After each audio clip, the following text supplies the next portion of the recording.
Audible Studios presents The Opportunist, written by Taryn Fisher, narrated by Andy Arndt.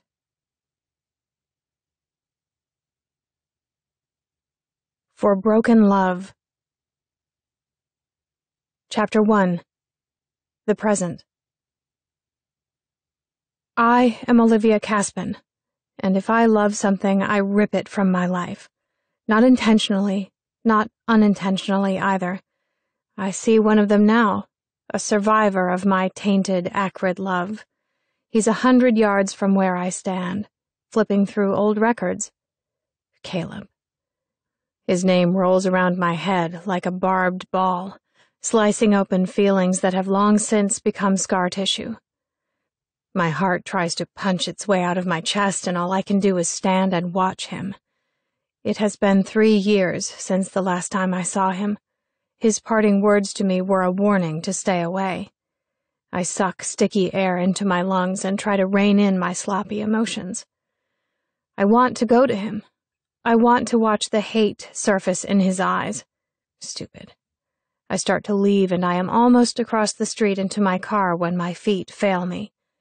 The sharp tingle of agitation crawls up my fingertips. Clenching my fists, I march back to the window. This is my side of town.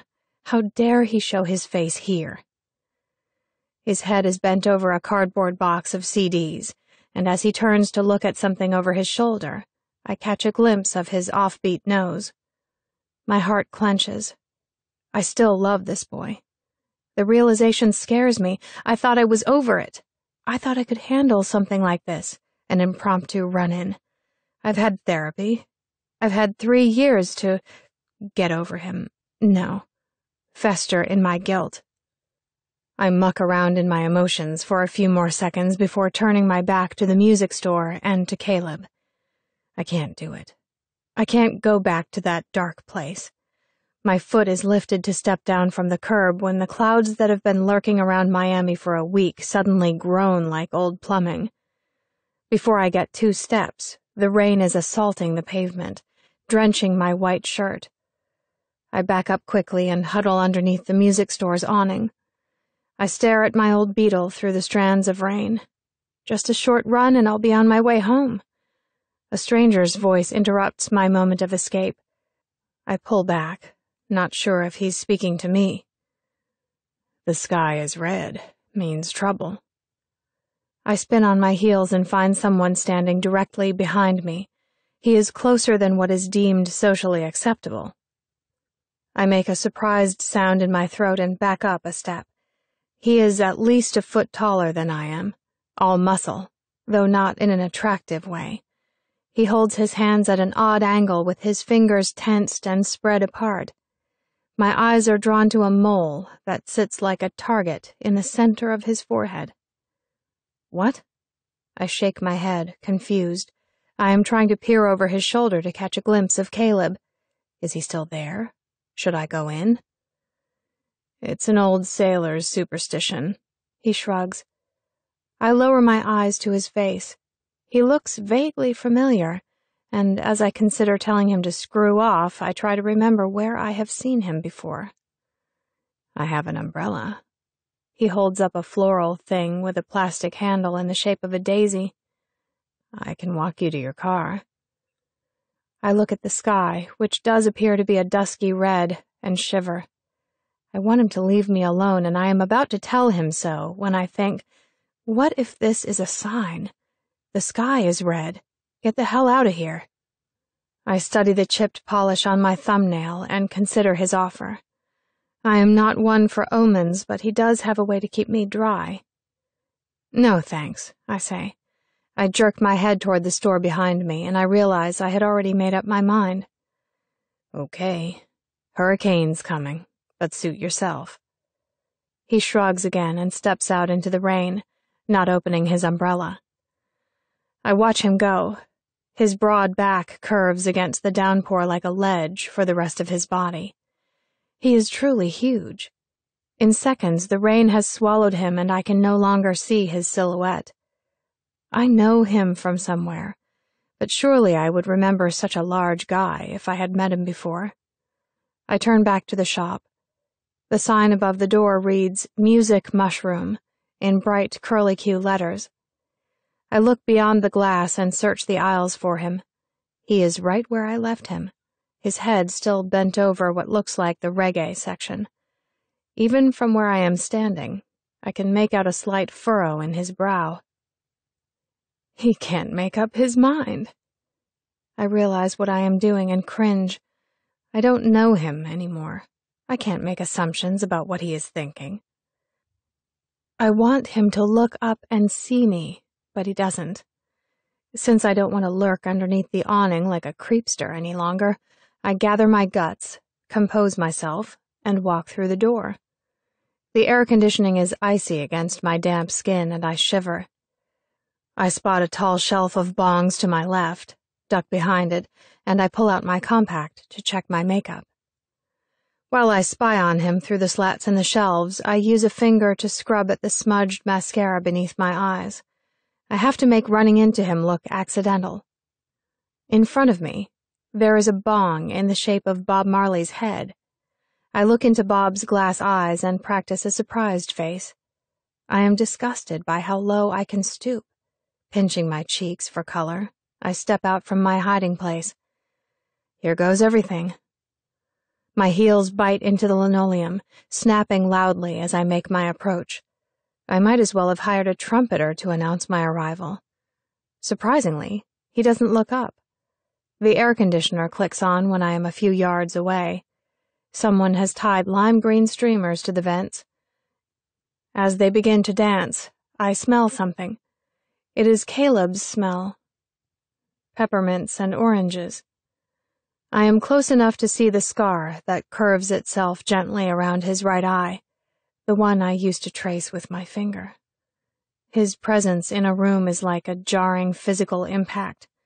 To prove this, I see women, old and young, shooting him looks, bending toward him. The whole world bends for Caleb Drake, and he is charmingly unaware of it. It is truly disgusting to watch. I sidle up next to him and reach for a CD.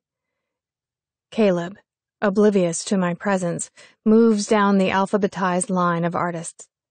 I trace his steps, and just as I move a few feet behind him, his body turns in my direction. I freeze, and there is a brief second when I have the urge to run.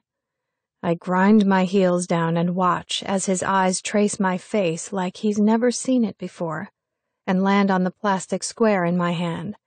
And then, after 3 long years, I hear his voice. "Are they any good?" I feel the shock rush from my heart to my limbs and settle like lead in my stomach. He still speaks with the same diluted British accent I remember, but the hardness I was expecting to hear isn't there. Something is wrong. He looks back at my face, and his eyes touch each of my features as if he's seeing them for the first time. "I'm sorry. I didn't catch that." Shit. They are okay, I say, shoving the CD back on the rack. Seconds of silence flick by. I decide he is waiting for me to speak. "They're not really your style." He looks confused. "They're not my style?" I nod.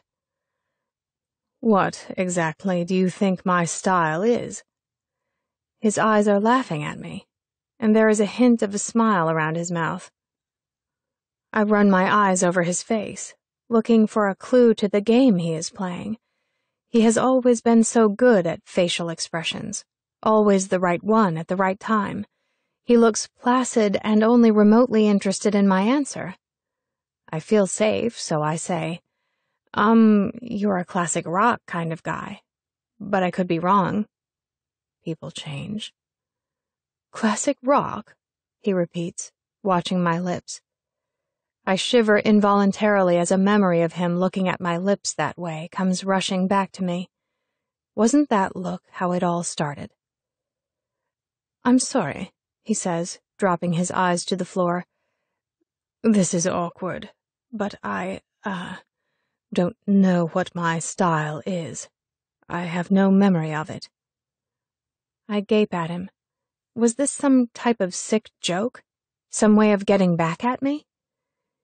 You don't remember? How could you not remember? Caleb runs his hand across the back of his neck. The muscles in his arms flex. I lost my memory in an accident. Sounds corny, I know. But the truth is, I have no idea what I like or liked, I guess I should say. I'm sorry. I don't know why I'm telling you this. He turns to leave, probably because my face is so full of shock it makes him uncomfortable. It feels as if someone has taken a potato masher to my brain. Nothing makes sense. Nothing fits together. Caleb doesn't know who I am. Caleb doesn't know who I am. With every step he takes toward the door, I become more desperate. Somewhere in my head, I hear a voice scream, "Stop him!" "Wait," I say. My voice is barely audible. "Wait! Wait!" This time I scream, and several people turn to stare. Shutting them out, I focus on Caleb's back. He is almost to the door when he turns to face me. Think fast, think fast. Holding up a finger indicating for him to wait where he is, I set off in a trot for the classic rock section. It only takes a minute to find what used to be his favorite CD. I return with it clutched tightly in my hands, stopping a few feet away from where he is standing. "You'll like this," I say, tossing him the copy. My aim is off, but he catches it with grace and smiles almost sadly. I watch him walk to the register, sign his credit card receipt, and disappear right back out of my life. Hello. Goodbye. Why didn't I tell him who I am? Now it is too late and the moment for honesty has passed. I stay rooted in his wake, my heart beating sluggishly in my chest as I try to process what has happened. He forgot me. Chapter 2. At some point during 5th grade, I watched a murder mystery on television. The detective, who I had a ridiculous crush on, was named Folligan Bevel. A modern-day Jack the Ripper was targeting prostitutes. Folligan was hunting him down. He was interrogating an especially ratty-looking hooker, with stringy blonde hair that was stained black at the roots. She was curled up on a mustard-yellow couch, her lips sucking greedily on a cigarette. Wow, what a terrific actress, I remember thinking. She should, win an Emmy for being so pathetic. She held a rocks glass in her hand and was taking quick, bird-like sips of whiskey. I watched her movements, hungry for the drama, memorizing everything she did. Later that night, I filled a glass with ice and Pepsi. I took my drink back to the windowsill and lifted an imaginary cigarette to my lips. "No one listens to me," I whispered so that my breath frosted the glass. "This world, it's cold." I took a sip of Pepsi, making sure that I rattled the ice. A decade and a half later, and I still have my sense of the dramatic. The day after my run-in with Caleb, Hurricane Phoebe ripped through town and spared me from having to call in sick to work. I am in bed, my body curled possessively around a bottle of vodka. Around midday, I roll out of bed and shuffle to the bathroom. There is still electricity, despite the Category 3 hurricane that is rattling my windows. I take advantage by running myself a bath. As I sit in the steaming water, I replay the whole thing in my mind for the millionth time. It all ends with, "He forgot me." My pug, Pickles, settles herself on my bath mat and watches me carefully. She is so ugly that it makes me smile. Caleb, Caleb, Caleb. I say it to see if it still sounds the same. He used to have a weird habit of reversing people's names when he heard them for the first time. I was Aivalo and he was Bellake. I thought it was ridiculous, but eventually I found myself doing the same thing. It became a secret code that we used when gossiping. And now he doesn't remember me. How could you forget someone you loved, even if I did rip his heart to shreds? I pour some vodka into my bathwater. How am I ever going to get him out of my head now? I could make being depressed my full-time job. That's what country singers did. I could be a country singer. I belt out a couple verses of Achy Breaky Heart and take another swig. I pulled the chain to the plug with my toe and listened to the water gurgle into the drain. I get dressed and plod to the fridge. Cheap liquor sloshes around in my empty belly. My emergency hurricane food supply consists of 2 bottles of ranch dressing, an onion, and a block of sharp cheddar cheese. I cut up the cheese and onions and toss them into a bowl, pouring fat-free ranch over the top. I put on the coffee pot and hit play on the stereo. In it was the same CD I had given to Caleb in the music mushroom. I drink a lot more vodka.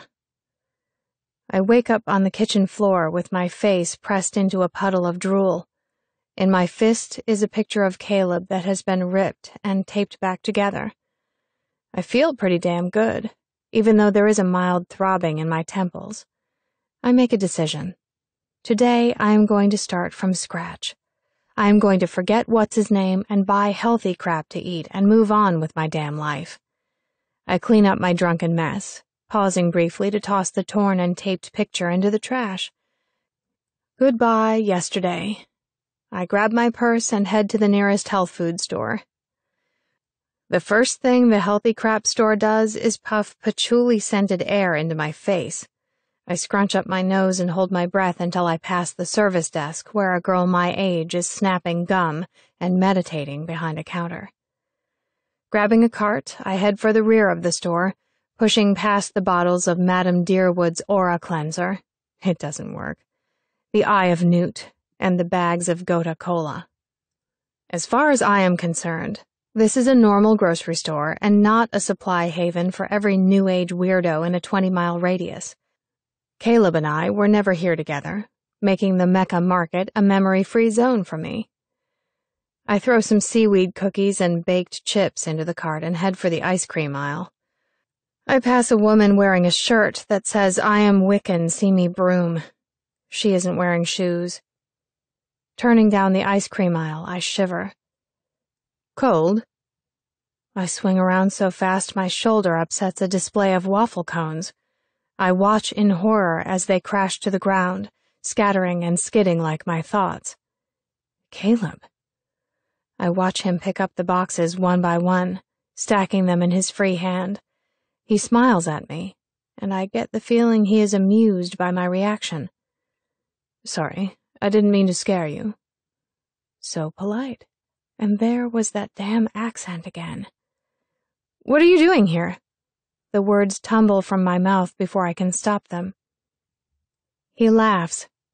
I'm not stalking you, I swear. Actually, I wanted to thank you for the music suggestion in the store the other day. I liked it. A lot, actually. His hands are in his pockets and he is bouncing up and down on his heels. Wine, he says, spinning his thumb ring with his forefinger. He used to do that when he was nervous. I stare at him blankly. You asked me what I was doing here, he says patiently, as though he were speaking to a child. My girlfriend likes this wine and one can only get it here. Organic. The last word makes him laugh. Girlfriend? I narrow my eyes. How is it that he remembers her and not me? So, I say casually, opening one of the coolers and grabbing the first thing I see. You remember your girlfriend? I was trying to sound nonchalant, but I couldn't have sounded more strangled if he had his hands around my throat. No, after the accident. I didn't remember her. I feel a little bit better. I immediately think back to the first time I set my blues on her, 3 years ago when I was performing the ritual of post-breakup spying. I decided that I needed to see my replacement for closure. It was crazy, really, but we are all entitled to a little bit of stalking. I wore my grandmother's red derby hat because it had a ridiculously wide rim that would hide my face, and it was as melodramatic as my personality. I took Pickles for support. Leah Smith. That was the little beast's name. She was as rich as I was poor, as happy as I was miserable, as red-headed as I was dark. He met her at some swanky party about a year after we broke up. Apparently, they hit it off right away, or maybe he hit it right away, I can't be sure. Leah worked in an office building 10 minutes from my apartment. By the time I slid my car into a parking spot, I had an hour to spare before her shift was over. I spent it convincing myself that my behavior was normal. Leah walked out of the building at exactly 6:05 p.m. with a Prada purse swinging cheerfully on her forearm. She walked like a woman who knew she had the world staring at her breasts. I watched her clip-clop along the sidewalk in her green stilettos, while I sat strangling the steering wheel. I hated her long red hair that hung in fat curls down her back. I hated the way she waved goodbye to her coworkers with a tinkling of her fingertips. I hated the fact that I liked her shoes. Searching his eyes for answers and trying to get my head out of the past, I ask, "So what, you guys are still together, even though you don't know who she is?" I expect him to be defensive, but instead he slyly smiles. "She's really torn up over the whole thing, and is a great girl to stick with me through all of this." He doesn't look at me when he says this. Like any girl in her right mind would let him get away, except me, of course, but I have never claimed to be in my right mind. "Would you like to grab a cup of coffee?" he asks. "I can fill you in on my whole sob story." I feel a tingle start at my feet and work its way up my body. If he remembered anything about me, this would not be happening. It was crazy. Exactly the type of situation that I could completely take advantage of. I can't. I feel so proud of myself that I stand up a little taller. He takes my response the same way he'd taken all of my rejections over the years we dated, smiling like I couldn't possibly be serious. "Yes, you can. Think of it as a favor to me." I cock my head. "I need some new friends. Good influences." My mouth opens and lets out an extended pffing sound. Caleb raises an eyebrow. "I'm not a good influence," I say, blinking rapidly.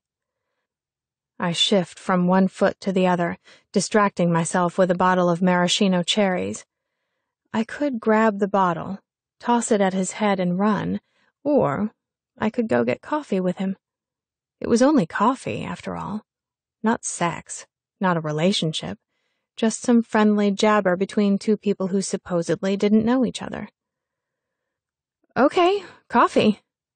I hear the excitement in my voice and cringe. I am disgusting. "Good," he smiles. "There's a coffee shop 2 blocks from here on the northwest corner. I can meet you there in about 30 minutes, I say, calculating the time it would take for me to get home and de-slobify. Say you can't make it. Say you have other things to do. 30 minutes, he repeats, watching my lips. I purse them for effect, and Caleb ducks his head to hide a smile. I turn and walk calmly down the aisle. I can feel his eyes on my back, making me tingle.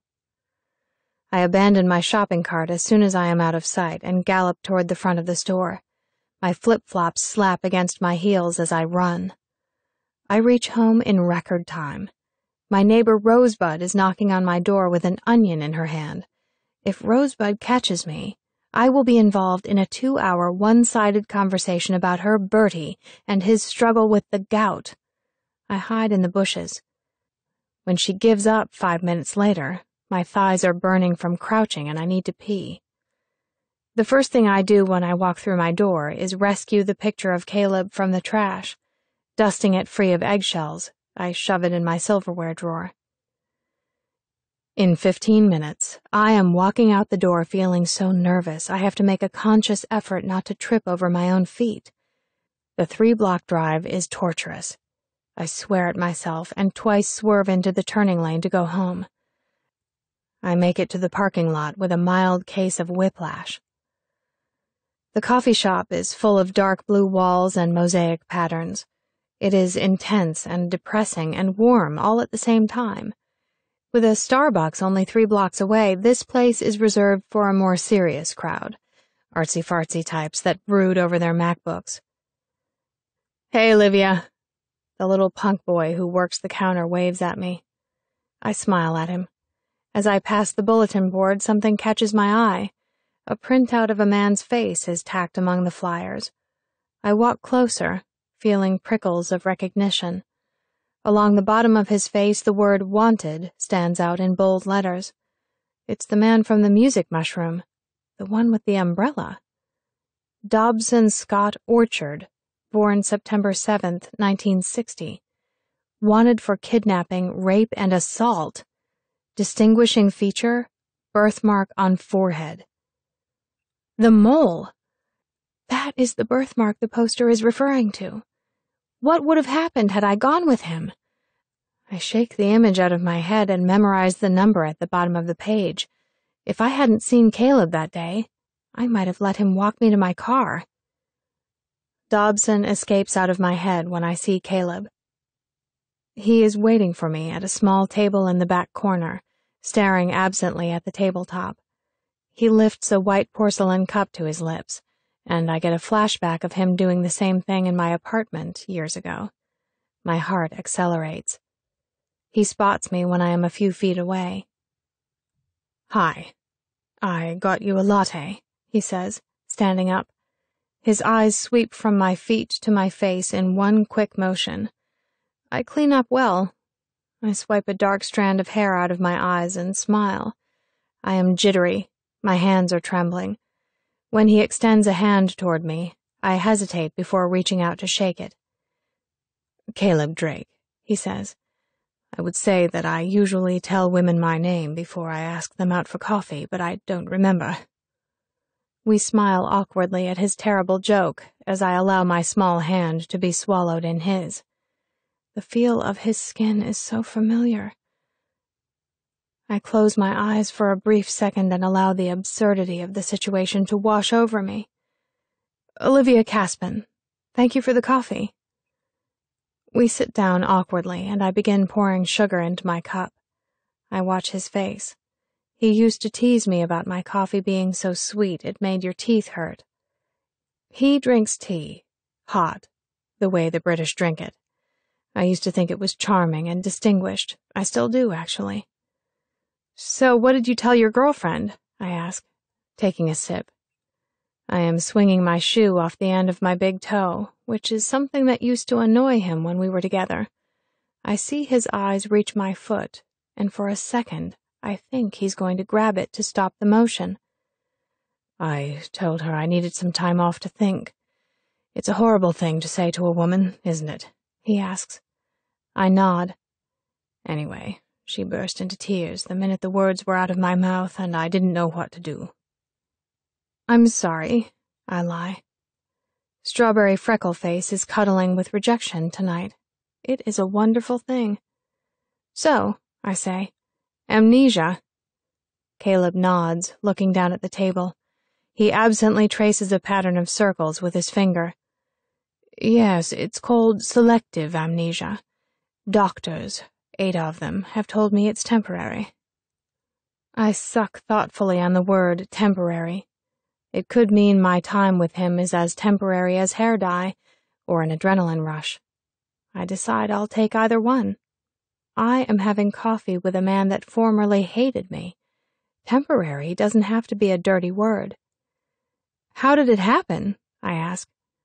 Caleb clears his throat and looks around the room like he's gauging who can hear us. "What, too personal?"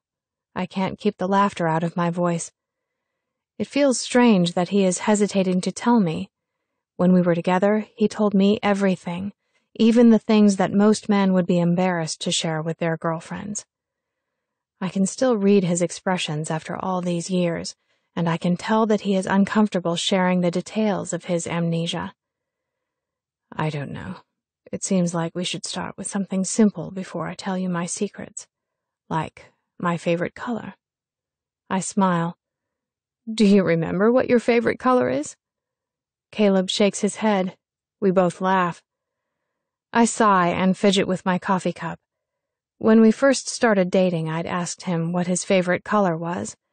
Instead of just telling me, he'd forced me into the car, saying he needed to show me. This is ridiculous. I have a test to study for, I complained. He drove for 20 minutes, blaring the terrible rap music he liked to listen to, and finally pulled up beside the Miami International Airport. That, he said, pointing to the lights lining the runway, is my favorite color. That's blue, I said. So what? That's not just any blue. It's airport blue, he said, and don't you ever forget it. I turned back to the runway to study the lights. The color was eerie. It looked like fire when it burned at its hottest and turned blue. Where was I going to find a shirt in that color? I look at him now, the memory clear in my mind and gone from his.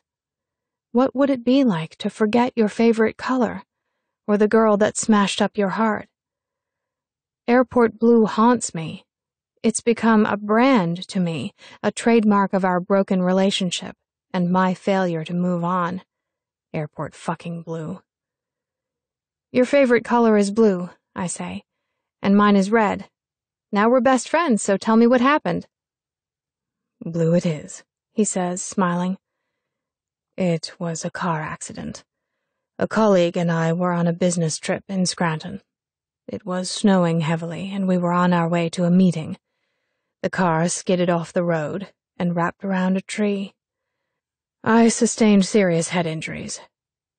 He rattles it off as if he is bored with this story. I imagine that he has recited it hundreds of times already. I don't need to ask what he does for work. He is an investment banker. He works for his stepfather's company, and he is rich. And your coworker?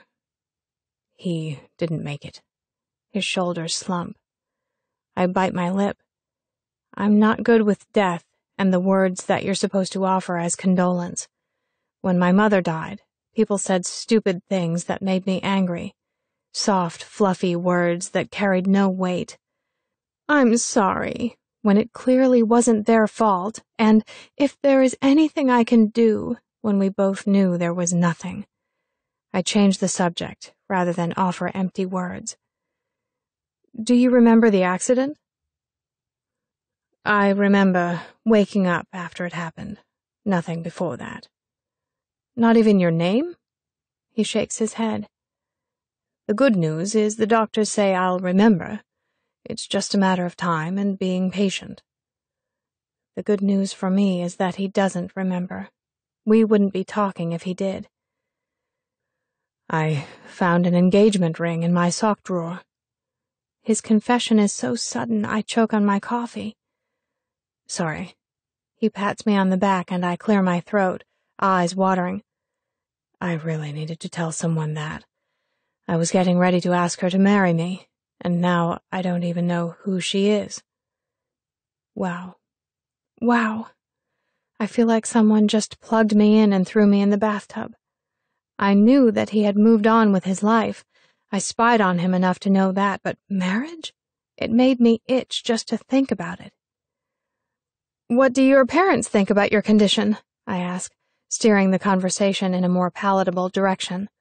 The thought of Leah in a white dress makes me want to laugh. She is better suited for slutty lingerie and a stripper pole.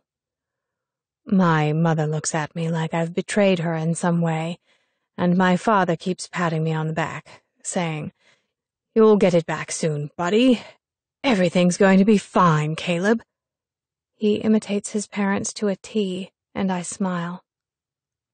I know it sounds selfish, but I just want to be left alone to figure things out, you know? I don't, but I nod anyway.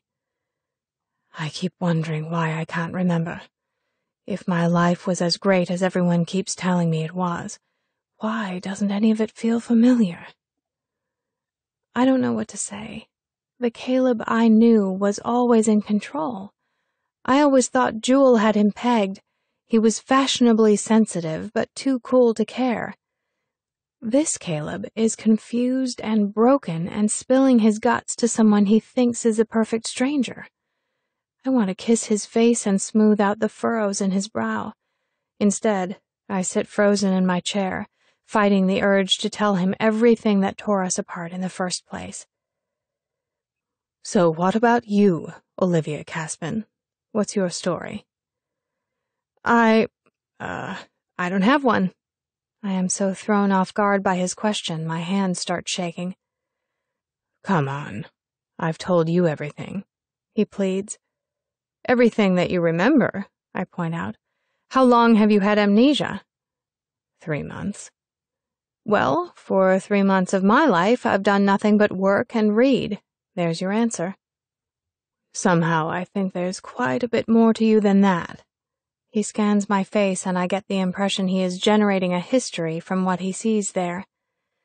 I wish he wasn't doing that, trying to see past my walls. I was never skilled at pretending with him. Look, when you get your memory back and can divulge all your secrets from the past, we'll have a sleepover and I'll tell you everything. But as far as I'm concerned, until that day arrives, we both have amnesia. He laughs a full-bodied laugh, and I hide my contented smile behind the rim of my coffee cup. Well, that doesn't sound so bad for me, then, he teases. Oh, why is that? Well, because you've just given me permission to see you again, and now I have a sleepover to look forward to. I blush and decide that I can never tell him. He will remember eventually, and this whole charade will come crashing down around me like a bad game of Jenga. Until then, I have him back, and I am going to hold on to that for as long as I can. Chapter 3. The Past. The day I met Caleb Drake, the sun shone a little brighter on my world. It was during that insufferable time of year when finals loomed and the entire student body was starting to look bruised around the eyes. I had just left a study session in the library and found the sky besieged by grumpy-looking rain clouds. Groaning, I walked quickly toward my dorm, cursing myself for not bringing an umbrella. I was halfway there when it started to drizzle. I took shelter underneath a willow tree and glared up into its branches like I blamed it for the rain. That's when he swaggered over like he was drunk on his own good looks. Why are you angry with the tree? I grimaced when I saw who it was. He laughed and held up his hands in mock surrender. Just a question, sunshine. Don't attack. I glared at him. Can I help you with something? For a moment, I thought I saw a swatch of uncertainty cross his face, but then it was gone, and he was smiling at me again.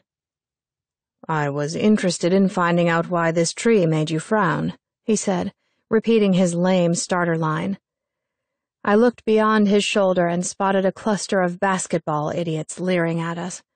He followed my gaze and must have shot his rat pack a fierce look, because seconds later the gathering dispersed. He turned his attention back to me. Ah, yes, I was supposed to answer his question. I looked at the trunk of the tree, which resembled badly braided dough, and realized how intensely I must have been staring at it. Are you trying to flirt with me? I sighed. He let out a sort of strangled choke. Caleb Drake. I'm sorry, what? My name, he said, offering me his hand. Caleb Drake was a notorious name on campus, and I had no intention of joining his fan club. I shook his hand firmly to make sure he knew he didn't hypnotize me. Yes, I was trying to flirt with you, until you shot me down, that is. I raised my eyebrows and forced a smile. Okay, I had to do this fast. Jocks had a painfully short attention span. Listen, I'd love to stand around and feed into your ego with chit-chattery, but I have to go. I moved past him, relieved to be heading toward the pint of heavy whipping cream and ice cream in my fridge. I was going to add chocolate sauce and make a badass milkshake. His laugh caught up to me as I neared the curb. I stiffened, but kept walking. "If you were born an animal, you'd be a llama," he called after me. That stopped me. Was this douche seriously comparing me to a hairy mammal? "And why is that?" I kept my back to him, but my eye was twitching. "Google them." Was this really happening? I twisted my head around, exorcist style, and glared at him. He looked so sure of himself. "I'll see you around," he said, tucking his hands into his pockets and heading back toward his group. I rolled my eyes. Hopefully that would be never. I steamed all the way to my dorm room. Before I could touch the knob, the door was flung open with gusto. Behold my freshman roommate. "Why was he talking to you?" She was dulcet, bright-eyed, blonde, and as much as I wanted to hate her, she was a terribly cute little thing. "He was recruiting members for his fan club. I gave him your name, Cam." "Seriously, Olivia, what did he say?" She followed me as I stacked my books neatly on my desk. When I tried to ignore her, she started pinging M&Ms off my head. "He was just showing off in front of his friends. There's nothing to tell. Really." She let me pass. I was headed for my whipping cream, getting ready to drink it straight, when she blocked me. "You are so dense." "Dense?" I shook my head. "Are you calling me complicated or stupid?" I looked longingly over her shoulder at the fridge. "Caleb Drake doesn't go to girls. Girls go to Caleb Drake. He just stepped out of his box to talk to you and you blew him off." "He's not interested in me," I said, sighing. "He was showing off." "So he was showing off. Who cares? He's earned the right. He's gorgeous." I made a gagging noise. "Olivia," she begged, "there is more to life than just books and studying." She flung my textbooks off my desk for show. "Boys are. They can do things," she finished, nodding at me. "You," I said, poking her in the ribs, "are a slut." I rescued a textbook from the floor and started studying. "Olivia!" I squeezed my eyes shut. I hated when she said my name like that. She snatched the book from my hands. "You listen to me, you ungrateful prude." She grabbed my chin in her hand and yanked it up until I was looking at her. "He is going to talk to you again just because you rejected him. He kind of liked it. And when he does," she clamped her hand over my protesting mouth, "you are going to talk to him and flirt with him. Do you understand me?" I shrugged. Cammy shrieked, "Ah!" and locked herself in the bathroom. I certainly didn't care what effect he had on the females on campus. Caleb Drake meant nothing to me. He would never mean anything to me. I was unschmoozable. The end. Cammy turned out to be right. Later that week, I had been studying all day when she started nagging me to attend a basketball game with her. "I'll buy you a hot chocolate." "With extra whipped cream?" "With clouds, if you'll just hurry up." 10 minutes later, I was sitting in the stands, sipping hot chocolate with extra whipped cream from a little styrofoam cup. Cammy was ignoring me, and I was already regretting my decision to come. Caleb Drake was whipping around the court like an egg beater. Frankly, it was making me dizzy to watch him. Halftime came, and I stood up to find the bathroom. I was trying to knee my way past Cammy when the president of the student body stepped onto the court and held up his hands for silence. "Laura Hilberson, one of our students, has been missing from the dorms for over 5 days," he said into the microphone. I stopped to listen. "Her parents, as well as the staff, are urging anyone who has any information about Laura to come forward right away. Thanks, guys. Enjoy the rest of the game." I shared a few classes with Laura my freshman year. College students sometimes liked to disappear for a few days when things got stressful. She was probably holed away at a friend's house somewhere, eating chocolate and bitching about professors. People always made a big deal about nothing. "She dated Caleb Drake her freshman year," Cammy whispered. "I wonder if he will be able to concentrate on the rest of the game now." I looked at Caleb, who was sitting on the bench, drinking from a water bottle. He looked relaxed, the jerk. It was during the fourth quarter, when there was a minute left in the game, that the opposing team made a parting of the Red Sea comeback, tying the Cougars 72-72. I wouldn't have known this if Cammy hadn't told me, since I had spent the last 20 minutes picking fuzzballs from my sweater. Caleb Drake stood at the free throw line, preparing for the most important shot of the night. He looked calm, like he already knew he was going to make it. For the first time that night, the gym was strangely quiet. Intrigued, I forgot my fuzzball picking and sat up straighter. I wanted him to make it. I know it was shameful, but I did. For once, I understood the Caleb mania. He was like a jalapeno, bright and smooth, but dangerously hot. A small part of me wanted to bite him.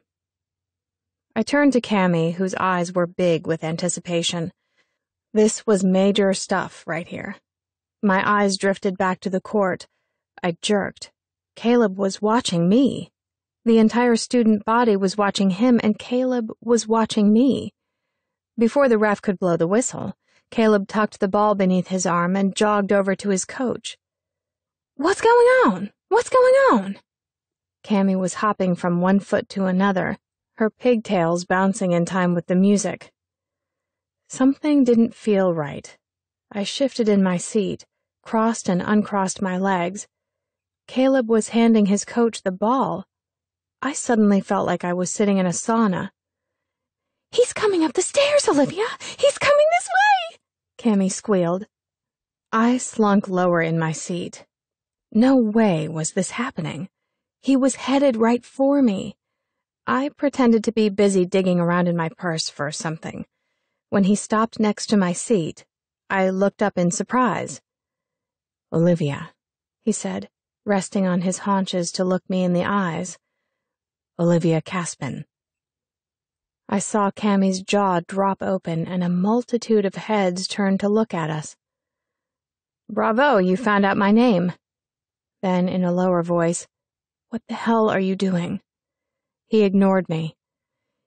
"You're quite the mystery on campus." His voice was raspy, the kind that if whispered in your ear would give you goosebumps. I cleared my throat and did my best to look annoyed. "Are you going to be making a point any time soon, or are you holding up the game to brag about your detective skills?" He laughed. He looked down at the floor, then back at me. "If I make this shot, will you go out with me?" His gaze was traveling between my eyes and my lips. I felt the heat hit my face and I ducked my head. I didn't like the way he was looking at me.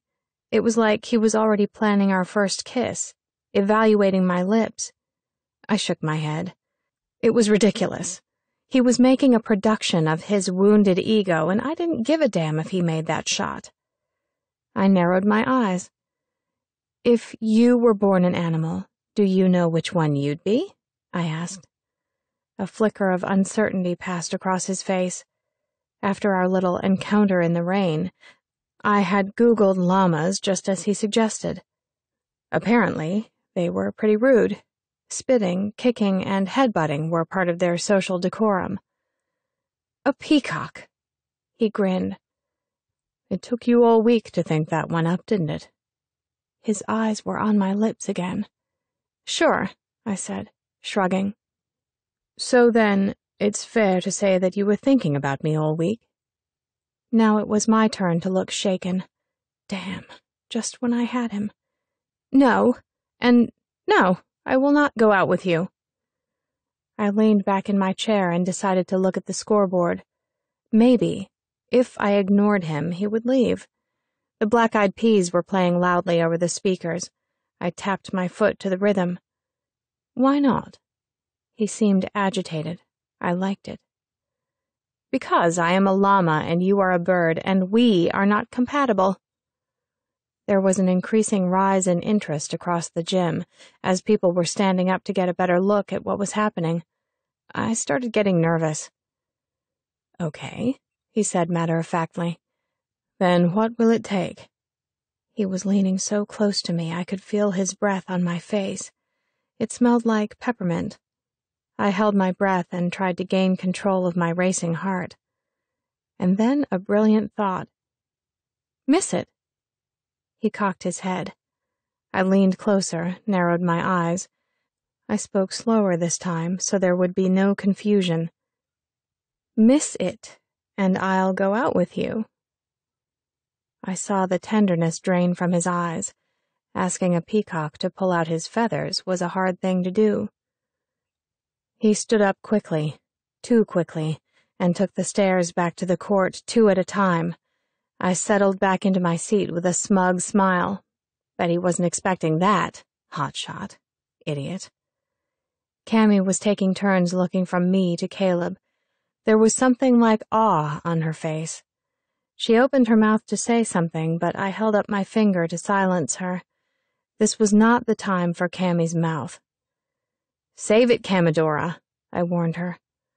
I focused my sole attention on the figure standing at the free throw line, not looking quite as composed as he'd looked a few minutes ago. The ref blew his whistle, and Caleb raised his arms with the ball held lightly in his hands. I tried to imagine what he was thinking. He was done with me, no doubt, probably angry that I would have the audacity to... I lost my train of thought. The moment of truth was beginning. The muscles in his arms flexed as the ball spun from his hands and sailed toward the hoop.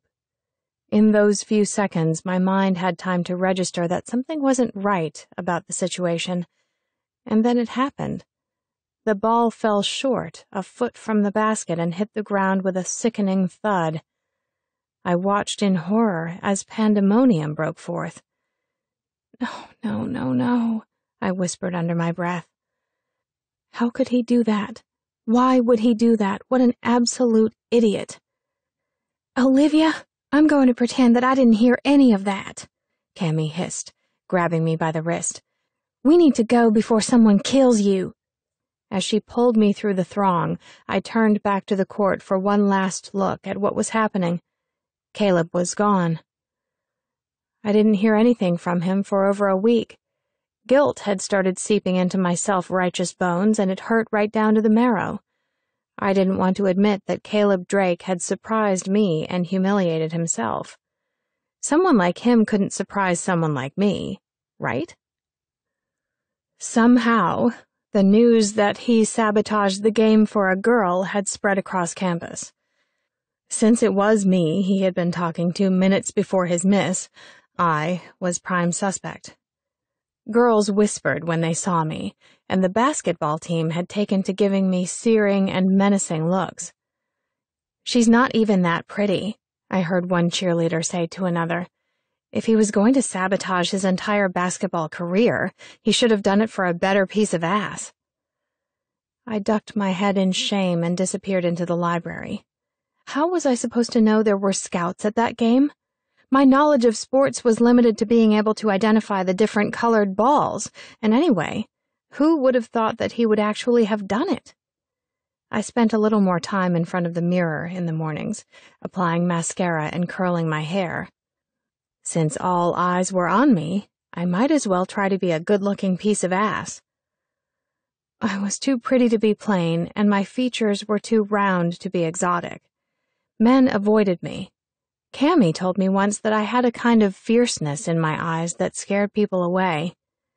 Yet Caleb Drake had not been scared. He missed the hoop on purpose. He played my game and I lost. Olivia, there's a, delivery for you, Cammy called through the bathroom door one evening. A box was sitting on my neatly made bed when I emerged. I quickly removed it and dusted the spot where it had been. Cammy rolled her eyes and collapsed onto her own bed, which hadn't been made in a week. Open the thing, won't you? It was hand-delivered by that creepy guy from the campus post office. He even tried to smell my hair when I took it from him. He has sinus problems, I said, grabbing the scissors. Don't flatter yourself. The box opened and I stared into it, not quite sure what I was seeing. It's a deflated basketball, I said, holding it up to show Cammy. There was an envelope attached to it. Cammy sat up, her eyes suddenly alert. No, genius. That's the deflated basketball. I swallowed hard as I read the note. Olivia, time to pay up. Meet me in the library in 10 minutes. Caleb. Unbelievable, I said, holding the ball in my hand. Not even a please. He pretty much commanded me to be there. You're going. Cammy stood up, hands on her hips. I sucked in the corners of my mouth and shook my head no. Olivia! You ruined the most important game of the season for him. You owe him. I sort of did. Fine, fine, I shouted, meeting her tone. I grabbed a hoodie from my closet and violently pulled it over my head. But this is it, okay? I said, stabbing my finger at her. I'm meeting him in the library, and then I don't want to hear another word about it from you or him or that damn cheerleading squad. Cammy beamed. Make sure you remember every detail and try to mention my name. I slammed the door on my way out. At 9:30 on Friday night, the Dart Library was practically a ghost town. A crusty-faced woman was standing behind the checkout counter, glaring at two freshmen who were making out. I passed a picture of Laura Hilberson on the wall, with information to contact authorities if she was seen. She was pretty in a Daisy Duke kind of way. Blonde hair, lots of mascara, and puckered lips that looked like they had just sucked on a lollipop. She had been missing for 16 days, and Nancy Grace, my hero, was covering her story. I sighed. I was early. I decided to take a stroll to the fiction section and see if there was anything worth checking out. Caleb found me there a few minutes later. Hello, Olivia.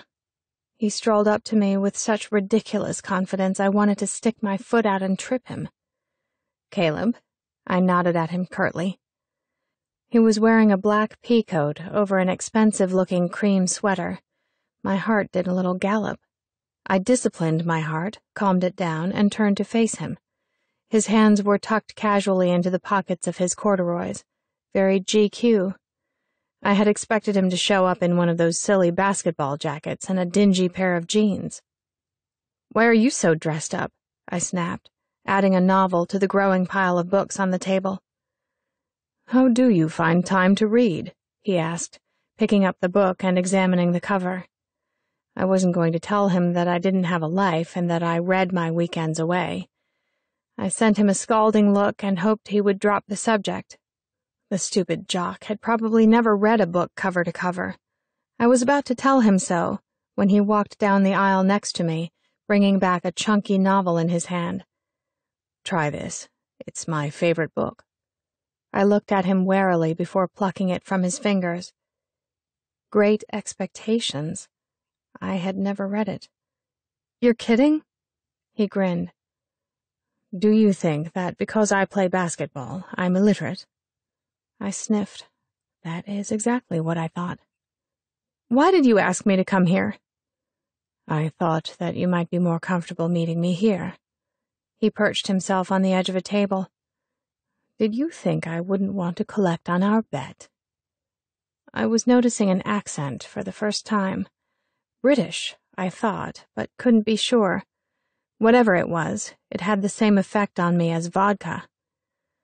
I asked you to miss the shot. I didn't say I would go out with you if you did. Really? I don't quite remember it that way. He narrowed his eyes and cocked his head, pretending to be confused. I was the only one allowed to be sarcastic. You will go out with me, Olivia, because as much as you hate to admit it, you were wrong about me. My mouth opened and closed. My wit. Where was my wit? No. He cut me off. No excuses. I'm taking you out on a date. Okay. I shut my eyes and inhaled deeply. A deal's a deal. Cammy was going to love me for this. Love me. Wednesday, 8 o'clock. He stood. I backed up a step. He was so tall. He started walking away, and then he stopped. Olivia. What? I snapped. I'm going to kiss you, just so you know. I heard his laughter echo across the library as he left. Over my dead body. Why did he have to be so good-looking? And why did my name sound so pretty when he said it? I snatched up my books and went to check out. Chapter 4.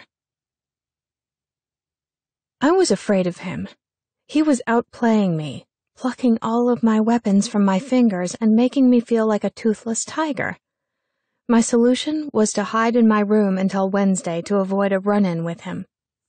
Cammy kept me alive on frozen burritos and her private stash of Boston baked beans. I read Great Expectations, which, as it turns out, was really good. I Googled the rules of basketball so I could fully understand what had happened when he missed that shot. When the day of the date finally arrived, I was almost looking forward to it. Almost. Cammy set up a grooming station at her study desk, which unfortunately had never been used for studying. And I sat obediently like a chimp while she groomed me. She picked at my hair, buffed my nails, and dabbed obscene-smelling potions on my face.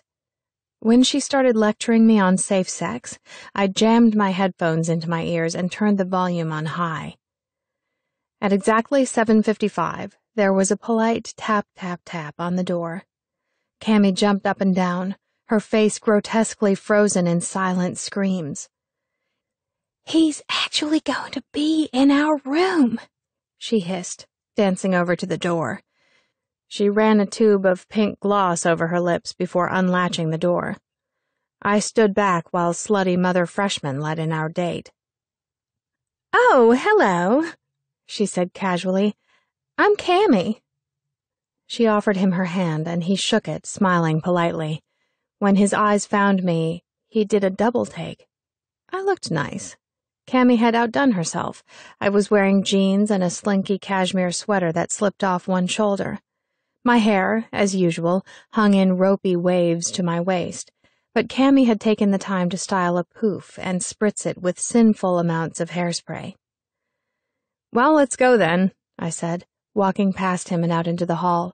I turned to watch him say goodbye to Cammy. "I won't have her back too late," I heard him say. "Oh, keep her out as long as you like," she said in her southern drawl. "She needs a firm hand, so don't be afraid to use one." She looked directly at me with that last statement. I made plans to sabotage her English comp paper when I got back. "She's a character," Caleb said, as the door shut behind us. I grimaced. Understatement. "She's from Texas," I said, as if that explained her behavior, and then I blushed.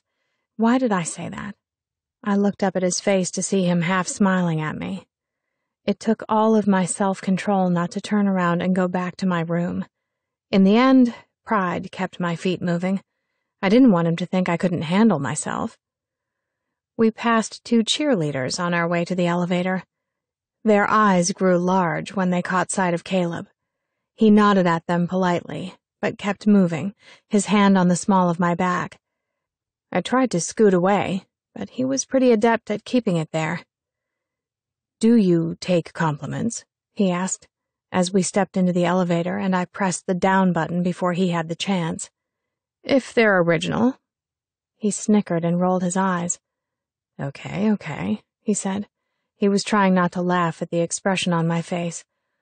"Let's see. You can kill with a smile. You can wound with your eyes." "That's not original, that's a Billy Joel song," I interrupted. "And what kind of compliment is that anyway?" We were walking toward his car. His hands were now in his pockets as we strolled casually. "I'd say that song was written for you, but if you're going to be picky..." His voice trailed off. "Do you want the jock to compliment you or the guy who reads Great Expectations?" "Both." I was trying to appear like I wasn't enjoying this little exchange, but I could already feel my shoulders relaxing, and now that his hand wasn't on my back, I could think again. We reached his car and I stood at the door with my back to him, waiting for him to unlock it. "Whether I'm standing behind you or facing you, the view's pretty nice," he said. I felt my face flush as the automatic locks clicked and he held the door open for me. I could hear the suppressed laughter in his voice, so I climbed in without a word. I had never met anyone so intent on making me feel uncomfortable. He took his time walking around the car. I watched him intently. He was wearing another one of those impressively well-put-together outfits. I sank into the seat and breathed in the scent of his cologne. It permeated the leather seats like skin, making it smell like he was everywhere. The smell was Christmassy, like Douglas firs and bergamot oranges. I liked it. "Put your seatbelt on," he said, sliding in the driver's seat. I pursed my lips. No way. He was not going to order me around. "I'm not putting it on." The restored VW Bug that I owned didn't even have seatbelts. One of its previous owners had cut them out. I silently chided myself for not taking my own car. Caleb raised an eyebrow, something I was starting to notice he did quite often. "Suit yourself," he said, shrugging. "If we come to any fast stops, I'll just reach out my arm like this to stop you from jerking forward." He illustrated his point by extending his arm across my chest, where it came in direct contact with my B-cups. I put my seatbelt on. He didn't even try not to smile. "Where are we going, anyway?" I asked bitterly.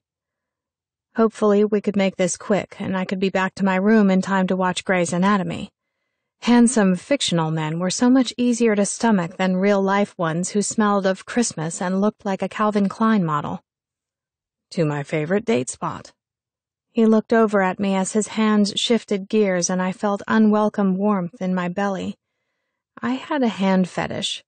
His hands were big, probably beneficial for that stupid sport he played.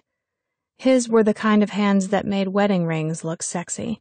Tan, with vein lines that ran like snaking rivers to his wrist and disappeared under his sleeves. "This isn't a date," I reminded him. "And it's really lame that you just told me you're taking me somewhere you've taken other girls." "Right. Well, next time I'll remember to lie to you then," he said, looking at me out of the corner of his eye. "What makes you think there will be a next time?" "What makes you think there won't?" I didn't bother looking at him. I just sniffed my response and stared out the window. Jackson's old-fashioned ice cream was located on one of the busier streets in Dania. Its neon circus sign blinked impatiently from a nondescript shopping plaza, working overtime to attract the attention of passers-by. Despite the bright lights, the cutouts where tourists place their heads on animal bodies, and the blaring organ music, I had never noticed the place. "Oh," I said, trying to mask my surprise. "This is interesting." "Are you lactose intolerant?" he asked, sliding his car into a parking spot. "Nope." "On a diet?" "Not this week." "Great. Then you're going to love it." He came around to open my door and offered me his hand as I maneuvered my way out of the car. We entered the lobby and were immediately greeted by an elderly man with cotton candy hair. He wheezed in excitement when he saw Caleb and shuffled over to shake his hand. "Good to see you again, Caleb," he said in a cigarette-chapped voice. He was wearing a red pinstriped jumpsuit with buttons made to look like lollipops. It embarrassed me. Caleb put a big hand on our host's shoulder as he greeted him. They exchanged niceties for a few moments, and then, annoyingly enough, Caleb's hand found my lower back again. "Harlow, is my table open?" Harlow nodded and shuffled forward. We towed along behind him, passing through the first room and taking a small walkway between the ice cream coolers until we emerged into a second, larger room. I looked around in awe as we slowly made our way to the table. The place was a smorgasbord of 20s paraphernalia. In fact, there were so many knickknacks and doodads hanging from the walls, my eyes crossed in confusion. Caleb's table was rinky-dink and small, with a lopsided baby carriage hanging over it. I pursed my lips, unimpressed. Caleb turned to look at me and smiled like he could read my thoughts. Harlow began wheezing again as he struggled to pull out my chair. "I can get it, thanks," I said. He shrugged his shoulders and disappeared, leaving us alone. Rich British boys didn't eat ice cream in places like this. They ate caviar on yachts and dated rich blonde girls with trust funds. He had to be seriously flawed in some unobvious way. I went through the possibilities in my mind. Bad temper, clingy, mental illness. "I suppose you're wondering about the table," he said, sitting down across from me. I nodded. "I've been bringing girls here since junior high." He folded his hands on the sticky tabletop and leaned back in his seat casually. "Anyway, you see that table over there?" I turned to look at the corner table that he was pointing to. An old traffic light was spastically blinking red, green above it. "That is the bad luck table, and I will never sit there again, not by myself, and not ever with a date." I turned back to him, amused. He was superstitious. How tacky. I felt smug. "Why?" "Well, because every time I sit at that table, something disastrous happens. Like my old girlfriend seeing me with my new girlfriend and dumping death by chocolate on our laps. Or finding out that you're allergic to blueberries in front of the hottest girl in school." He laughed at himself, and I let a smile creep through my tough girl act. A blueberry allergy was kind of endearing. "And this table?" I asked. "Good things happen at this table," he said simply. I raised an eyebrow, but was too afraid to ask. Bringing a girl to an ice cream parlor that looked like it was decked out in the 20s scored pretty big points. Cammy would be eating it up. It was his sex ticket, I decided. I was inordinately relieved when our server showed up with 2 waters and a colander of stale popcorn.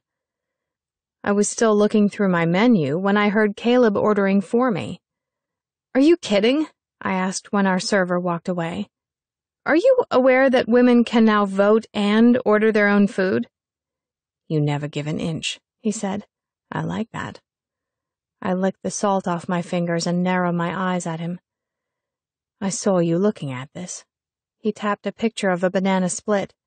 "Right before you started looking at the low-fat ice cream." He was observant. I'd give him that. "So what if I wanted something low-fat?" Caleb shrugged. "It's my night. I won. I make the rules." I almost smiled. Almost. He told me about his family while we waited. He grew up in London with his mother and stepfather. He had the type of magical childhood every kid dreams of. Fancy vacations, Christmases with the cousins in Switzerland, and a goddamn pony for his birthday. They transplanted to America when he was 14. Michigan first, and then when his mother said the cold was bad for her complexion, Florida. There was an abundance of money, little fighting, and an older brother who did things like climb Mount Everest in his spare time. His biological father, whom he still occasionally saw, was a womanizer who graced the covers of British tabloids by dating and breaking up with famous models. When it came my turn to spill, I filtered my story for his upper-class benefit, leaving out my alcoholic father, whom I just called deceased, and replacing the projects with a bad neighborhood. I saw little reason to drown him in the ugly details of my uncharmed life. I didn't want to bruise his happily ever after. He listened with attentiveness and asked me questions. In my opinion, one could measure a person's self-absorption by the amount of questions they did not pose. Caleb genuinely seemed interested in me. I wasn't sure what that meant. Either it was a ploy to get girls in bed, or he really was that nice. When I told him about my mother and how she had died of cancer during my senior year of high school, I saw genuine compassion in his eyes, which made me shift uncomfortably in my seat. "So you're all alone then, Olivia?" I withdrew at his question. It kind of stung to hear. "Yes, I suppose you could say that, if you're referring to my having no living family members." I scooped dessert into my mouth so I wouldn't have to say anything else. "Are you happy?" he asked. I thought that was kind of an odd question. Was he asking me if I was still crying at night because my mother was dead? He was playing with his spoon, unconsciously dripping chocolate all over the table. I answered as honestly as I could. Sometimes. Aren't you? I don't know. I looked up in surprise. Star athlete, handsome, spoiled. How could he not be happy? Better yet, how could he not know if he was happy or not? What does that mean? I asked, setting my spoon down. I didn't feel like eating ice cream anymore. I didn't feel like being here anymore. The whole conversation was making me feel sick. I don't know what makes me happy yet. I guess I'm trying to find it. I've always wanted to get married and have a family. One where you pick someone and stay with them till you're gray and wrinkled and have a minivan full of grandkids. A minivan? I say incredulously, thinking of the licorice sports car parked outside. Are you kidding me? I'm not as bad as you think. I poked him on the shoulder. You don't want a minivan. You want a Porsche. 15 years into your marriage, you'll be trading in the wife and the Mini for something that gets your blood moving again. You're spoiled? Come on, he said, laughing. You didn't get handed to me. If I had to fight any harder to get you here, I would be in a body cast. Either way, you wrote the book, and now you're complaining about the reviews I'm giving it, I quipped. Fair enough. He held up his hands. I'm going to start writing the sequel, which will be considerably less narcissistic. Will you read it? Only if every other girl on campus hasn't. He laughed so hard several people turned around to stare at us. I plucked some kernels of popcorn from the colander and ate them thoughtfully. This wasn't as dreadful as I'd anticipated. I was almost having fun. When I looked up, he was examining me. What? Why are you looking at me like that? Caleb sighed. Why are you so hostile? Listen, pal, don't think for 1 minute that I buy that sensitive guy routine you've got going. I know bippity-boppity bullshit when I see it. I didn't know I was putting on a sensitive guy routine, he said, sounding pretty honest. I studied his handsome face, trying to see past his looks and into his soul. He had the kind of eyes that always looked like they were laughing at you. Their color was amber, and smile lines already creased their corners like delicate folds in paper. Give me a break, I said. You bring me to this cute little place for ice cream like we're in high school. You know that old guy by name. You're giving me looks. I trailed off because he was frowning at me. You're not very good at reading people. He flicked a stray kernel of popcorn at me and it hit me on the forehead. I rubbed at the spot, insulted. I was very good at reading people. Maybe I'm a nice guy, Olivia. I snorted. You can read a lot about a person by their features and what they do with them, but getting to know someone, who they really are, takes time, he said. What can you tell about me, I asked, since you're such an expert? Caleb squinted at me like he didn't think I was ready for his evaluation. Come on, I urged. If you're going to brag about it. Okay, let's see. I immediately regretted my decision. I had just given him license to stare at me, and I was already blushing. There's something sad about your eyes. Maybe it's how big they are, or the way they dip downward like they're disappointed. They're definitely vulnerable, but bold, too, because you look at everything like you're challenging it. Then there's the way that you hold your chin. You are defiant and stubborn, and you have a snobby little nose that's always pointing due north. I think you pretend to be a snob to keep people away. I felt sick. Too much ice cream, too much truth. And my personal favorite, your lips. He smiled as a pink flush crept up my neck. Full and sensual, puckered, and always turned down at the corners. They kind of make me want to kiss them until they smile. I balked. He thought about kissing me? Of course he thought about kissing me. Guys were always thinking about that kind of stuff. Stuff that led to sex. Underneath the table, my fingernails dug into the palms of my hands. Am I making you uncomfortable? He was leaning back in his chair, one elbow resting casually on the table. I swallowed the volleyball in my throat. My heart was acting the fool as it beat sporadically. No.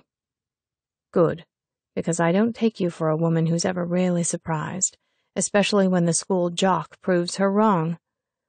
Now I felt ready to pass out. Okay, so maybe there was a little more to this egghead than I thought. I crossed my arms over my chest and narrowed my eyes like cowboys did in old westerns. Okay, why did you miss the shot? Why did I miss the shot? He repeated. Because I cared more about knowing you than I did about winning another game. This time I didn't even try to conceal the dumbfounded look on my face. He had just passed me the greatest compliment, even better than the one about kissing my lips. Forget about it. I didn't even have a quip to deliver. I didn't care if my wit had failed me. On our way out, we stopped to browse through the candy and toys for sale.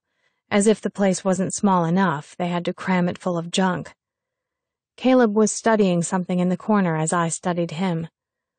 Look at this thing. He beckoned me over.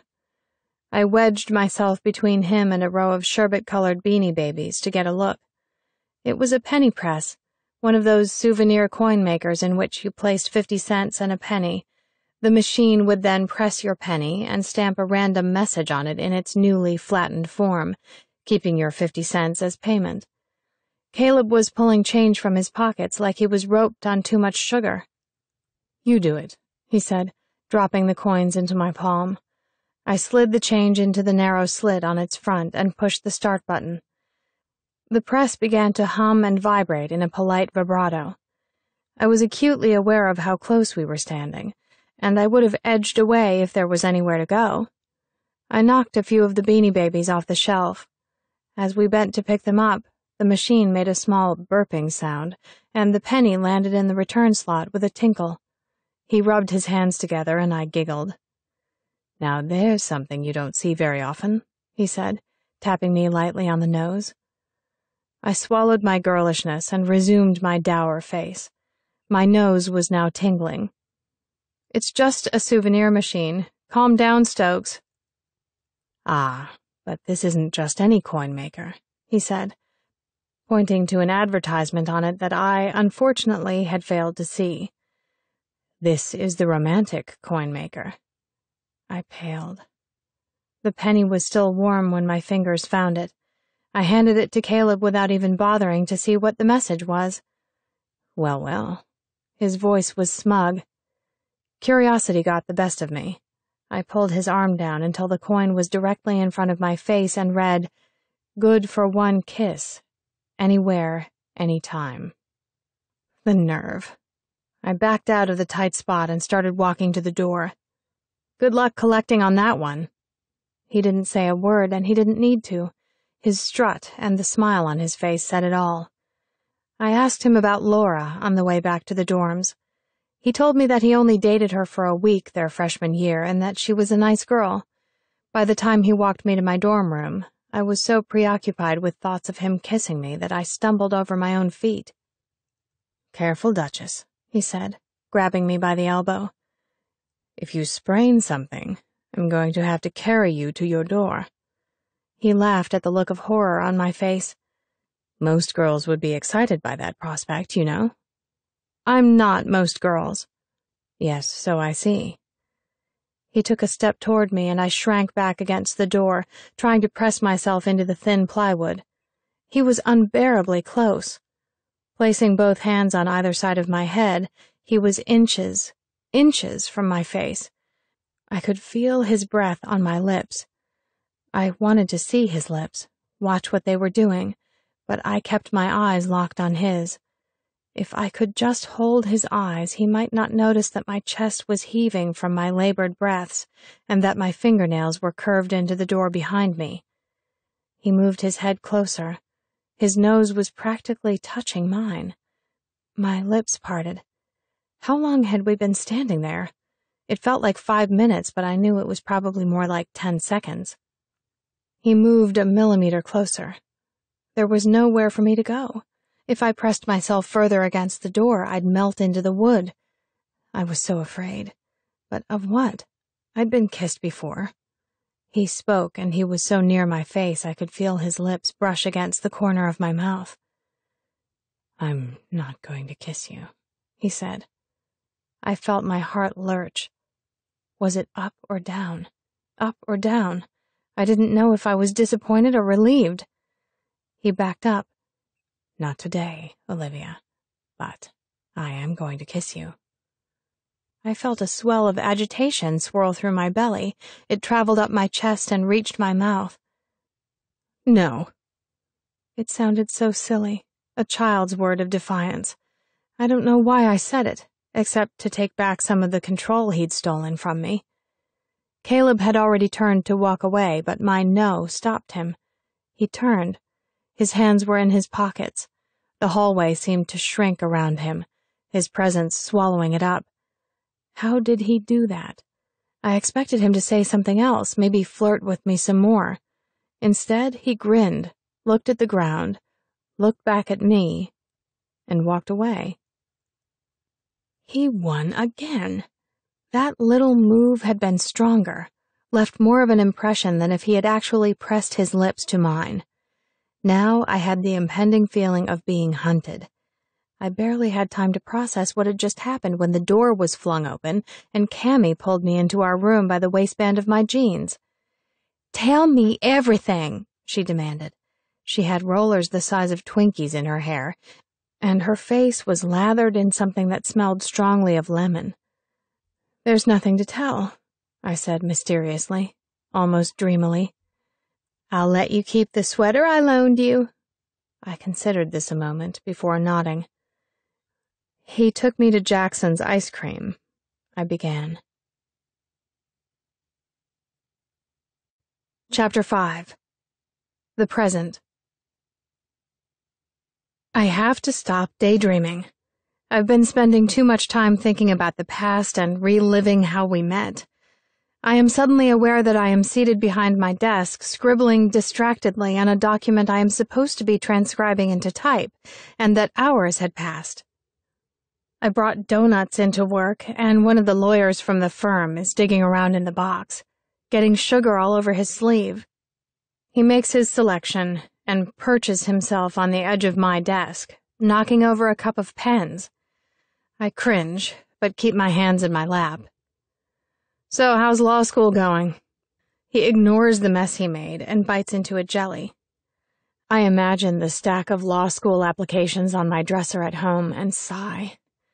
Tonight, I will be ambitious.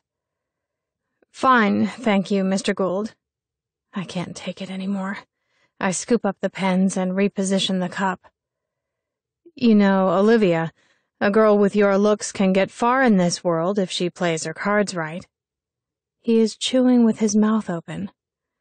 "Well, I was hoping that my talent and hard work would get me far in the world, Mr. Gould, not my appearance." He chuckles at me. I envision myself jamming a pen into his trachea. Blood. There would be lots of blood to clean up. I better not. "If you ever want to excel in this field, sweetheart, you let me know. I can instruct you all the way to the top." He smiles at me, winks, and my slimeball radar goes off. I hate being sugar-lipped, especially by a bleeding goat in pinstripes. "Instruct?" I ask with false enthusiasm. Mr. Gould picks at his teeth, flashing me a view of his wedding band, which he liked to forget symbolized fidelity. "Do I have to spell it out for you?" "No," I sigh boringly, "but you'll have to spell it out for human resources when I tell them you're sexually harassing me." I pull a nail file from my drawer o' crap and begin sawing at my thumb. When I look up, his face has gone from its usual tomato red to an ugly shade of scared shitless. "I'm sorry you see my concern for your future as sexual harassment," he says, quickly removing himself from my desk. I size him up, all the way from his bony shoulders, which are poking out of his Armani suit like two tennis balls, down to his regrettably small feet. "How about we stick to work-only conversations and you save your concern for your wife?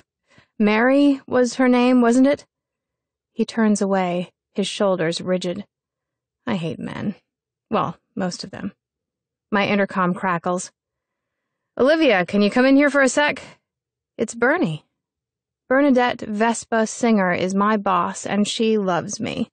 At an even 5 feet, she has cankles, perpetually smudged peach lipstick, and wiry black hair resembling poodle fur. She is a genius in her own right and a damn good lawyer. With a 95% prosecution rate and a stride to match any man, Bernie is my idol. Mr. Gould offered to help advance my career, I say coolly, walking into her office. Bastard. She slaps her palm so hard on her desk, her bobbleheads jump to action. Do you want to press charges, Olivia? Damn that cockawiener bastard. I think he's sleeping with Judge Walters. I shake my head no and sit down in a chair facing her desk. You're my kind of assistant, kid.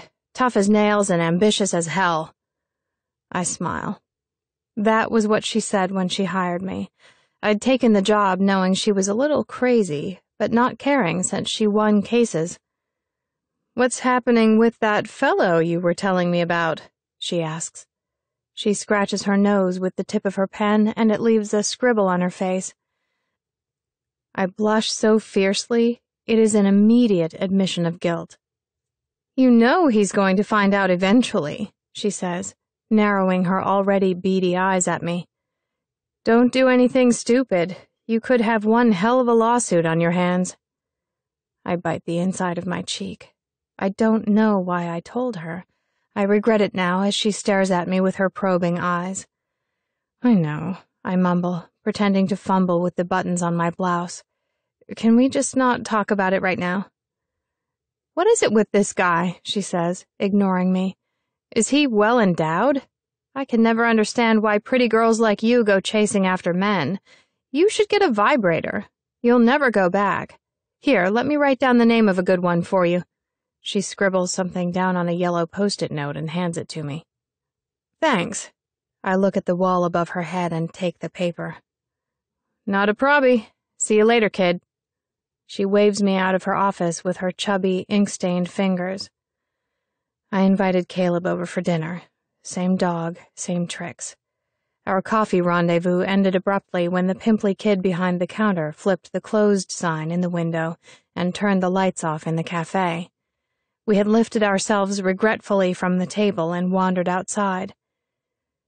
Can I see you again? He was standing directly in front of a street lamp, and it cast an ethereal glow around his shoulders. What would you do if I said no? Don't say no. It was another one of those moments where I flirt with my conscience and pretend for once that I am going to do the right thing. Come over for dinner, I blurt. I'm not much of a cook, but hey. He looked surprised at first and then grinned. I'd love to. And that's how it happened. Bad. Bad, bad. Before I leave work, I make a quick call to the number at the bottom of Dobson Orchard's wanted poster. The detective I speak to takes my name and number and thanks me for the information. He promises to call if anything comes up. Then I call my favorite Thai restaurant and order a large tray of red vegetable curry to go. Pickles is waiting for me by the door when I get home. I place my packages on the counter and grab a Coke from the fridge. You're pathetic, Pickles, I say, hooking the leash to her collar. You know I don't have time for this today. Our quickie turns into 20 minutes, as Pickles willfully disobeys me and refuses to pee on command. By the time we get home, I have 30 minutes before Caleb is due to arrive. I place the curry I bought into a casserole dish and stick it in the oven to keep it warm. I polish 2 wine glasses and then polish off a glass of wine. Then I take out all of the ingredients to make a salad and line them up in alphabetical order on my counter. Caleb arrives 5 minutes early. For you, he says, handing me a bottle of wine and a small potted gardenia bush. It is sprouting a single white flower, and I pause to smell it. This is my favorite flower, I say in half surprise. Really? Lucky guess. I grunt. If only he knew. I distract myself by trying to calm Pickles down as she hysterically throws herself at Caleb's leg. When he bends down to pat her on the head, she yelps and runs away. It's a she can touch you, but you can't touch her kind of thing, I explain. She's a tease then, just like her owner. You don't know her owner well enough to make that assertion, I smile. I suppose not. He looks around my living room, and I suddenly feel embarrassed. My home is small, and there is a lot of purple. He's been here before, of course, but he doesn't remember. I am about to explain why I don't have nicer things, when his eyes light up. You used to have long hair, he says, sauntering over to a collage of pictures on my wall. I reach up and finger a choppy strand of what's left of it. Yes, in college. I needed a change, so I took off 12 inches. I clear my throat and duck into the kitchen. I kinda got a late start on dinner, I say, picking up a knife, pausing to watch him. He is walking from knick-knack to knick-knack, inspecting everything. I watch him pick up a ceramic owl from my bookshelf. He turns it over and inspects the bottom, then gently places it back. He bought me that owl. I'd give you a tour of the apartment, I say to him, but you can see the entire place from where you're standing. It's cute, he smiles. Girly, but definitely you. I cock my eyebrow. I don't know what he means. He doesn't know me. He did, but he doesn't now. I am getting confused. I viciously chop the onions. 4 years ago, Caleb helped me move in. We painted together, my living room tan and my bedroom lilac. Knowing my penchant for perfection, he dabbed his roller on the ceiling above my bed to annoy me. He left a purple stain. I was furious. There, now you'll think of me every night before you close your eyes, he had said, laughing at my mortified face. I hated imperfections, hated them. A stain on the carpet, a chip in a teacup, anything that marred the way things were supposed to be. I wouldn't even eat broken chips. After we broke up, I was grateful for that blob of paint. It was the last thing I saw before I went to sleep, and the first thing I saw when I woke up. I would stare at that purple scar like Caleb's face was hidden somewhere in it. Caleb had been my imperfection, with his slightly Americanized British accent, and the way he could play any sport and quote any philosopher. He was such a mix of class and jock, romance and jerk, it made me crazy. Can I help you? It was meant as a question, but he was already nudging me out of the way as he pried the knife from my fingers and went to work on the mushrooms. I pause on my way to the stove and watch him slice the vegetables. So, did you remember anything this week? I pull my staged casserole dish from the oven and set it on the stove. I did. My body becomes rigid and blood rushes to my head. I was paging through a magazine, one of those travel publications, and there was a picture of a campsite in Georgia. I don't know if I ever camped there. For all I know, I could be making it up in my head. But I felt something when I was looking at the pictures. I look away before my eyes can tell on me. He camped there all right, with a snake named Olivia. You should camp there. Maybe it will jog specific memories for you. I realize my foolishness after the words are already out of my mouth. I am on Team Amnesia. His remembering would be the end of my foolish game. He opens his mouth to say something, but my doorbell cuts him off. Caleb looks at me in surprise, his hand suspended over a bell pepper. Are you expecting company? He asks. Not unless you invited your Amnesia Anonymous group. I dry my hands, dodging a mushroom he tosses at me as I head over to the door. Whoever rang the doorbell was now resorting to pounding with what sounded like both of their fists. I unlatch my bolt without bothering to look through the peephole and swing it open. A woman is standing in front of me, her fist poised midair. Can I help you? I rule out Jehovah's Witnesses because they always come in twos, and her makeup is too smudgy to be a salesperson. She is looking at me with a mixture of fear and anxiety. As I am about to say, no thank you, and close the door in her face, I notice a neat row of tears streaking down her cheeks. We stare at each other, and then in a moment of horror, I know. Leah. Leah? I hear Caleb's voice behind me as I cringe. What are you doing here? I could ask you the same thing. Her voice trembles as she studies each of our faces. I'm having dinner with a friend. How did you— I followed you, she says quickly. You haven't been taking my calls, and I wanted to see why. She whispers this last part, squeezing her eyes closed, as if to shut me out. How could you do this, Caleb? As if on cue, she drops her head and begins sobbing into her hands. I eye her dribbling nose and turn away disgusted. I have the worst luck in the world. Leah. Caleb pushes past me and wraps his arms around her. I watch from the outside. Fear twists in my stomach like a fist. Come on, I'll take you home. He turns back to mouth a hasty I'm sorry to me as he steers her out the door. I watch them go. She looks childlike next to him. He never made me look that small and fragile. I swing my door closed and curse. It feels as if I am 1,000 years old. The following evening, I am curled up on my sofa, getting ready for an exciting night with my law school applications, when my doorbell rings. I groan and smother my face in a pillow. Rosebud. I open the door without bothering to look through the peephole. Not Rosebud. Caleb. I eye him warily. Well, well, well, I say. Look what the red-headed girlfriend dragged in. He smiles at me sheepishly and runs a hand through his hair. I'm sorry, Olivia. I guess she's having a harder time than I thought. Listen, I really don't want to get involved in your girlfriend drama. I hit some kind of emotional nerve because he blinks like a bug just flew into his eye. I understand that, he says. She wants me to have friends. It just came as a shock.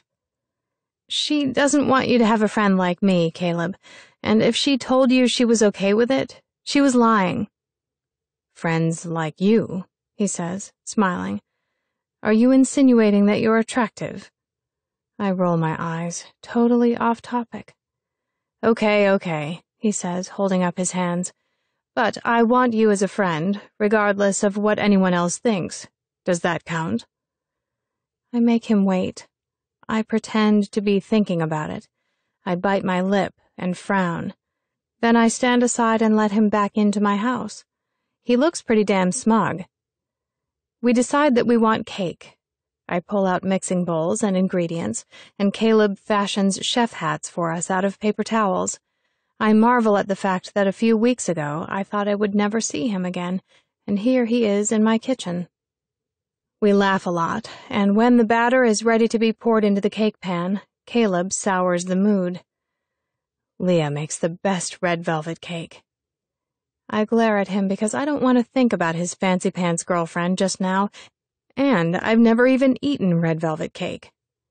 When he goes on and on about it, I pick up a handful of batter and fling it toward his face. I miss, of course, and it lands on the wall behind his head. Caleb turns to look at it. You know, he says with surprising calm, you really need to work on your aim. Before I know what is happening, he turns his entire bowl upside down over my head.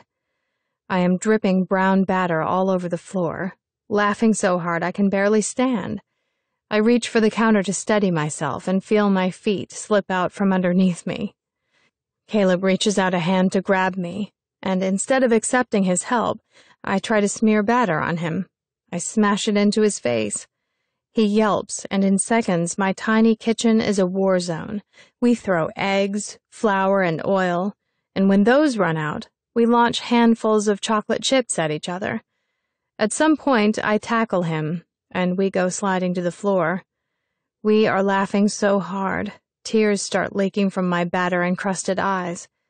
I am leaning over him as he lays sprawled on his back. There is egg on his nose, and both of his eyebrows are caked in flour. I can't imagine what I must look like. The laughter is suddenly sucked from our throats as we realize the awkwardness of our position. We could kiss, like in the movies. I hover above him for a second, waiting to see if he will make a move. His eyes are undoubtedly on my mouth, and I am breathless in anticipation. My heart is pressed somewhere against his ribcage, and I wonder if he can feel it beating around bombastically. "Olivia," he whispers. I swallow. "We still have a cake to bake." Baking? I look around at the mess and groan. How can he think about baking? 2 hours later, we are sitting on the floor of my tiny balcony, still covered in batter, eating Caleb's cake. I pull a chunk of goop from my hair and toss it over the railing. Caleb drops another slice in my hand. "Favorite book?" he asks. "Madame Bovary." He snickers. "Favorite pastime?" "Depression." "Favorite pastime?" he asks again. We've been playing this game for the last hour. It's very one-sided since he can't remember his favorites. I scratch my chin. "Eating." "Favorite memory?" I pause at this one. All of my favorite memories include him. There was this guy. He planned out a super extraordinary date. He sent me on a scavenger hunt, and I had to figure out answers to clues, like where our first date was and where the best place to buy a bra was.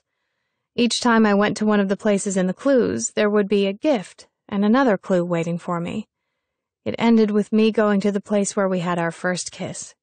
He'd set up a table with dinner and music. We danced. I don't know how to finish that sentence. Caleb is quiet. When I turn to look at him, he is staring up at the sky. What was his name? I shake my head. No way. Why? Rock my world. Tell me. The stars look silver tonight, I say, changing the subject. Maybe soon you'll remember your favorites, I say quietly. He shrugs. Or I'll just make new favorites, starting with you. This should make me excited, but it just reminds me of the ticking time bomb our relationship resembles. Can I be your favorite girl? You already are, Duchess. My vision blurs and my heart does a little skip. Did I just imagine that? What did you just call me? Caleb looks embarrassed. Duchess, but don't ask me why, it just popped into my head. Sorry. I stare straight ahead and hope he doesn't notice the horror on my face. No, it's fine, I say softly, but it isn't. Duchess was his nickname for me in college. I better get going, he says, standing up quickly. I want to ask him if he's remembered something, but I'm too scared. I walk him to the door and he leans down to peck my cheek. Bye, I say. Bye. And then he walks into the stagnant night air, leaving me alone. He is going to remember, and soon. I have to think of a way to buy myself some more time.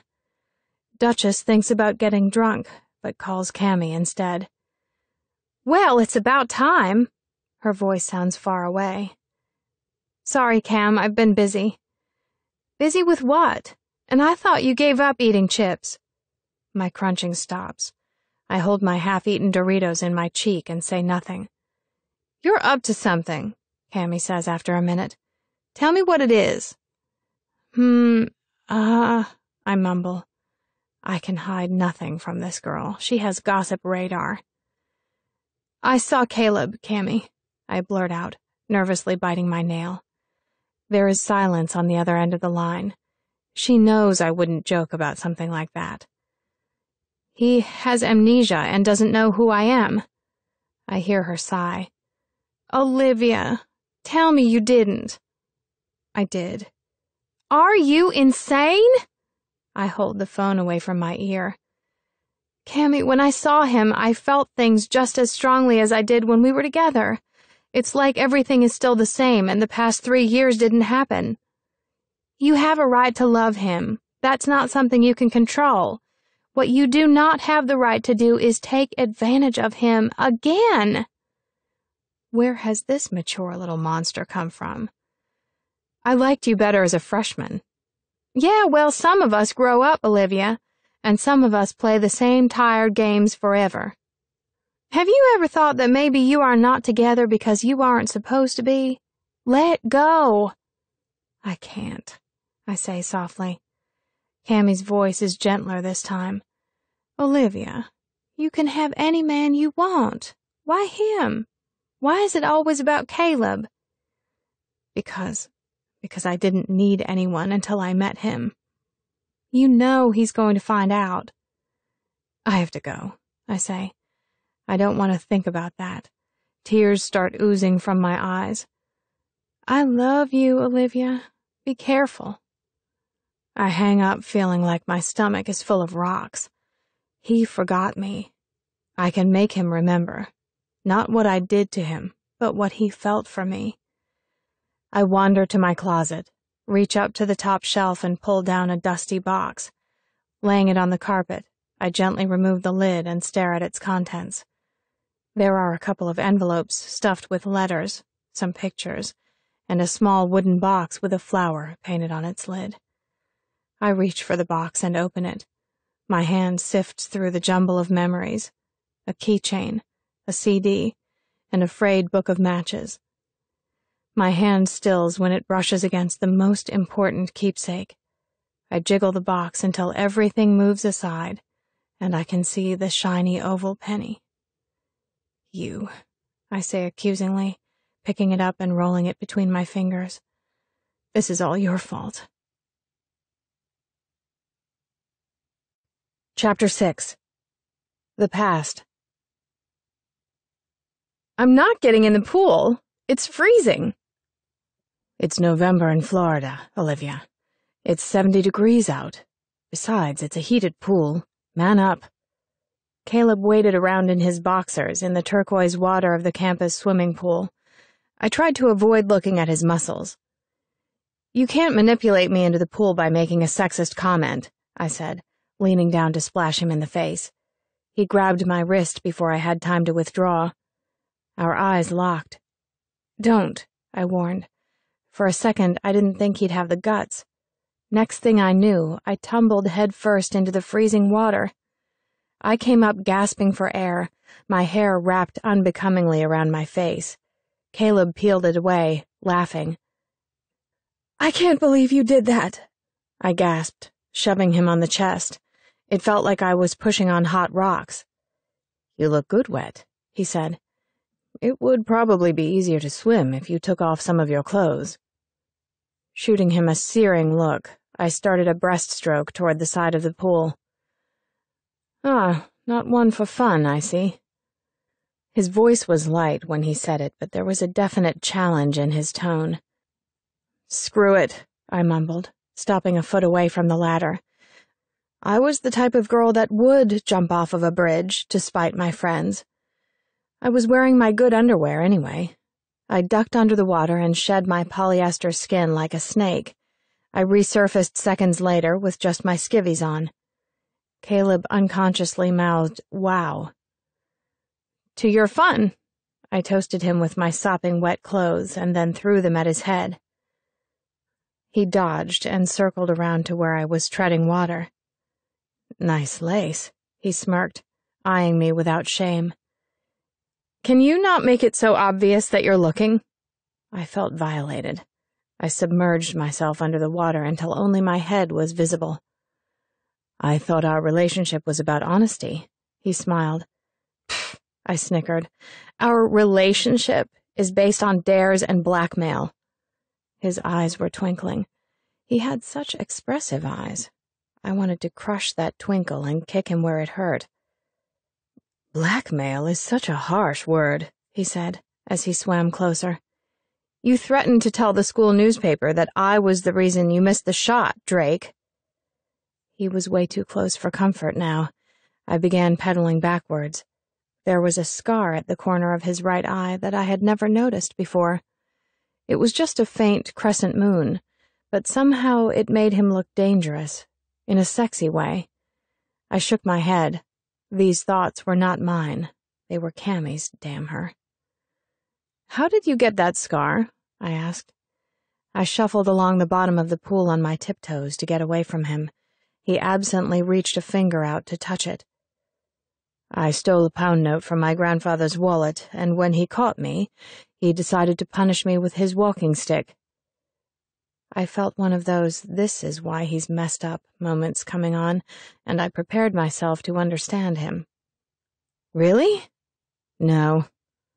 I felt myself color red. I punched him on the arm as hard as I could.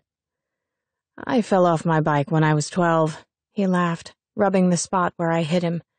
A very boring story. At least it's the truth, I said, exasperated. Someone like you doesn't need to lie to be interesting. Someone like me? He asked. You find me interesting, Libby? No, I don't, and don't call me Libby. You know, you're really quite simple and boring, I sniffed. He was looking away from me into the water. Did you drop a piece of your jewelry? What? His attention had shifted so suddenly I felt offended. There's something down there at the bottom of the pool. He was pointing to a spot between our feet. I narrowed my eyes, trying to see what he was staring at. I'm not wearing any jewelry, I said impatiently. It's probably just a penny or something. I nudged it with my toe. It was bigger than a penny. Before he could say anything else, I ducked my head under the water to retrieve it. When my head broke the surface of the water, Caleb automatically scooted closer. What is it? He was staring at my clenched fist. Let's see, I said theatrically, pulling my fingers slowly away from my palm. It was not jewelry. It was an old penny, flattened and stamped with a message that entitled its bearer one free shot of affection, a kiss. Before I realized what I was doing, I dropped the souvenir into his palm. You're full of tricks tonight, aren't you? He was laughing, always laughing. I have no idea what you're talking about. Before I could retort with something clever, Caleb reached out and scooped me around my waist. Even in the cold water, his touch felt scorching hot. He pulled me toward him, and our bodies were pressed together, belly to belly, chest to chest. I was so shocked that at first I made no protest. I hadn't been this spatially close to another human being since I was an infant. He grinned, his eyes turning smoky with what I perceived as lust. I gave up fighting and allowed my lips to be steered toward his. This is for Cammy, I told myself. There was no nice and easy with this boy. He grazed his tongue along the inside of my bottom lip. He was gentle at first, trying to coax my stubborn lips into some form of cooperation. I responded with the only thing I knew, frigid prudery. Caleb, undaunted by my lack of enthusiasm, pulled away from me. His hands were wrapped around my waist, his fingers positioned right beneath my panty line. Our foreheads were touching, and my breath was coming out in little gasps. It was embarrassing. Kiss me back, Olivia. His voice was commanding, and for a second I felt a flare of rebellion, like I did when he instructed me to put on my seatbelt. I swallowed hard and closed my eyes. I didn't win that fight. I probably wouldn't win this one either. I might not even want to win it. I could do it. Kissing was a no-brainer, like eating or walking. His lips came back a second time, and I bent my head toward him, tilted like in the movies. I was ready this time, willing, even. I jumped when we connected, and his lips, which were pressed against mine, stretched into an amused smile. He laughed into my mouth. It was infuriating and incredibly sexy. I tried to pull away, but he pulled me back. The kiss. The kiss. The kiss. It was chocolate cake and fizzy passion and goosebumps. No one had ever kissed me like that before. Then he did the strangest thing. He pulled away and held me at arm's length. The spell was broken. Olivia. His voice was rough. I shook my head. I didn't want to hear what he was going to say. I have to go, I said quickly.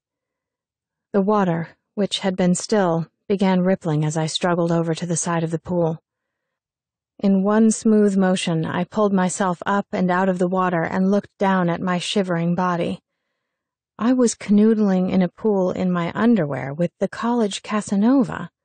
I was a harlot. Grabbing my wet clothes from the ground, I looked around in alarm. Someone was going to see me walk back wearing wet clothes. "Olivia," he said again. I refused to look at him. "Here." He handed me his dry sweatshirt, which I accepted gratefully and pulled over my head. He opened his mouth. "Look, whatever you're going to say, don't." He nodded. We walked out the gate and into the parking lot. Caleb retrieved a gym towel from his car and handed it to me. I dabbed at my face and hair and passed it back, my eyes on the floor. I was too ashamed to say anything. My behavior had been tacky. I didn't want to give him the wrong impression.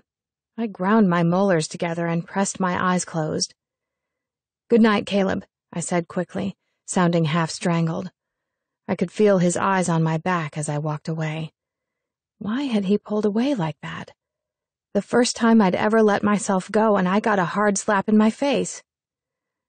"By tomorrow he'll forget you," I hissed to myself, "and then you can move on with your life and forget what kissing him felt like." I woke up the next morning feeling as if I had swallowed a mouthful of gravel. My throat was burning and my body ached. I burrowed under my covers and tried to shut out images from the night before. They were stupid and reckless images that kept replaying themselves over and over until I wanted to scream. There was no room for mistakes in my life. I didn't have any family or the backspring of money. I had one shot to make something of myself, and Caleb was the type of distraction that could throw my life off balance. He called twice during the day and once after dinner. I put my phone on silent and forbade Cammy from answering it. I got dressed for class on Monday morning, still slightly green and determined to pretend that nothing had happened. We had a sociology class together, something he probably didn't realize since it was one of the larger classes this semester, and I sat as far to the front of the room as he sat to the rear. When I arrived, the auditorium was filling up quickly. Bleary-eyed and dizzy, I made my way to the far left side of the building. Hidden by an overhang were 5 coveted seats shrouded in shadow. I wanted to hide there. Their usual occupants were the class sleepers and a guy who looked like Fred Flintstone gone Unabomber. Today, I was lucky. 2 seats had yet to be claimed. I began trotting across the aisles, my bag clutched in an iron grip to my side. I was halfway there when I heard my name called from the professor's podium. "Miss Caspin." I froze. Professor Grubbs was addressing me through his microphone, and people were turning in their seats to stare. I tried to keep walking like I hadn't heard him. "Miss Caspin," Professor Grubbs sang again. "Where do you think you're going?" I turned slowly, plastering a smile over my gritted teeth. The obnoxious, insufferable piece of— "Good morning, Professor," I said sweetly. His 3 chins were swinging beneath his grinning mouth like a pendulum. Caleb, whose head had been bent over his textbook a moment ago, pivoted toward me in his seat. Caught. I looked over my shoulder longingly as 2 students slipped into the chairs I was headed for. "Is there something wrong with your regular seat?" asked Professor Grubbs, motioning toward the front row. "Is it my breath?" He blew into his hand and pretended to sniff. There was collective snickering around the room. I glared at him and quietly made my way to the front of the room. Professor Grubbs was a 300-pound bull with a penchant for being controversial. Students were intimidated by the professor's booming voice and over-imposing presence. I found him lovable, but not today. Today I hated him. "It looks to me like you're hiding from someone." He leaned on his podium, and for a second I thought it was going to crack underneath his weight. My eyes darted to Caleb. He was smiling. Hiding from someone?" I sighed as I sat. "Why would I be hiding from someone? And I thank you not to analyze my every move, especially for the entire class to hear," I added with a hiss. Professor Grubbs looked at me mischievously, and then he cleared his throat into the microphone. He kept his eyes on me when he said, "Is there anyone in this room who suspects Olivia Caspin is avoiding them?" Caleb raised his hand. I dropped my head until my chin was touching my chest. "Mr. Drake?" Professor Grubbs was openly surprised. "Please come and take a seat next to Olivia so I can watch her squirm." I heard his footsteps, then felt his presence next to me as he slid into a chair. I kept my head down. "You're quite a handsome boy," Professor Grubbs said. "I don't think I've ever seen you this close before." I lifted my head and snorted. Professor Grubbs stared us down, his eyes traveling from Caleb to me with unveiled curiosity. "I have a newfound hunger for knowledge, sir. I think I'll be sitting this close from now on." "Now I know that the rumors are true, Mr. Drake." "What rumors, Professor?" Caleb's voice was cheerful, teasing even. "You're full of shit." There was a rippling of laughter across the student body. Caleb smiled undaunted. He was basking in the attention. "Feeling better?" he said, quietly, as the lecture had now begun. "Yes, I'm fine." I stared straight ahead and held my breath against his cologne. As he reached into his bag, his leg brushed against mine. I jerked away, but it was too late. I already had that fairy wing feeling in my stomach. "Sorry," he mouthed, grinning. I scowled at him and slapped my textbook so hard on my desk that Professor Grubbs paused in his lecture to look over at me. "Easy, Slick," he said under his breath. "If you start acting out every time you're around me, people will catch on to how much you like me." My jaw unhinged. I tried to listen to the lecture. I honestly did, but at the end of the 50-minute class, I couldn't recall a single thing that had been said. I had the smell of his cologne memorized, however, and I could tell you in detail about the patterns of movement that he made, tapping his pencil on his book in sequences of 3, shifting his legs out from under his desk so that one bounced up and down on the toe of his foot and the other stretched lazily in front of him. When we were dismissed, I shot out of my seat like a live cannonball and headed for the door. He didn't pursue me. In fact, when I turned back to get a look at where he was, I couldn't see him at all. My first reaction was that of relief and then disappointment. Perhaps he finally got the message, and he was out of my hair for good. He was waiting for me in front of my dorm building later that day. I straightened my back and took the next few seconds to get my emotions under control. Breathe, Olivia. He's just another boy, and they're all made of the same junk. I stopped a few feet away from where he was standing. If I smelled him, I knew I would lose resolve. This was picturesque, us standing under a streetlight in an emotional face-off, messenger bags crossed across our chests. "Caleb," I said, my voice too high, "I'm going to be honest." He nodded, blinking slowly. "I'm just not interested in what you're interested in. I like you, but just as a friend." I stopped to check his face, which was as unreadable as War and Peace, and threw in one last jab to bring my point home. "I just don't think we're compatible." "That's not how it feels to me." He looked alarmingly intense, and I had to stare at my shoes to avoid being sucked into his eyes. Well, I'm sorry. I guess we're just on 2 different wavelengths," I stammered. "No, that's not what I meant. I know you like me just as much as I like you, but it's your choice, and I am a gentleman. You want me to back off? Okay. Goodbye, Olivia." He walked away. I looked after him in dismay. Had I really just done that? I wanted to chase after him and tell him that I only partially meant it, and that every time I was around him I felt intoxicated, and that if he could please just kiss me one more time so I could be sure I was doing the right thing. I didn't, of course. Caleb, true to his word, steered clear of me for the next 5 months. So clear, in fact, that sometimes when we passed each other around campus, he would stare right through me. I kept thinking about what my mother would have said about this situation. "A real chunk of man meat, and you screw it up because you're afraid. You're too much like your father, Olivia." I was a relationship retard. I kicked, shoved, and punched people out of my life so they never had a chance to hurt me. Life carried on, but all of a sudden, it wasn't the same. There was a change in me.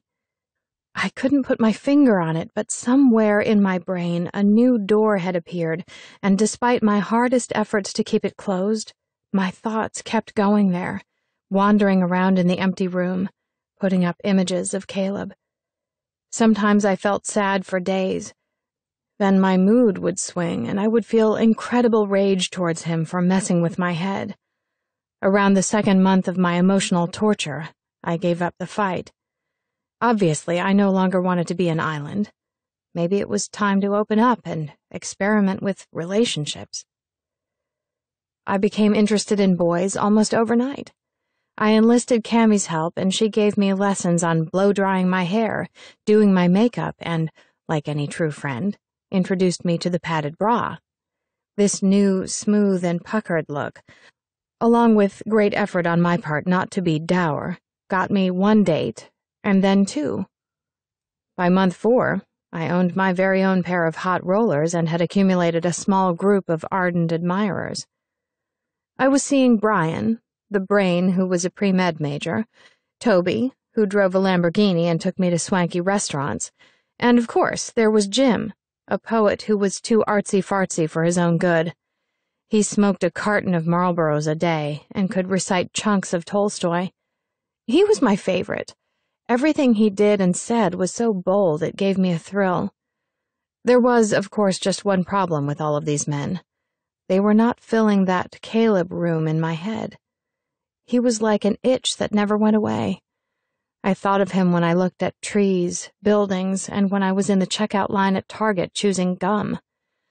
I thought of him when I brushed my teeth and when Cammie was babbling on and on about the color of her new shoes, which she claimed were salmon but were, to my estimation, coral. After 5 months, I was sick and tired of seeing his face in my head. Caleb saturated my existence, and I was screwed. To make matters worse, he was everywhere, involved in everything, and smiling at everyone. I couldn't get away from him. I stopped seeing Toby and Brian and kept Jim on the back burner because I genuinely liked him as a person. I gave up dating, it wasn't me anyway, and took up professional stalking instead. I kept up on who Caleb was dating through Cammie's gossip chain, a classic group of nosy freshmen who had wagging tongues and too little homework. I knew that he dated Susanna because she had killer legs, and Marina because she loved basketball, and she had killer legs. I knew that he took Emily to Disney World for their 1-month anniversary, and that Danielle got a Burberry purse for her 22nd birthday.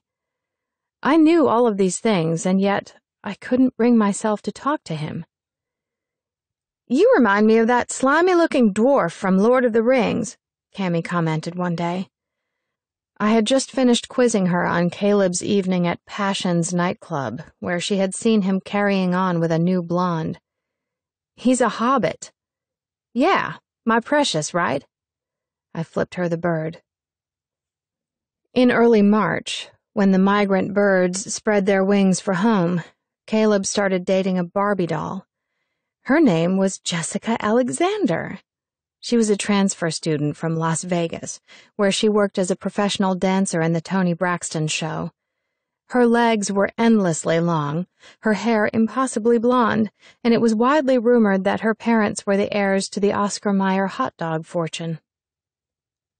I stopped eating hot dogs and convinced myself that he would become bored with her, like he had with all the others. Blondes never had much brain activity going on anyway. It was just a matter of biding my time, looking hot, and being available when the right moment presented itself. My theory crumbled when the school paper issued its February cover story. I found Jim reading a copy at the cafe where I was meeting him for a latte. Jessica's face was smiling up at me from the front page where a bold caption read, "Beauty and the Books." I snatched the paper from his hands and stared at the article with my mouth twisted in a jealous pout. She has the highest GPA in her major? My stomach felt sour. What's her major, pre-polka dots? Jim laughed, flicked a cigarette out of its carton, and struck a match all in one cool movement. Actually, it's pre-law. She's one of yours and obviously doing better than you at it. I felt my mouth go dry. Why haven't I seen her in any of my classes? I shot back, scanning the article to see if it was true. Maybe she's already taken the classes you're in. Maybe she skipped them because she's so smart. I grunted and took a swig of his coffee. This was a monkey wrench. I mean, wasn't it enough that she had her sausage money coming to her? She had to take Caleb and a stellar GPA all in one sweep? If he was going to date a smart girl, it should be me. It should be me. He wanted me, and I turned him away because prude ran thick in my veins. I decided to befriend the enemy. Breaking into Jessica's cabbage patch of friends was the only way I was going to be able to cause trouble. She had to like me. I began an observation of Jessica's group of girlfriends that stuck to her like denture paste. They were impossibly friendly, but without the true loyalty of a cammie. I coined them friends, pretend friends. They bonded by shopping and threw the word like into every sentence. It's so cool to shop with you. You know my style so well. You have the best hair. When Brad broke up with me, you were so my support system. Jessica lived just a few doors down from me, and I began smiling at her as we passed each other in the hallway. Gradually, I moved on to a polite hello. Being popular, she responded glassy-eyed and with a small smile that tugged automatically at the corners of her mouth. A few weeks in, she began noticing me, waving at first, and then one day telling me she liked my shoes. I learned that pretty girls tend to notice other pretty girls, if only to size up their competition. I was somewhat proud that I had drawn the eyes of such a figurine of beauty. If she was noticing me, maybe her boyfriend was too. Our first official chat came one afternoon as I was in the campus laundry room. I had just collected my clean clothes from the dryer when she arrived with a basket full of her dirties. Seeing this as a kind act of fate, I dumped my neatly folded load back into the washing machine and started a conversation that went something like this. Watch out for that machine. It destroyed my Chanel pajamas last week. She looked up, eyes big, her hand poised over the open washer. Of course I didn't have Chanel pajamas. I didn't even know if Chanel made pajamas, but if they did, this girl would have a set. Were they the new ones, with the silver embroidery on the cuffs? Bingo. I nodded. How awful. I swear this school refuses to spoon out any money for, decent amenities. I poured a capful of blue detergent into the machine and slammed it shut. Didn't you, move here from Vegas or something? I asked, as I casually walked over to the soda machine and slid my coins into the slot. Jessica nodded. Yeah, I, needed a change. I came here for a semester to try it out, but then I met my boyfriend and decided to stay. Who's your boyfriend? I jabbed the button that would give me a Coke and bent at the knees to retrieve it from the bin. Her face changed when she said his name. I hated her for it. Caleb Drake. He's on the basketball team. He's a really cool guy, total gentleman. Her voice was unbelievably annoying. Yeah, that's hard to find. Guys nowadays are such... I was trying to find the right word, the kind she would use. Stupid jerks. I smiled. Jessica nodded at me, her graceful eyebrows furrowed. I felt the denture paste pull. She was accepting me into her friendship. Literally, I'm never letting him go. I'm gonna marry this boy. I hated it when literally was used for non-literal things. I popped the tab on my soda can and returned her grin. Over my dead body. Literally. Florida was wet.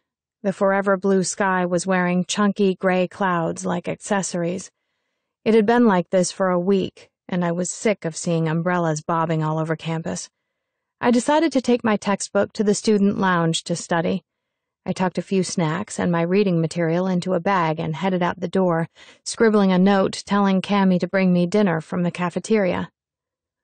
I took the elevator down a floor and headed west toward the quieter of the 2 study lounges in my building. The room was dingy and smelled like dirty socks, but it was hardly ever occupied, and I kind of liked the leftover ambiance of the place. I rounded a corner and saw a familiar blonde head framed in the window. Jessica. I was about to offer my most cheery, hello, when I noticed the droopy way she was holding her shoulders. They were crying shoulders. I was very familiar with this scene. I looked around cautiously. Blondes in distress were never alone. There were usually friends, comforting, patting, reassuring. The hallway was empty. I took a step forward and stopped. Maybe they had broken up. Hope tickled my chest, and I swept it away, annoyed. There was no use getting ahead of myself. "Jessica, are you all right?" I placed a hand on her shoulder, and she turned to look at me with wet doe eyes. There was a collection of soggy tissues lining the windowsill. I wondered how long she had been hiding out here. "Hi," she said weakly, her voice hoarse. "What's wrong? Why are you crying?" She turned back to the window and dabbed at her nose. She was quiet for a long time, and I shuffled my feet, wondering if she had forgotten I was there. I was about to say something when she started sobbing. Sob. Think, hiccup, sob, that I'm, gasp, hiccup, pregnant. I let the news sink in. She had toned down her crying and was mewling softly into a tissue. I evaluated my position, her position, and his position. Things were looking shitty for all of us. "Okay," I breathed. "Have you told him yet?" "No." "Does anyone know?" She shook her head. "My," sniff, "parents would disown me, and I'm so scared of," gasp, "losing him." "Of course." I sounded sympathetic, and part of me actually was, a part so minuscule it made an atom look like a fist. "What are you going to do?" I plucked the dirty tissues from the sill and tossed them in the trash. "There's nothing I can do. I have an appointment on Saturday, but I need someone to take me, and I don't want to tell any of my friends, you know? I'm still pretty new here. I don't want them to look at me differently." I highly doubted they would. The semester before Jessica arrived, 2 of her closest friends were rumored to have undergone the same procedure. "Why don't you tell Caleb? He would understand. I mean, he's halfway responsible, for Pete's sake." "No!" She grabbed onto my arm and looked at me with her big eyes. "I told him I was on birth control, and I meant to start taking it again. I've just been so busy, school and him. I never thought this would happen. I was so careful about everything. I have no one that I can trust." She attached herself to me then, arms wrapped around my neck, head face down on my shoulder. I realized with discomfort that she was hugging me, looking for some kind of consolation. I patted her back the way I would a smelly person and detached myself. "I'll take you." "Really?" She wiped away the wetness on her cheeks, leaving streaks of black mascara. "You would do that?" "Of course. I'm removed enough from the situation. You won't have to get your friends involved, and Caleb will never have to know." "It's on Saturday at 7, she replied, grasping me in a hug that was so desperate I flinched. "Thank you so much, Olivia." Now there was a surprise. After all the talking we did that day while tending to our clothes, she had never once asked my name, not even after I asked hers. Popular girls surmised that everyone knew who they were. Duh, Jessica Alexander.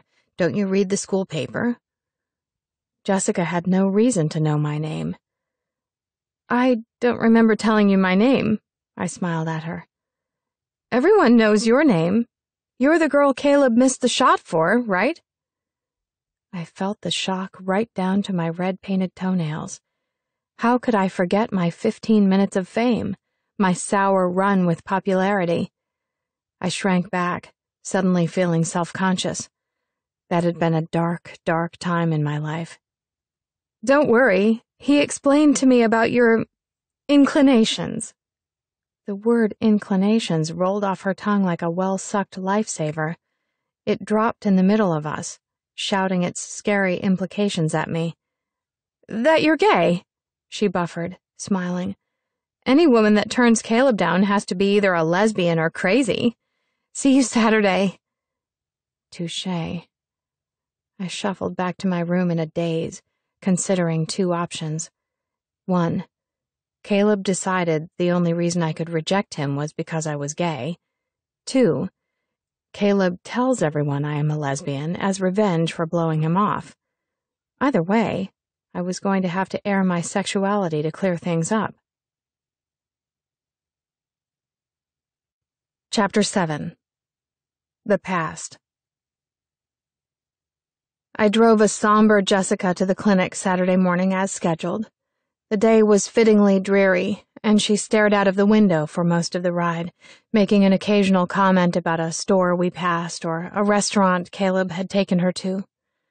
I was wondering if she was capable of talking about anything else other than Caleb when she pointed to a billboard for Calvin Klein and said that Caleb was so much hotter than the guy modeling the underwear.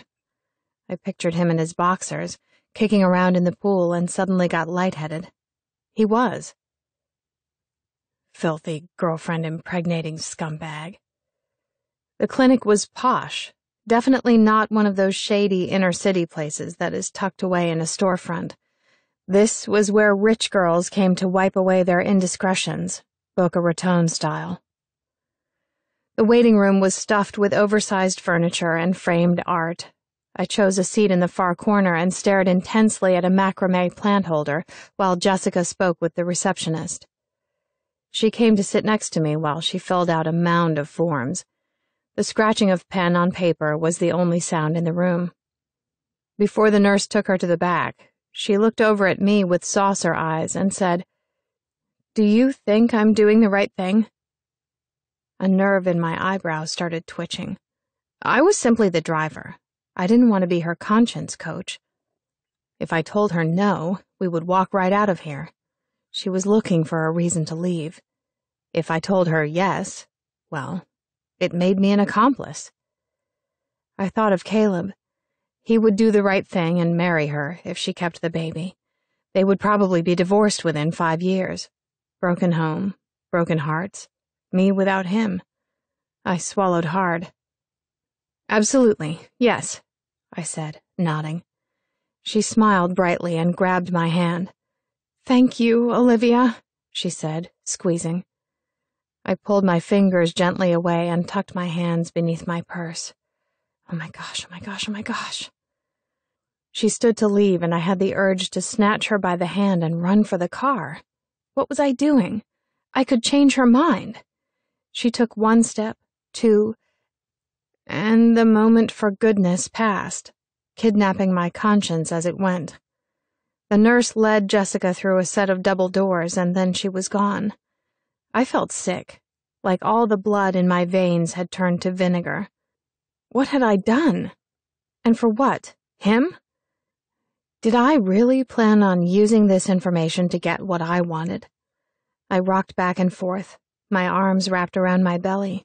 Are you okay? The receptionist asked, peering around the slab of frosted glass she sat behind. Something I ate, I said. She nodded like she understood and pointed me in the direction of the bathroom. I hid in the handicap stall for 30 minutes with my back pressed against the door, convincing my bruised conscience that it was all her choice and I had nothing to do with it. When enough time passed, I slipped back into the waiting room and took a seat. I flipped through a couple of magazines and bit away at my nails. One other girl arrived during my tortured time there. She looked to be about 16 and was escorted by her mother, who was hiding behind a pair of dark glasses.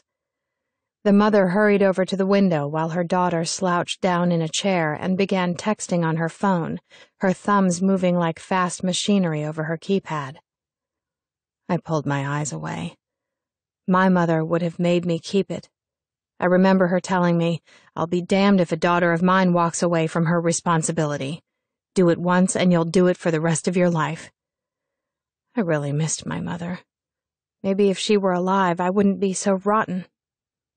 A nurse approached me an hour later, bending down to say something in those hushed tones that everyone kept using. "If we speak softly, perhaps we won't draw attention to what is really happening here." "Jessica is ready. You can pull your car around the back to pick her up." I flinched. They were sending her away through the rear of the building.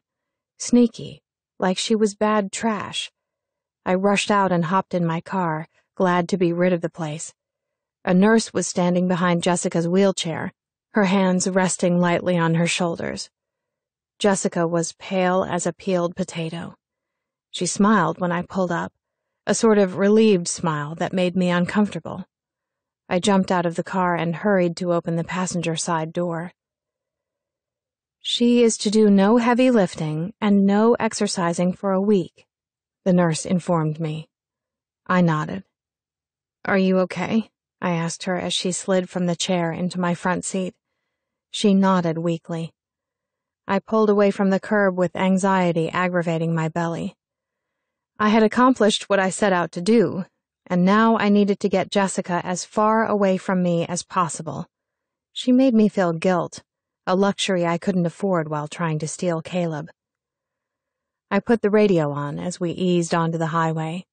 Jessica spent most of the ride home gazing again out of the window. A part of me wanted to ask what she was feeling, if she was sad or relieved, but the part of me that wanted Caleb kept my tongue glued to the roof of my mouth. This is business, I reminded myself. I wasn't here to make a friend.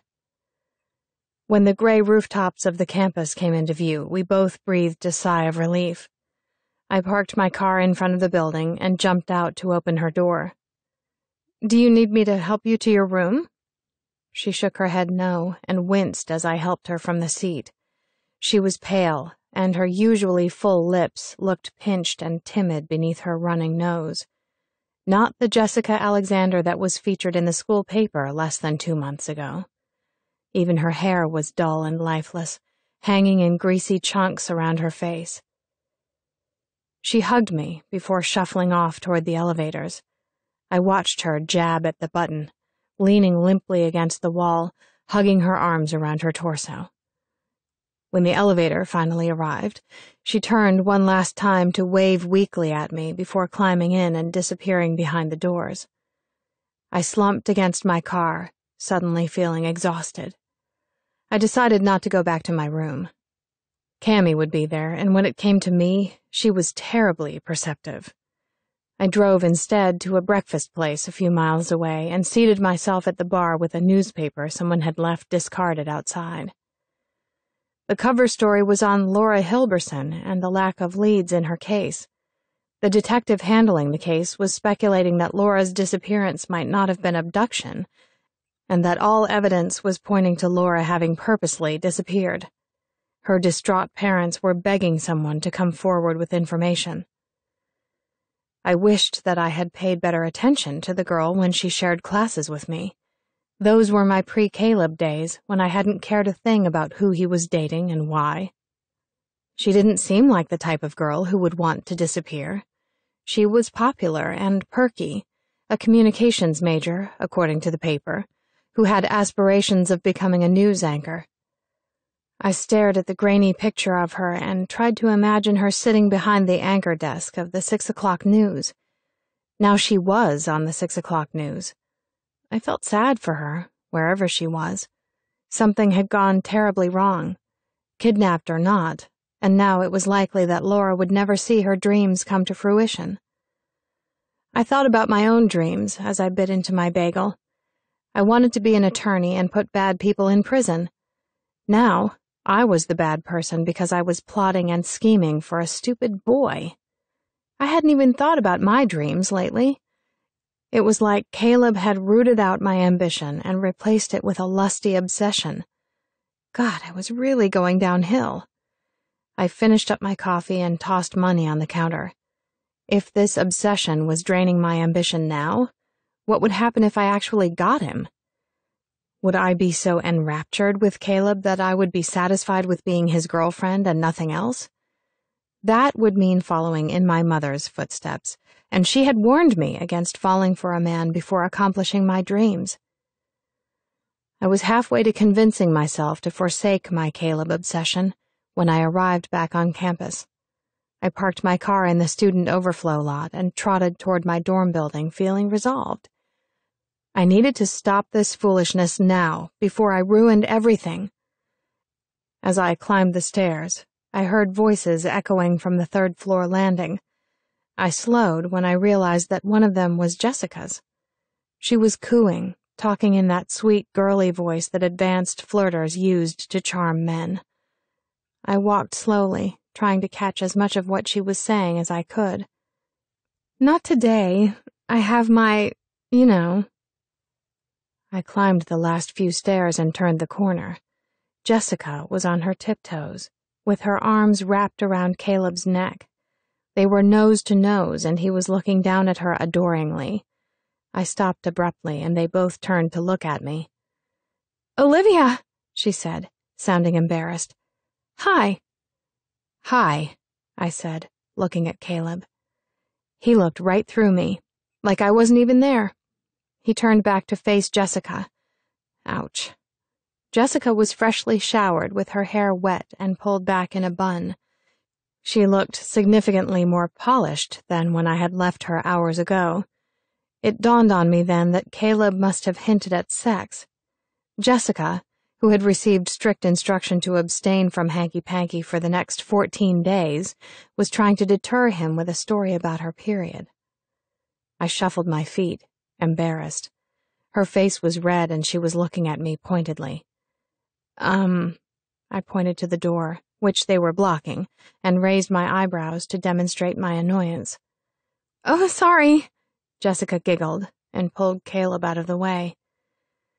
She made sure to wink at me as I squeezed past, and I made sure to brush Caleb's back with my arm. He jerked away from my touch, and I smiled in satisfaction. Jackass. I walked quickly to my room, with the faint stirrings of anger beginning to rise in my chest. How could she be all over him like that, after what she'd just done? I jabbed my key into the lock and turned it so hard the tips of my fingers hurt from the force. Hours after aborting her baby, and she's already wrapped around him like string cheese. She was an idiot, and I had to have him. Simple as that. I would learn to balance him with my ambition. I could have both, and I would. I burst through my door with determination and told Cammy to shut up before she had the chance to open her mouth. I threw myself on my bed and pretended to read a textbook. By the end of the week, Jessica and Caleb's relationship would be in tatters, and I would have my second chance. Chapter 8. The Present. "Olivia, will you come?" Caleb's voice hangs on the other end of the line, waiting for my response. I sigh, looking around my apartment and plucking at my sweater. He wants me to come over for dinner, and I feel like that would really be crossing the line. It's not like I am a virgin to crossing lines, but I am trying to be a decent person. If I can keep things away from his personal life, then I can make believe he is instigating the whole shebang. Seriously, Caleb, I don't think it's a good idea. Your girlfriend would have a breakdown if she found out. Why can't we meet at a restaurant or something? My cooking is better than any restaurant you've ever been to. Besides, there's more chance of her spotting us out at a restaurant than at my place. Unless she's stalking you like the last time, I think bitterly. She didn't have much of a problem finding my apartment, I say sourly.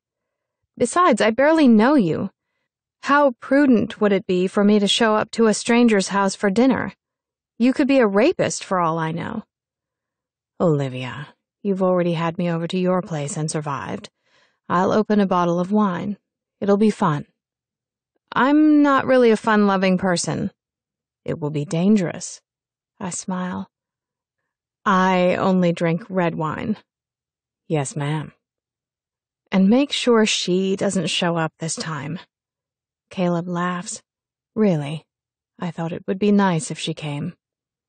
We make arrangements as to what day and time, and I hang up feeling anxious. I stuff my face into a pillow and groan in shame. I am in over my head. My phone rings again. Thinking it is Caleb with a last-minute detail, I snatch up the receiver. Hello? Olivia? It is a different voice. Yes? Olivia, you sexy beast of a woman, where have you been all my life? Jim? The one and only, baby. How's life?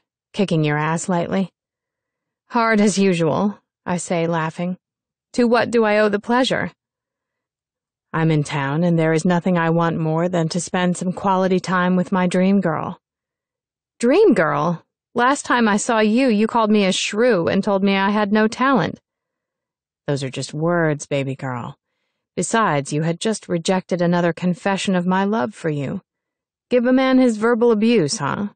Now, when are you free for the taking? Jim. The same guy I used to make a statement about my sexuality. The one I dropped like a dirty sin the moment I stole Caleb. He remained faithful. I received a call every time his work swept him past my zip code, and we would have a whirlwind night of dancing or eating or whatever other guilty pleasure suited us. Then he would leave, and I was fine with that. How long are you in my corner? 2 days, 3 at the most. I was thinking we could go down to the Wave, get drunk, grind around on the dance floor. Sounds romantic. When can you be here? 15. I have to stop for some smokes. Fine, I say. I'll be ready. I hang up and smear some lipstick on my mouth. I am still thinking about Caleb, and I have to force myself to stop. Tonight was just going to be Jim and me and a good time. No obsessions. I slip on a pair of black pants and a green off-the-shoulder shirt and pull my hair into a ponytail. Jim picks me up outside of my apartment. I hop into his car, a restored 1969 Mustang painted green with yellow racing stripes, and smile at him across the seat. You're like a Percocet on a bad day, Libby, he says, surprising me and kissing me straight on the mouth. I pull back and shake my head. I love it when you compare me to prescription drugs. I plug in my seatbelt and begin messing with the radio. Jim likes Fish, and that's practically a sin in my book, since they're just Grateful Dead wannabes. Jim winks at me and perches a cigarette between his lips. Usually, I don't tolerate smoking. It makes me feel gritty, and it doesn't help that my mom died of cancer. But there is something about the way Jim smokes that makes me want to watch him. I look on in anticipation as the wick of his lighter spits out a tiny tongue of fire. He lowers his cigarette to the flame and inhales. I can almost hear the tip of his Camel hiss in delight as it accepts the fire. This is my favorite part. He takes a long drag. His eyelids flutter like a junkie. Then he pushes the gray smoke out of his nose, and it curls into the sky, like a graceful, ashen ghost. Beautiful. I sit back, satisfied. Jim is darkly handsome. He is wearing eyeliner and jeans that cling to his body like lizard skin. His hair is shaggy and dyed black, which makes his sharp blue eyes seem almost lavender. I always thought the British accent belonged more on him than on Caleb. I fan away smoke and hum along with the final bars of an oldie my mom used to love. Why are you so happy tonight? He asks, tapping an inch of cigarette ash into an empty can of Red Bull. There is something devastatingly wrong with the universe when you are happy enough to hum. He scoots his car into traffic, almost hitting the bumper of the truck in front of us. I don't know, I just am. Jim raises an eyebrow. Come on, Libby. I know when something is up. I pause. Then I say, Caleb's back. There is shocked silence. Gladys Knight sings on the radio. Jim's fingers are absently tapping the steering wheel to the beat of the song. He's back. This comes as a statement instead of a question. I can hear the distaste in his voice, and I don't blame him. Caleb had always been a thorn in Jim's flesh, especially when I eventually chose Caleb over Jim. Olivia. He turns the radio off and stubs out his cigarette, which means I'll get to watch the whole lighting process again in a few minutes. In what way is he back? I have no intention of telling him about the amnesia. I don't know. He's just back, and I don't really care why. Jim narrows his eyes and appears to be looking suspiciously at the road. I don't know what it is with you and that asshole. 4 years and a bad breakup later, and you're still in a fucking chemical romance with Basketball Ken. I don't want to hear it. Not from Jim. Not from Cammy. In my wildest dreams, I never imagined this twist to my story. 1,000 girls could tell me that they would have done something different than what I did, the day I pretended not to know Caleb, and I wouldn't care. This is my redo. It happened by accident. I didn't go looking for him, so just shut the hell up about it. We pull up in front of the club, and I hop out before the valet can open the door. I wait for Jim as he unwinds his long body from the car and tosses his keys to the attendant. He is pissed. I can see it on his face. More than once he's accused me of using him as a fallback when Caleb's not around. I walk in front of him, ignoring the beating his eyes are giving me. I feel kind of badass tonight, so it's not hard. It's none of his damn business anyway, meddling eyeliner-wearing punk. Jim hates weakness, and by God, Caleb is mine. But I have faith that by the time we start dancing, he will get over it. The wave is filled wall to wall with vibrating bodies. Jim grabs my hand and pulls me through the throng of dancers until we reach the bar. Most of the girls turn to look at us. What is a razor-edged rocker doing with a softy like me? I bristle under their curious eyes, fanning out a couple of dirty looks. Jim lays a 50 on the slimy bar and orders 4 shots of tequila. I ready our limes and smile at him. Are you still mad? I ask. The bartender slides the shot glasses toward us, and we both claim 2. Jim shrugs. Does it matter? I pour the first one down my throat and suck on a lime to pull the flavor. Tequila is gross. I don't want you to be mad. I hardly get to see you.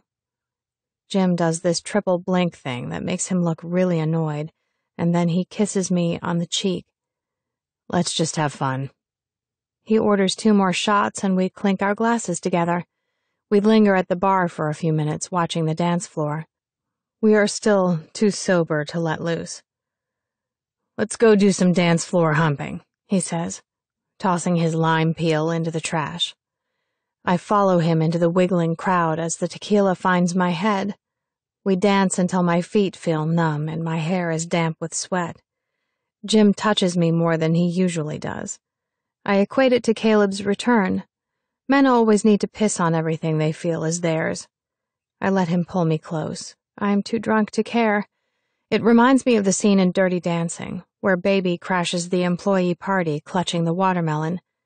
We are dancing face to face, dirty.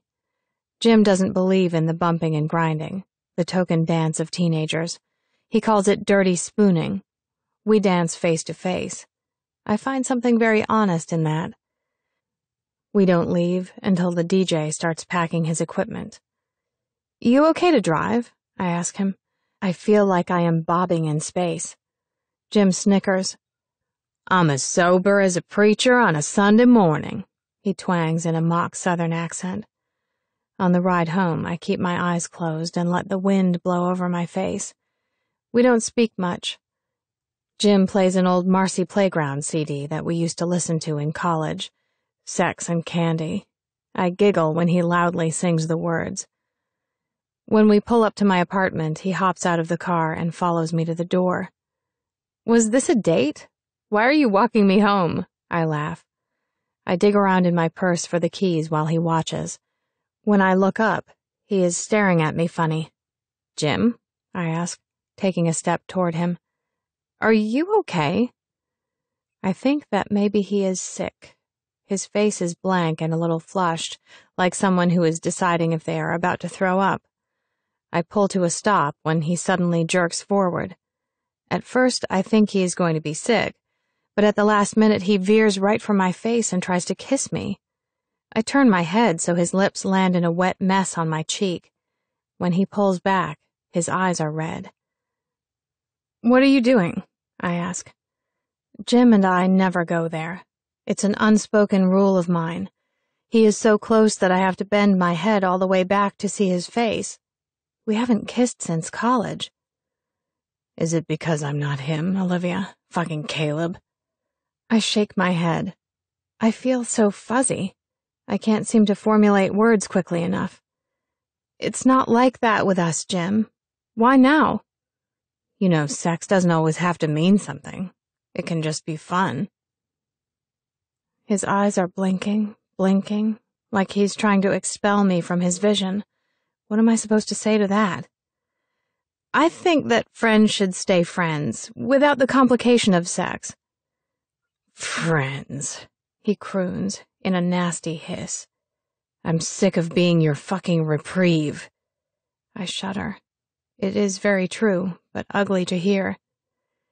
"You're a real cock tease, you know that." I look up in surprise. He has called me that in a joking way many times, but never in this tone of voice. He is blotchy-faced and red-eyed, and he is scaring me in that deep part of a woman that tells you to run. I take a step back. "Jim, you're drunk," I say slowly. "I'm drunk and you're a bitch." Then he is all over me with his mouth, pushing against my tightly pulled lips, his hands between my legs. I make a muffled cry and try to push him away. He doesn't budge beneath my shoving, and I realize there is nothing I will be able to do to stop him. I try to plead, but everything seems to roll right off him. He is groping at me, trying to pull my pants down. My neighbor's door is less than 10 yards away on the other side of the building. If I can break free, I can run for it. There comes a moment when he is distracted, and his grip loosens on my arms. I take the chance to wrestle my hands free, and I slap him hard across the face. He draws back in shock, and his hand cradles the place I hit him. I am prepared for him to come back harder, stronger, but he just looks at me. There is nowhere for me to go. I am cornered against my own front door. I consider screaming, but the only person who might hear me is Rosebud, and what could she do? So I try to reason with him. "Go home, Jim." My voice is firm. Those few seconds that he spends weighing his options become a muddy memory for me. I am angry and ashamed and scared as I watch him decide whether or not to rape me. Please, God, let him leave. The space between us grows as he turns around and stumbles to his car. I practically fall through my door. When I am on the other side, I bolt the lock and throw myself onto the couch. I sob into a pillow until my throat feels raw, and then I pick up the phone and call the only person I have ever trusted. "Caleb." "Olivia." His voice is heavy with sleep. "What's wrong?" "Can you come over to my house?" "Right now?" I can hear him shuffling around his room, turning on the light, fumbling with things. "Caleb, please, I'll be right there." When Caleb arrives, his hair is disheveled and he is wearing shorts and a tattered t-shirt. "What happened?" he asks as soon as he sees me. He holds my chin in his fingers and turns my face from side to side. I tell him about Jim, about the club, and about what he did after. Caleb paces my living room. His face is contorted in anger. "Where is his hotel, Olivia?" His fists are clenched at his sides. I am afraid that if he finds Jim, he will find out who I really am. "No, I don't want you to go." I pull on his arm until he sits back down next to me. His anger gradually subsides into concern, and he pulls me to his chest.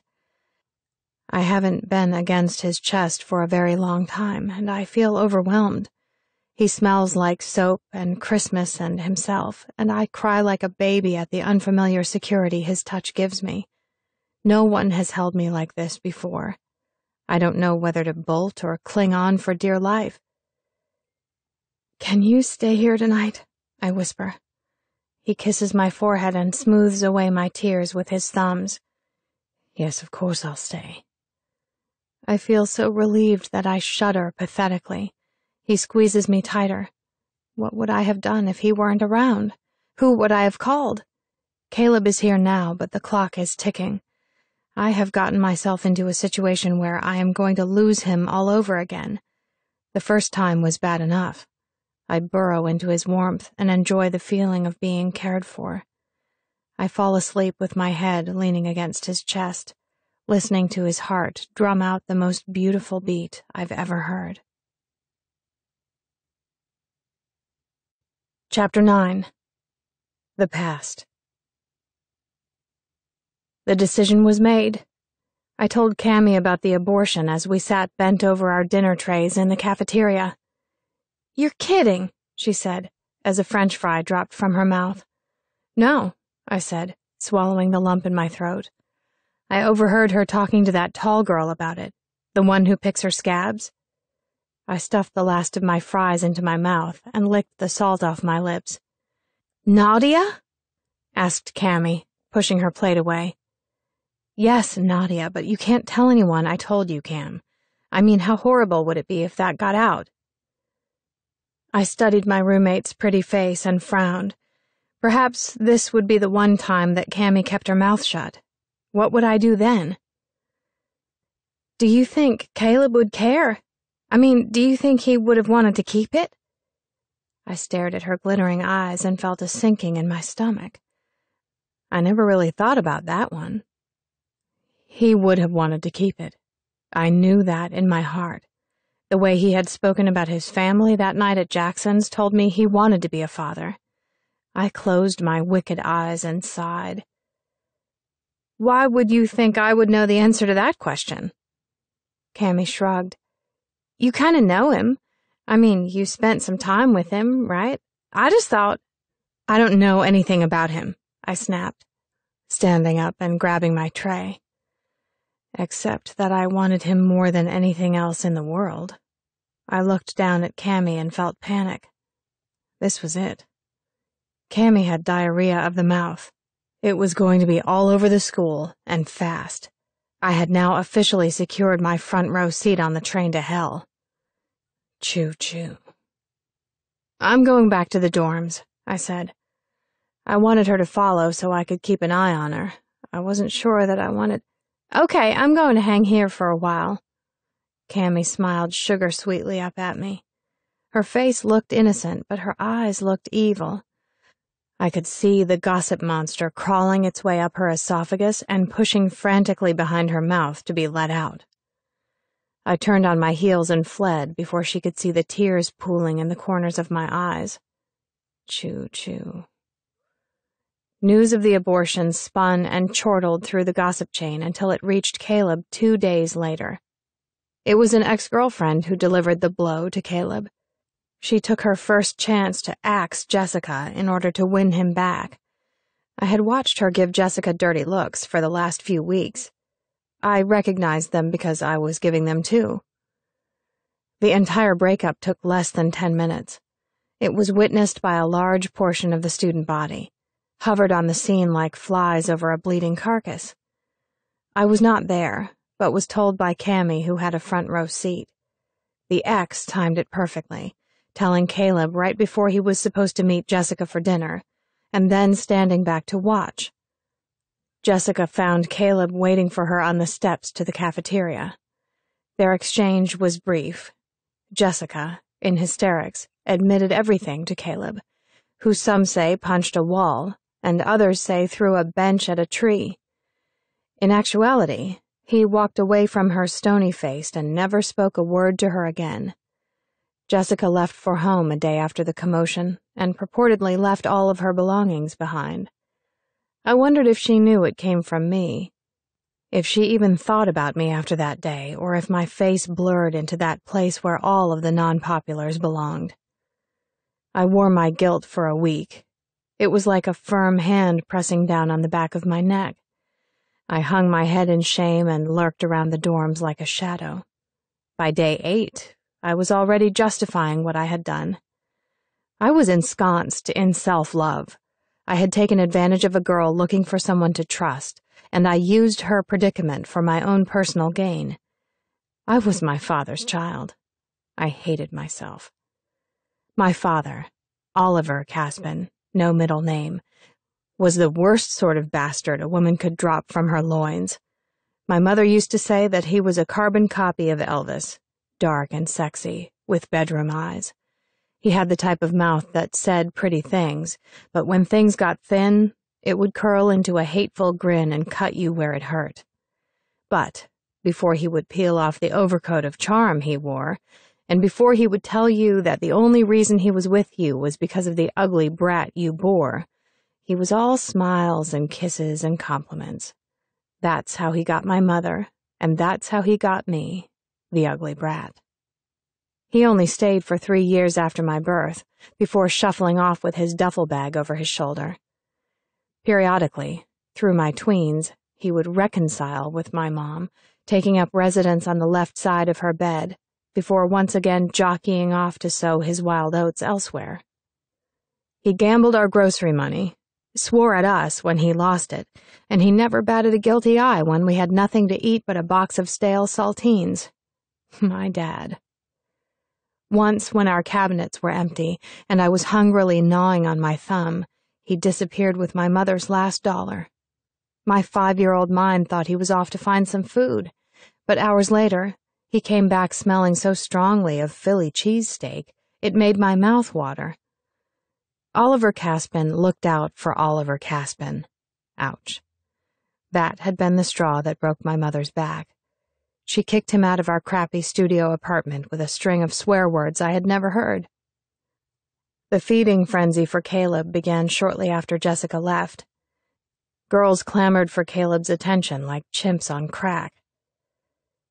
"He's got the banana that every girl wants," Jim commented one afternoon, as we watched a couple of blondes bob around Caleb like loosely tethered helium balloons. Caleb was laughing at something one of them said. She leaned over and planted a kiss on his cheek, to which he blushed and pulled back in surprise. I looked away, jealous. I couldn't take much more of this. I was mentally murdering someone new every 5 minutes. My opportunity came the same day I flunked my Latin test. I had never received as much as a C in my entire educational career, so the large F, circled in red and underlined twice, came as a pureed brain shock. I was losing my grip. I couldn't concentrate. Caleb had rooted himself in my mind like a parasite, and he was feeding on my emotions and thoughts. Something had to be done. I was between buildings, clutching my test to my chest and staring glassy-eyed at a random brick in the wall when someone walked by and shoved a flyer into my hand. Normally, I would have tossed it, but this time, blame it on my moment of shock, I turned it over. Zach's party. Where? Where else? When? Saturday at 10 o'clock. Bring beer. When I got back to my room, I shoved the flyer in Cammie's face. "Let's go to this." She was leaning over a poster board, using liquid eyeliner to stencil in the words "business plan" across the top. She glanced at the flyer for the briefest of seconds and started blowing on her letters. "Are you having some kind of midlife crisis?" "I'm only 20, brat. You have to be in the middle of your life to have a midlife crisis. Why aren't you using a marker?" "I don't have one, and I'm in no mood for jokes. This project is due tomorrow, and the only thing I know about business is how to spell it." "Well, you don't even know that much because you're missing an S." Cammie frowned at her poster and went to work on the last S. "I need you to come with me." I walked to my drawer and retrieved a box of markers. "What are you going to do at a party?" I quelled the urge to smack her and tried to sound pleasant. "I don't know. Normal things that people do at parties, like hang out." "You don't drink, dance, or smoke. Sorry, Olivia. Nobody's going to want to talk about politics with you, unless you're going to a keg party at Beta Nu, and that would be so lame." "I can dance," I said defensively, "and anyone can drink. There's no special talent needed there." Yes, but a special talent is needed for not acting like a fool when you are drinking.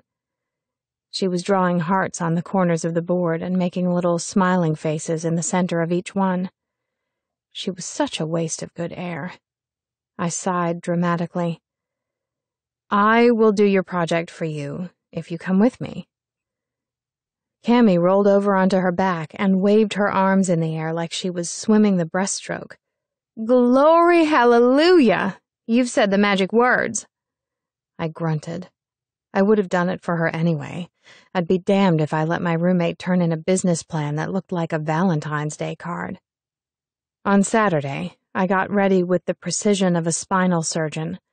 Everything had to be just right. I was going to win this battle, be it with Mad Merlot lipstick or Sexy by Victoria's Secret. At 10 o'clock, Cammy and I were floating up the stairs of the Zach's house, surrounded by clouds of exhaled nicotine. My head was spinning, and my dress, which was a size too small, was hugging my chest like a boa constrictor. It's a good thing you look like a normal girl, Cammy said, smiling at me in approval. Normal as opposed to what? I was tugging at my dress, trying to cover the exposed swell of my breasts, which were rising like two plump muffins out of Cammy's push-up bra. She smirked at me and tugged the dress back down again. Well, you have those, for one thing, she poked me in the chest.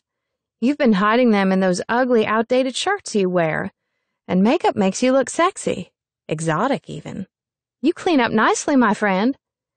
I hoped so. Are you ready, O? Cammy asked, squeezing my arm. I felt a little sick, actually, but I took a deep breath and nodded.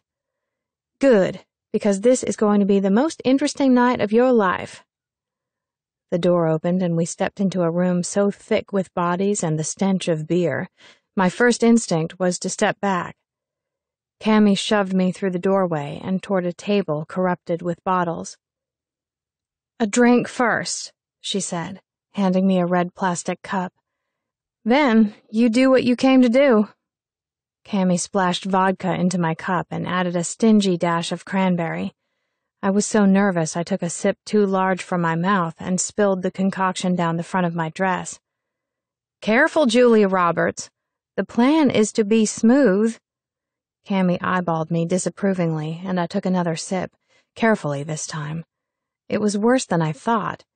People were sweating and touching everything, breathing their alcohol breath into each other's faces. Germs. Horniness. They were acting like animals. I suddenly felt a rush of panic. This was too hard, being someone else. There had to be another way to do it.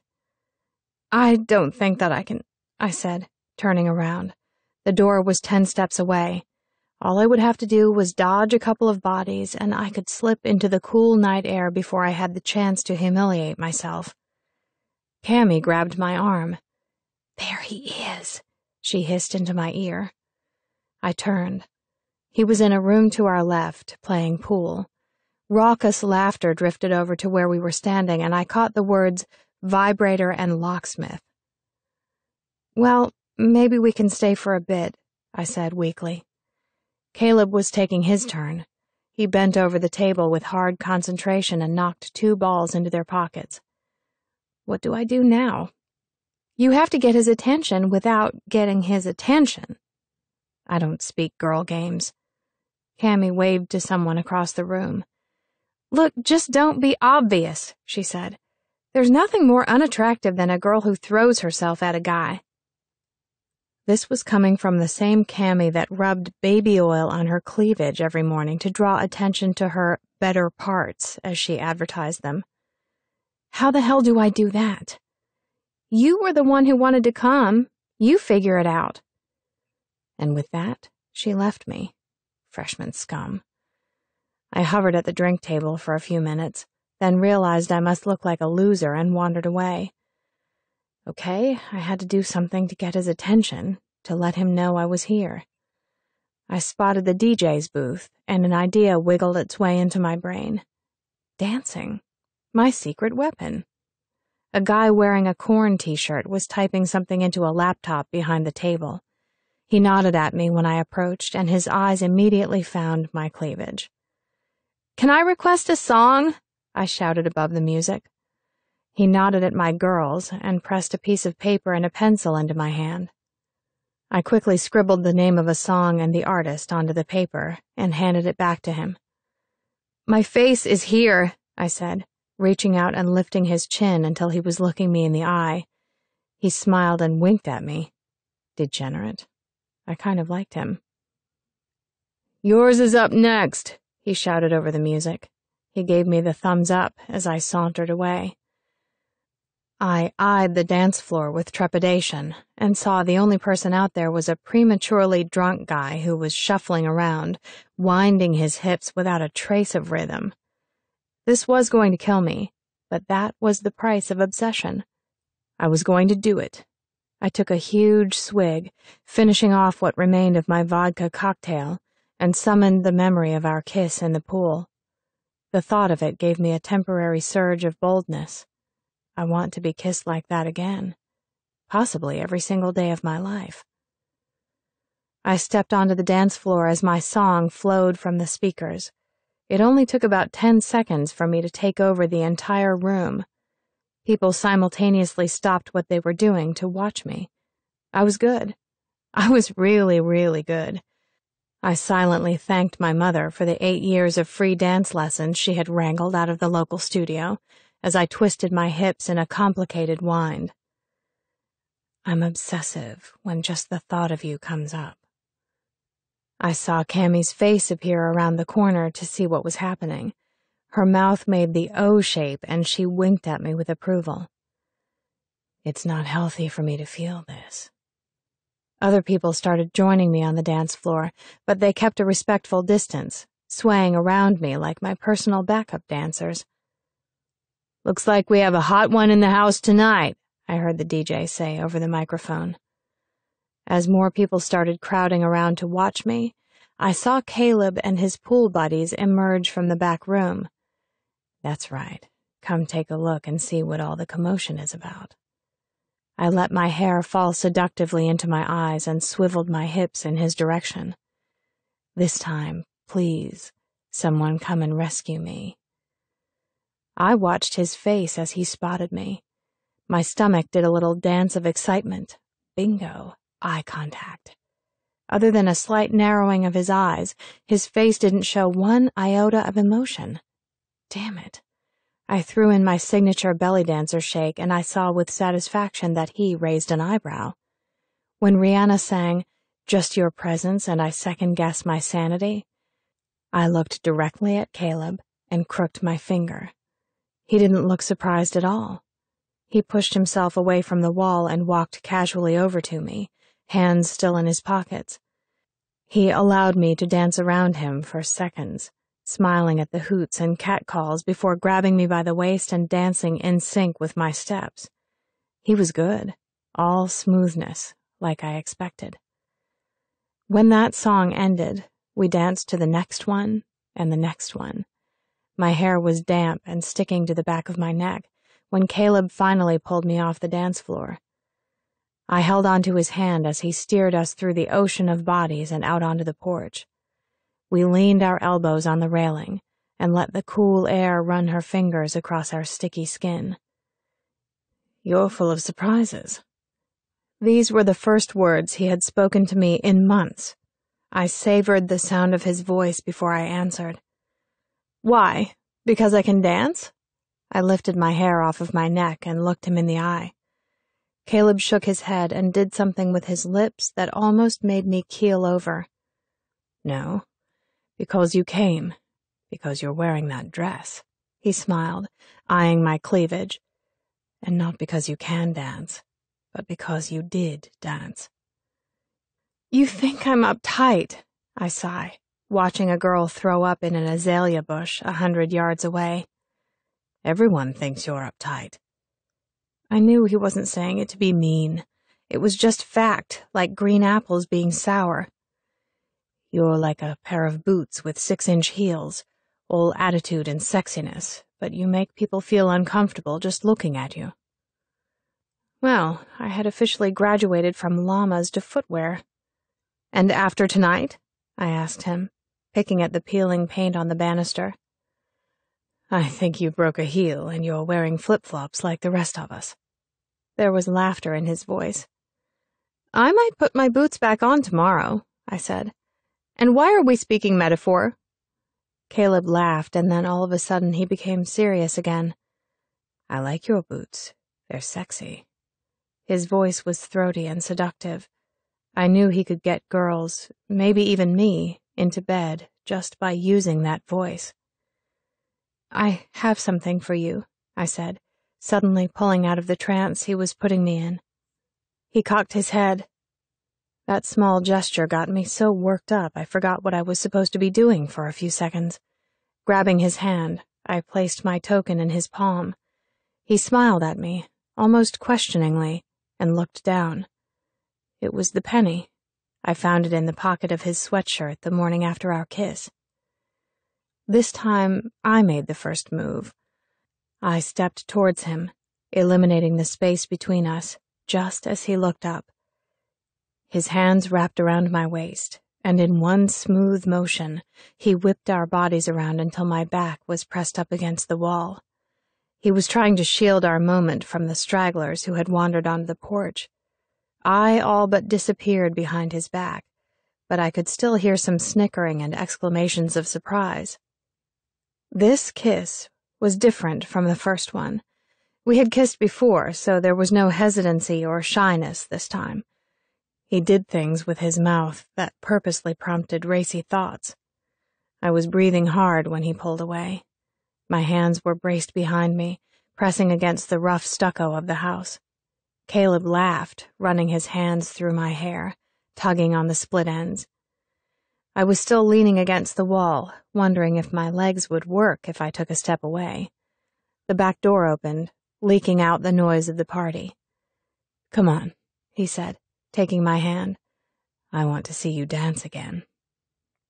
I fell in love hard and swift, like Tyson's uppercut. One day I just enjoyed his company, and the next I couldn't live without it. We saw each other every spare minute, even if it was just for a quick, hungry kiss before class. When our grades made the shitty plummet, we set boundaries. No talking on the phone after dark, and no seeing each other during the week except at mealtimes. Most of the time, we broke our rules minutes after making them. It was nugatory trying to stay away from him. He was my crack. I could never get enough, and when I had him, I was already thinking about when I could have him next. We seemed happier than other couples, permanently stuck in a state of bliss so intense our mouths were curved into smiles even in our sleep. Caleb taught me how to play, something I had never known in my youth or as an adult. He brought me cupcakes and then smashed them in my face. He took me kayaking and flipped us into the water. Once, when his fraternity hosted a Jell-O wrestling night, he convinced me to attend and then challenged me to a wrestling duel. Knee-deep in Jell-O the color of Windex, I charged him, aiming for his knees. I got lucky and threw him off balance. We both landed up on our backs, with Caleb laughing so hard it sounded like he was sobbing. I loved him with everything in me. He taught me who I was, something I never would have known without his deft handling of my personality. That summer, I picked up a part-time job at a small bookstore. I was the only employee, other than the owner, and I worked nights, which required me to lock up the store around midnight. The bookstore shared a parking lot with a bar called Gunshots, and most nights I had to endure catcalls and whistling from the intoxicated bikers who were lingering outside. I hated it, and kept my fists balled all the way to the car in case I had to hit someone. I had been working there for 3 weeks when Caleb dropped by to see me. His face was red and tense when he walked through the doors. "What's wrong?" I said, coming around the counter to hug him. I peered over his shoulder, wondering if one of the bar rats had said something to make him angry. Often they made rude comments to the customers as they were coming or going. "You're alone here?" "Well, there are a few customers," I said, glancing around the aisles. "When you leave at night, do you walk to your car alone?" His voice was impatient, and I wondered where exactly he was going with this. "Yes." "You're not working here anymore," he said, with finality. "What?" My jaw dropped. He had never spoken to me that way before. He pointed outside to the bar.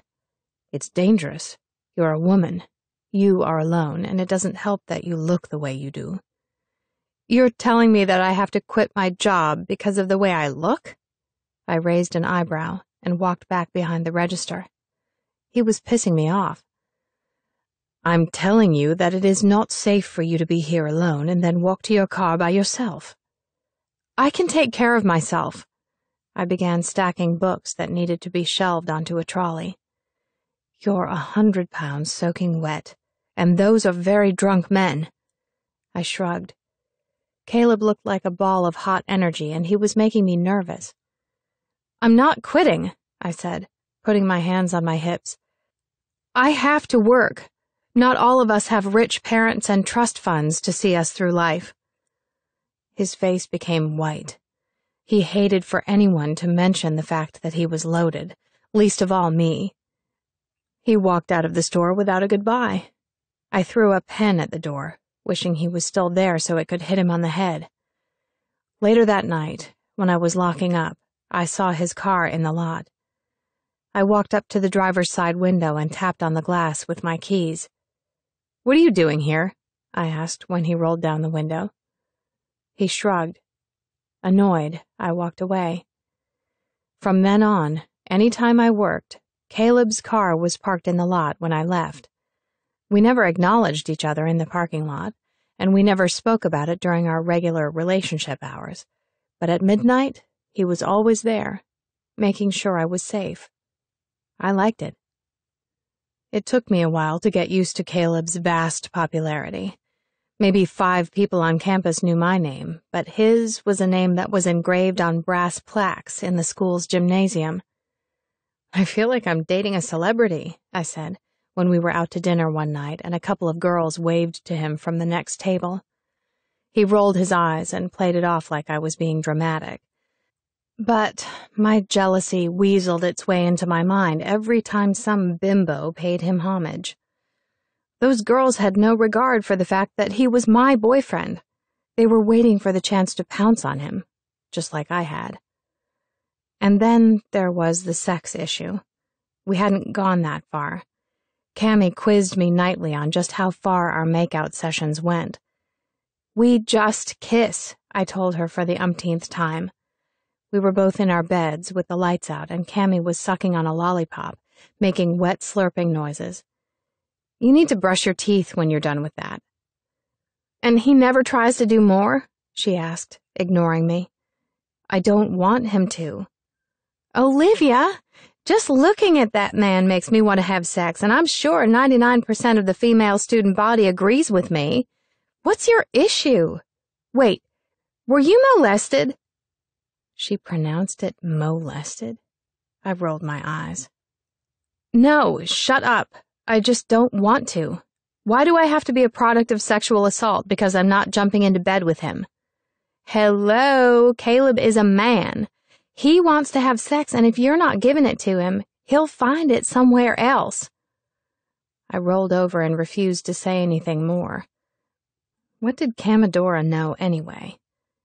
Weren't freshmen infamous for being stupid and slutty? Wasn't my father famous for finding it somewhere else?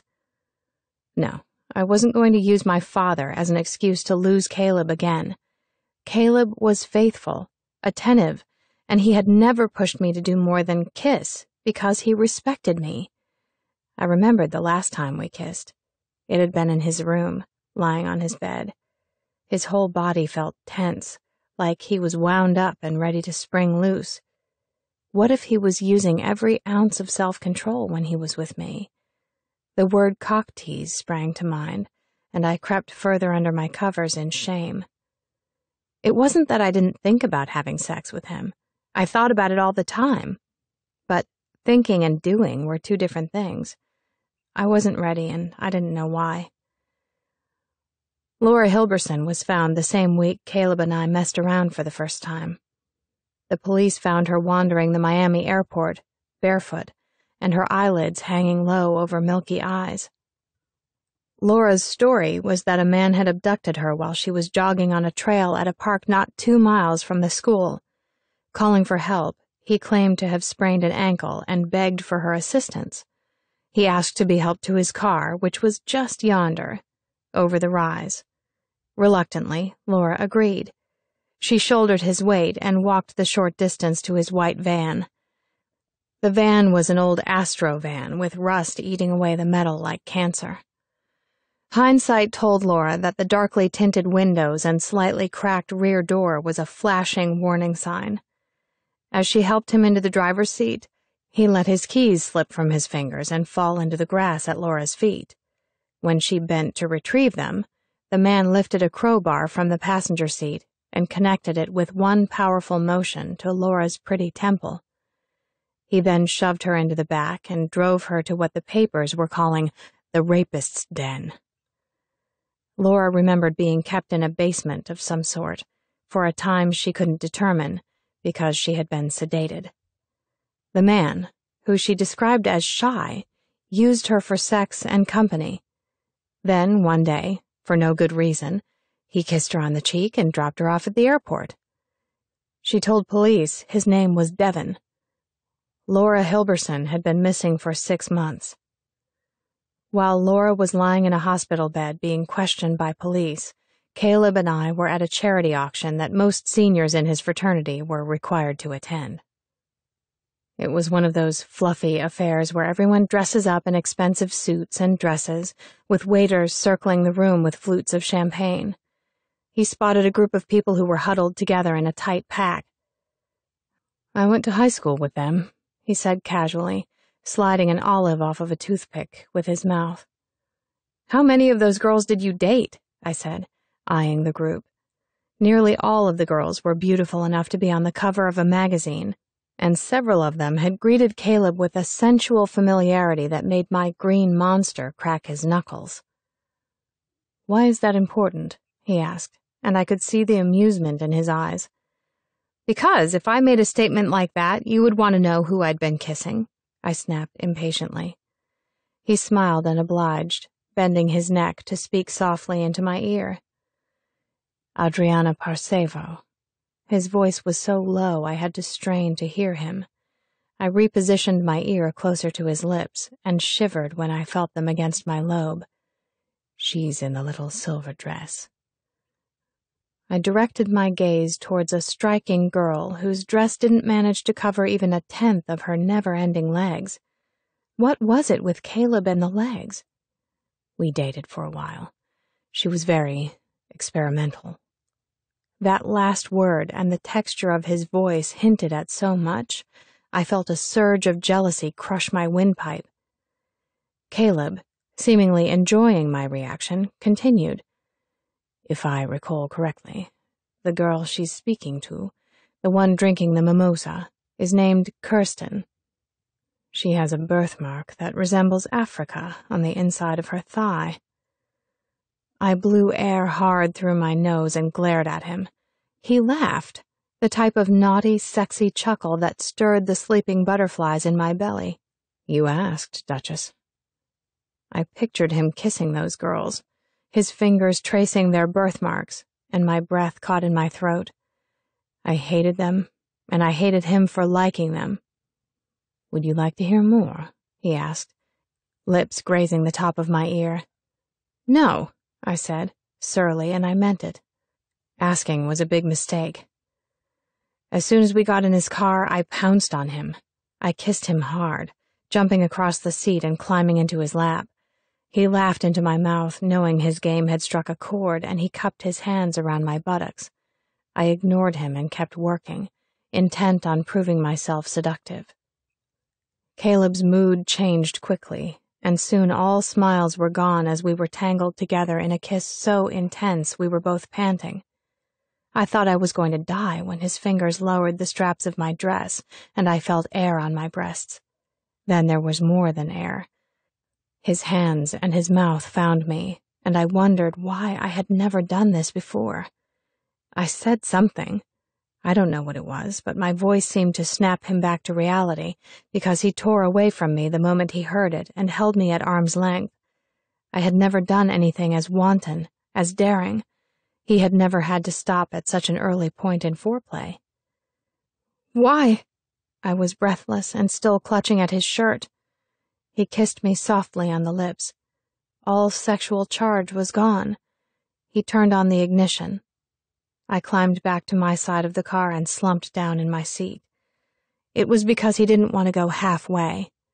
There was no messing around with Caleb. Most guys were happy to cop as many feels as they could get. With Caleb, it was different. You either went all the way, or you stayed in the shallow waters of kissing. He wouldn't sleaze his way into sex, pulling me further and further away from my chastity by giving me pieces of what I was missing. I sat back in my seat and contemplated throwing all of my inhibitions to the wind. What were they, anyway? I could barely remember when I thought of his hands and the way they knew exactly where to touch. I wondered what my mother would say. She would be happy that I found a guy like Caleb, but she would still be wary of him. My father had gifted us both with a package of suspicion that sat like a teeth-baring watchdog in our minds. "Guard your heart so it doesn't get broken like mine," my mother used to say as often as twice a week. Sherry, my mother's best friend, brought Oliver Caspin's life to an abrupt end the 4th of July after I turned 11. She used his own .22-gauge shotgun to do the deed, plastering his gray matter all over her pink flamingo shower curtain. Unbeknownst to my mother, Sherry was one of the many women my father used for sex and money. She reminded me of a watery-eyed cocker spaniel with a personality as slimy as a raw egg. Before my mother found out about his affair with Sherry, I knew. On the afternoons that my mom worked late and my father picked me up from school, we would go visit his friends. These friends all happened to be women, and either had access to money, drugs, or both. "Don't you go telling your ma about these little visits you've been making over here with your dad," Sherry said, wagging a finger at me. "She's got enough on her plate as is, and your dad just needs a friend to talk to." They talked for hours in Sherry's bedroom, sometimes with the radio playing oldies and cigarette smoke seeping from the crack under the door. My dad would be real nice to me after he came out of the bedroom. We always stopped for gelato on the way home. I didn't miss him when he was gone. He was just some guy who walked me home from school and bribed me with ice cream. At the time of his death, it had been 10 months since I'd last seen him, and he hadn't even called for my birthday. Oliver Caspin, my namesake, died, leaving me with a flurry of bad memories and a deadbolt on my heart, of which only he had the key. I had daddy issues that doomed Caleb from the get-go. Chapter 10. The Present. Sunday morning, I wake up in my bed with hair reeking of sweat and cigarettes. I groan, roll over, and vomit into my trash can. My trash can? I didn't remember putting it there. Then I hear the toilet flush. My God, Caleb. I collapse against my pillow and put my hand over my eyes. "Hey there, gorgeous." Caleb walks in carrying a tray and smiling sunshine all over the room. I groan again and hide my face in a pillow. Last night, alcohol, betrayal by a friend, an embarrassing phone call. "I am so sorry I called you. I don't know what I was thinking," I croak. "Don't be," he says, placing the tray on my nightstand. "I feel honored that I was your first choice." He picks up a glass of water and a little white pill and places them both in my hand. I hang my head in shame and have my thumbnail for a snack. "I brought you some toast, too, if you're up to it." I take one look at the bread and butter and my stomach churns. I shake my head, and he quickly removes the tray. My hero. "I called the motel this morning," he says, not looking at me. I bolt upright in bed and feel my head spin. "Your friend checked out last night. Apparently, he was in a hurry to get out of town." He leans against the wall and looks at me through his lashes. If I weren't so nauseous, I would have smiled at the sight of him in my bedroom. Some friend, huh? I toy with my comforter. It wasn't your fault. Men like that should be castrated. I nod and sniff my agreement. But if he ever comes near you again, Olivia, I'm going to kill him. I liked that. I liked that a lot. The Friends theme song is playing from my small television when I get out of the shower. I shuffle into the living room in my robe and slippers and stand around like I don't know where to sit. Caleb scoots over to make room on the couch for me, and I curl into the corner. I decide to make some semblance toward being honest. I like you, Caleb, I blurt, and then I cover my face with my hands in embarrassment. That sounded like a fifth-grade confession. He looks up from the TV, his gold eyes laughing. Do you want to go steady? I punch him on the arm. I'm not being funny. This is serious. We are not a good idea. You don't know who you are, and I know exactly who I am, which is why you should probably be running for your life. You don't really want me to do that. He is being half serious now, or at least he isn't smiling anymore. No, but it would be the best thing. I am wringing my hands in the sleeves of my gown. I feel nervous and sick to my stomach, plus the way he's looking at me isn't making things easier. You are bouncing me around like a yo-yo here, he says, placing both of his hands on his knees, as if he is getting ready to stand up. I know, I say quickly. I'm thinking that I am not the kind of girl you want to be friends with. I don't just want to be friends with you. I have a moment. My vision swings in and out of focus, and my wretched, evil heart swells up like a balloon. I am so confused. I should not be doing this to him, but I want to. I rub my temples. This is all too complicated and unfair.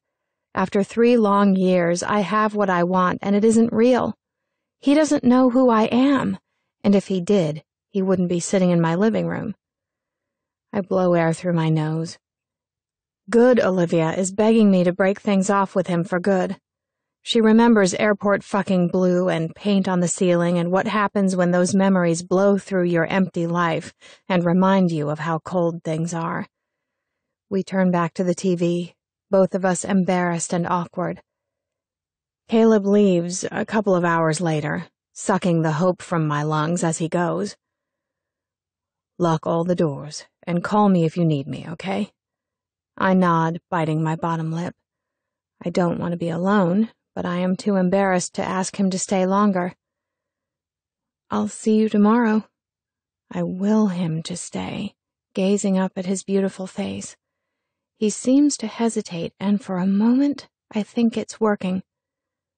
What's wrong? I whisper. Please don't let him remember. Please let him remember. Nothing. It's just that I feel like we've done this before. Déjà vu, you know? I do know, because this is the way our goodbyes went when we were together. He never stayed the night because I never let him. Well, bye. Bye, I say. I make myself a cup of tea and settle onto the sofa. I lost him once because of my inner rottenness. My lies started unraveling one after another until he was so weighed down by the size of them, he looked me in the eyes and said goodbye forever. I remember feeling numb as I watched him leave, and then for the rest of the day, until I realized he wasn't coming back. Ever. That was when the walls of my emotional dam came crashing down around me. The hurt I experienced was so potent and searing for the first 6 months, dominating each day like a sore throat. After that, it became a constant ache, an absence that never left your bones. Caleb's gone. Caleb's gone. Caleb's gone. Even now that he is back in my life, I still feel his absence. My time, I know, is borrowed, and soon the fierce pain will start again. It will only be a matter of time until he finds out about our past and my sausage link of lies. I decide to seize the day. If my time is short, I might as well be with him as much as I possibly can. I pick up the phone and punch in the number to his condo. He doesn't answer, so I chirp a message into his machine asking him to call me back, which he does about 10 minutes later. Olivia, you okay? I'm fine, just fine. I wave away his concern like he can see me. I'm coming over, I say quickly. I'd rather not be alone, and you promised me dinner anyway. I wait, holding my breath. There is a pause, during which I fold in both of my lips and squeeze my eyes shut. Maybe he has plans with Leah. Great, he says finally. Do you like steak? I'm all about the meat. I flinch when he laughs. Give me the directions. I jot down the series of highways and streets he is rattling off and toss my pen aside. I know the building he is describing. It was the type of thing you couldn't help but look at as you drove across the waterway to get to the string of ritzy cafes and boutiques that lined the beach. It has at least 30 floors, a chunk of real estate that glitters like Oz. When I arrive, I hand the keys to my bug over to the valet attendant and step into the chilly lobby. A doorman greets me. His eyes start at my feet and climb slowly to my face. I've seen this look a million times from Caleb's friends. I was among them, but not one of them. Their eyes were tuned into Louboutin and Gucci, so when I showed up in my off-the-rack clothing, their looks glazed over as if I bored them. Most of their conversations began, "When I was vacationing in Italy last year," or "Daddy's new sailboat." I would be the silent listener, having never left Florida, especially not on my deadbeat of a dad's toy schooner. My daddy was the guy who threw his empty beer bottles at other men's good fortune. When I complained about it to Caleb, he tutored me on the art of snobbery. Look at them like you know their secrets, and you find them boring. The first time I looked down my nose at an heiress, she asked me where I'd bought my shoes. "Pay less," I replied. "Funny, isn't it, that our shoes are identical, yet the price you paid for yours could feed a small country for a month?" Caleb had choked on his shrimp cocktail, and the heiress had never spoken to me again. I'd felt a sick power. You didn't have to be rich and important to intimidate someone. You just had to be judgmental. I don't look directly at the doorman, but I blink rapidly in his direction like he's annoying me. He smiles. "Are you visiting, miss?" "Caleb Drake," I say. "Can you tell him that Olivia's here?" Just then I hear the elevator door slide open and Ricky Ricardo nods to someone over my shoulder. "Olivia," Caleb says, putting his hand on the small of my back. I jolt at his touch. He smiles at the doorman. "This guy cheats at poker. Completely swindled me out of $100 last week." The little jerk beams in response. Why is it that attention from Caleb turns people into living glowworms? "Sir, it was the most honest $100 I've ever made." Caleb smirks and leads me to the elevator. "You hang out with the staff?" I ask as the doors close behind us. "I play poker with them on Tuesdays," he says, looking at me sideways. "What? I like them. No pretenses. Besides, I don't remember any of my other friends." He lets me step out of the elevator first and then follows behind me. I get the feeling he is looking at my butt. "It's beautiful, this place." He makes a face. "Not really homey, is it? It's a little macho bachelor." "Well, you are both of those things, so it fits." "I'm sure I could have bought a house for what I paid for this." "And a minivan," I grin. He grimaces. "That I'm not so sure about." "This is it," he says, stopping at 749. "Do not be intimidated by the 18-foot ceilings and the plasma televisions. They are impressive, but not to be feared." I follow his shoulders into the living room. His condo is impressive. The foyer, as it turns out, is as large as my bedroom. It is bare except for the massive chandelier that hangs over the buttercream tiles. I feel classy by osmosis. He leads me into the living room, which, just as he promised, has impossibly high ceilings. The entire main wall is a window, which shows a view of the ocean. Now, tell me, I say, stopping to admire a painting. Did Mommy help you decorate, or did you just hire someone? I don't know, he shrugs. But word is, I dated a decorator just to get the free swag. Is that so? I reach out and touch a finger to the cover of the giant atlas resting on his mantel. This is the kitchen, he says, leading me into a room full of stainless steel.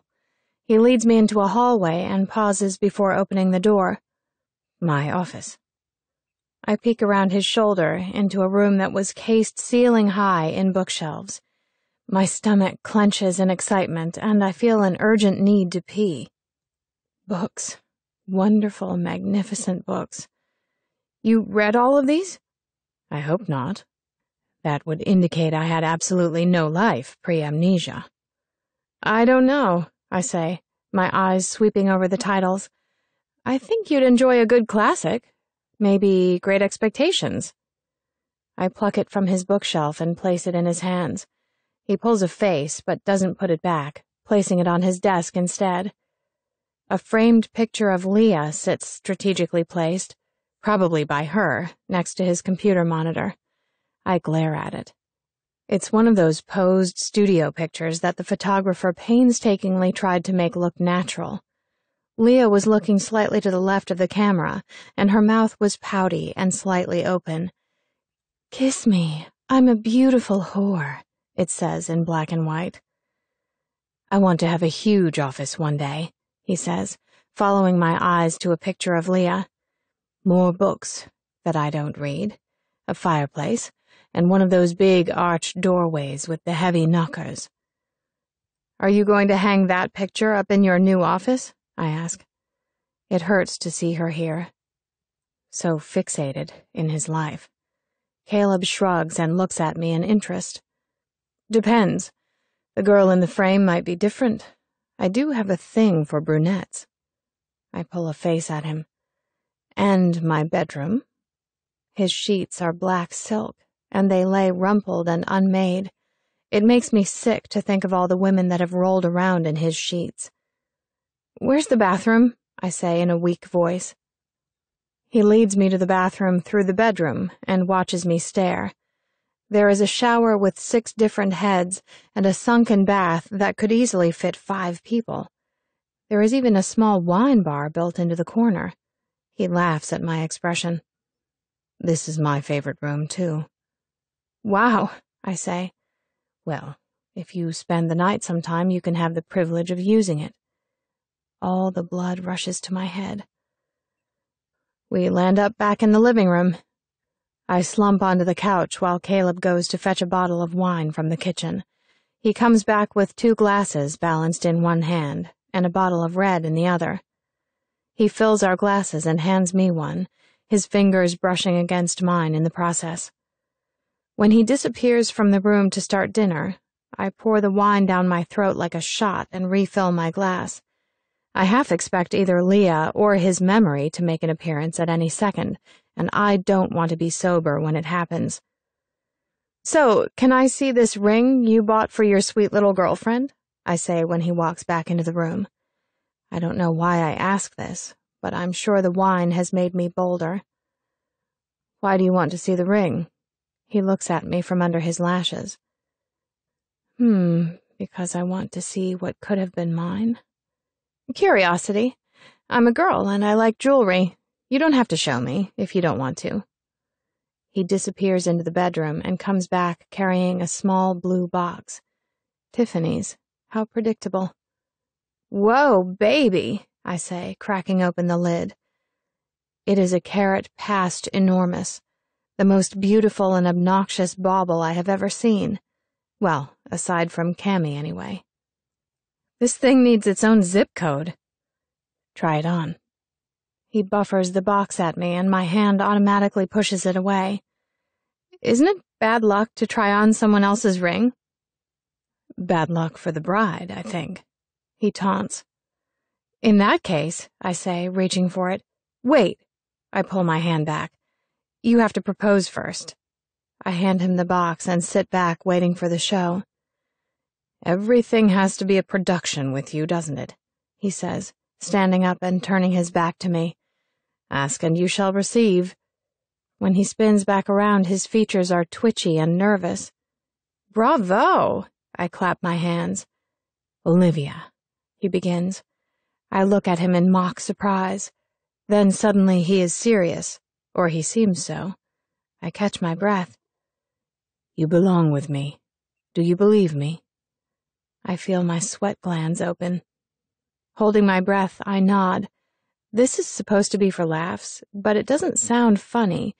It sounds like something I will be replaying years from now, when I am sitting alone in a room full of cats.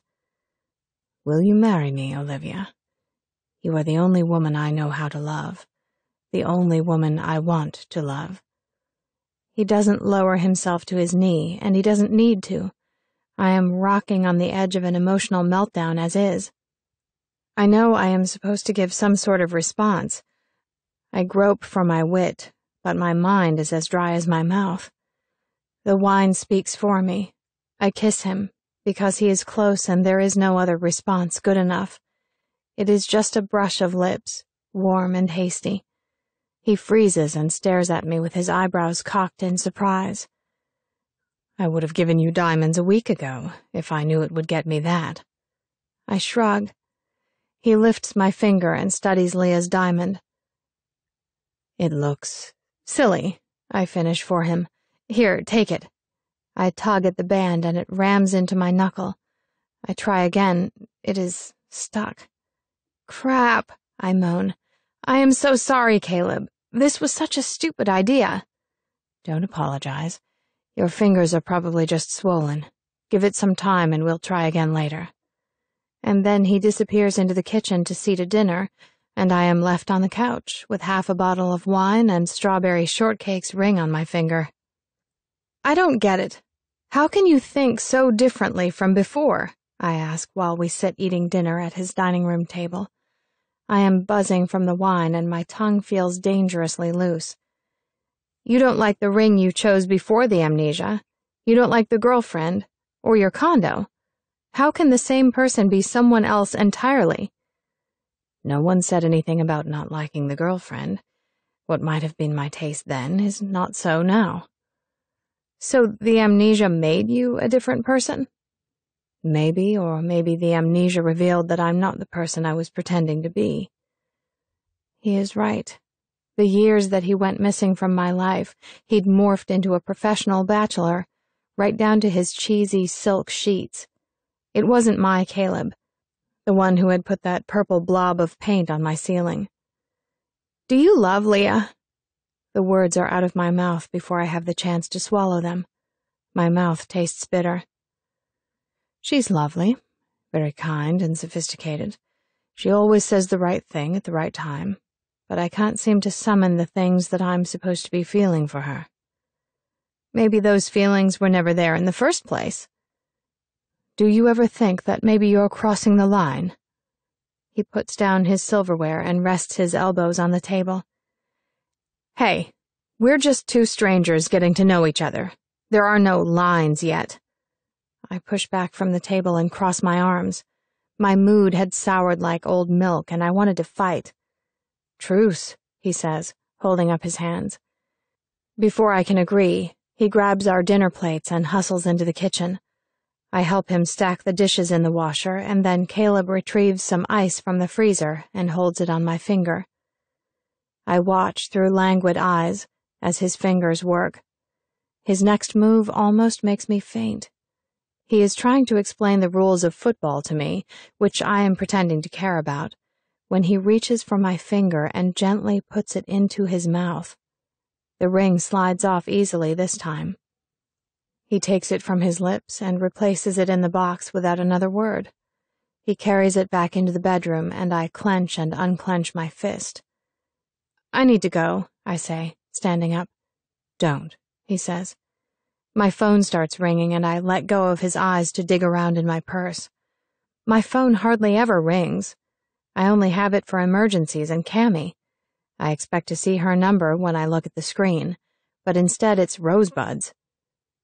"Someone breaks your apartment," she yells when I pick up. "Calm down, Rose. I don't understand. What?" "Someone breaks your house," she yells, like I had asked her to turn up the volume instead of speak clearly. I shake my head, which is still infused with wine. Then it clicks. Someone broke into my apartment. "I'll be right there." I hang up and look at Caleb. "Someone broke into my apartment." I repeat Rosebud's words. Caleb grabs his car keys. "I'll drive you," he says, steering me towards the door. He drives faster than I would, and I am grateful for it. I think about Pickles, who I had forgotten to ask Rosebud about. I silently pray that she is okay. Caleb walks me to my door where 2 police officers are waiting. "Are you Olivia Caspin?" the older of the officers asks. He is dead-eyed and pockmarked. "Yes. My dog?" I try peering around them, but their uniformed bodies create a barrier between my front door and me. "May we see some identification?" I pull my driver's license out of my purse and hand it to him. Satisfied, the officer steps aside. "Your neighbor has your dog," he says a little more kindly. I breathe a sigh of relief. I check to make sure Caleb is tagging behind me and step over the threshold. I don't know what I am expecting to see, but it wasn't this. Everything a thief would want to steal is still there. Television, DVD player, and the stereo. I blink confusedly, and then my eyes catch the chaos formerly known as my home. Everything is smashed. Everything. Pictures, knickknacks, lamps, all shattered. The sofa had been slashed open and the stuffing is pooling out like white vomit. I hear myself make a noise that is part sob, part wail. Caleb takes hold of my hand and I cling to him.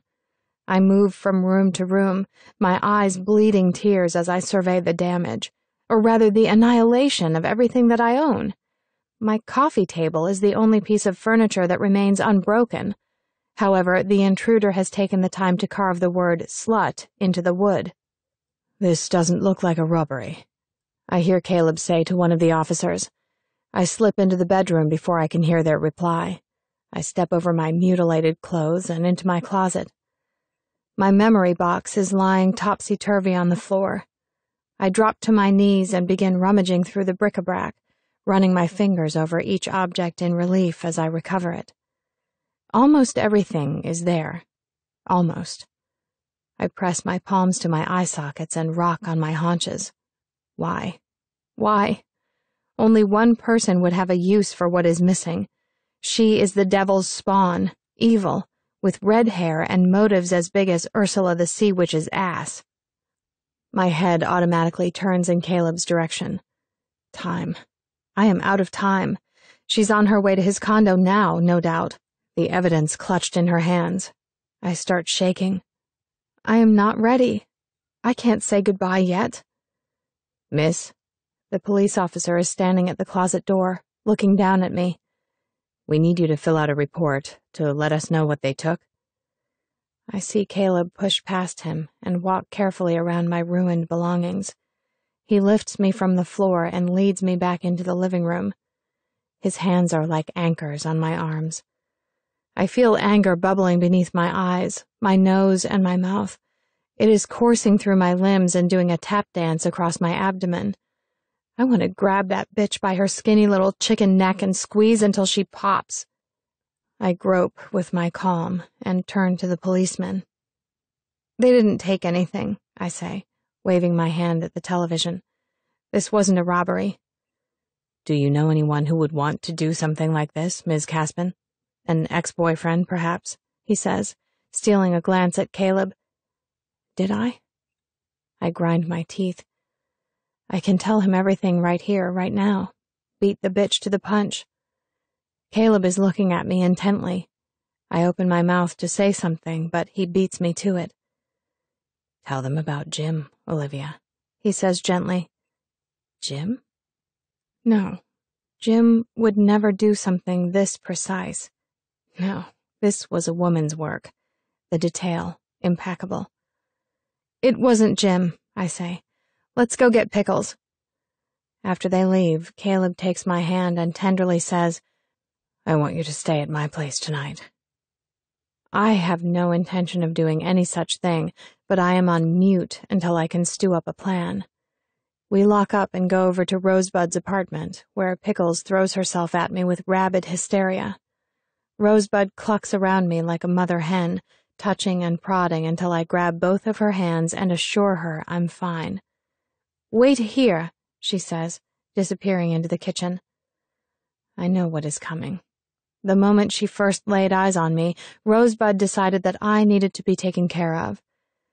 Her first gift had been a tarnished hunting knife that belonged to her dear, dead Bernie.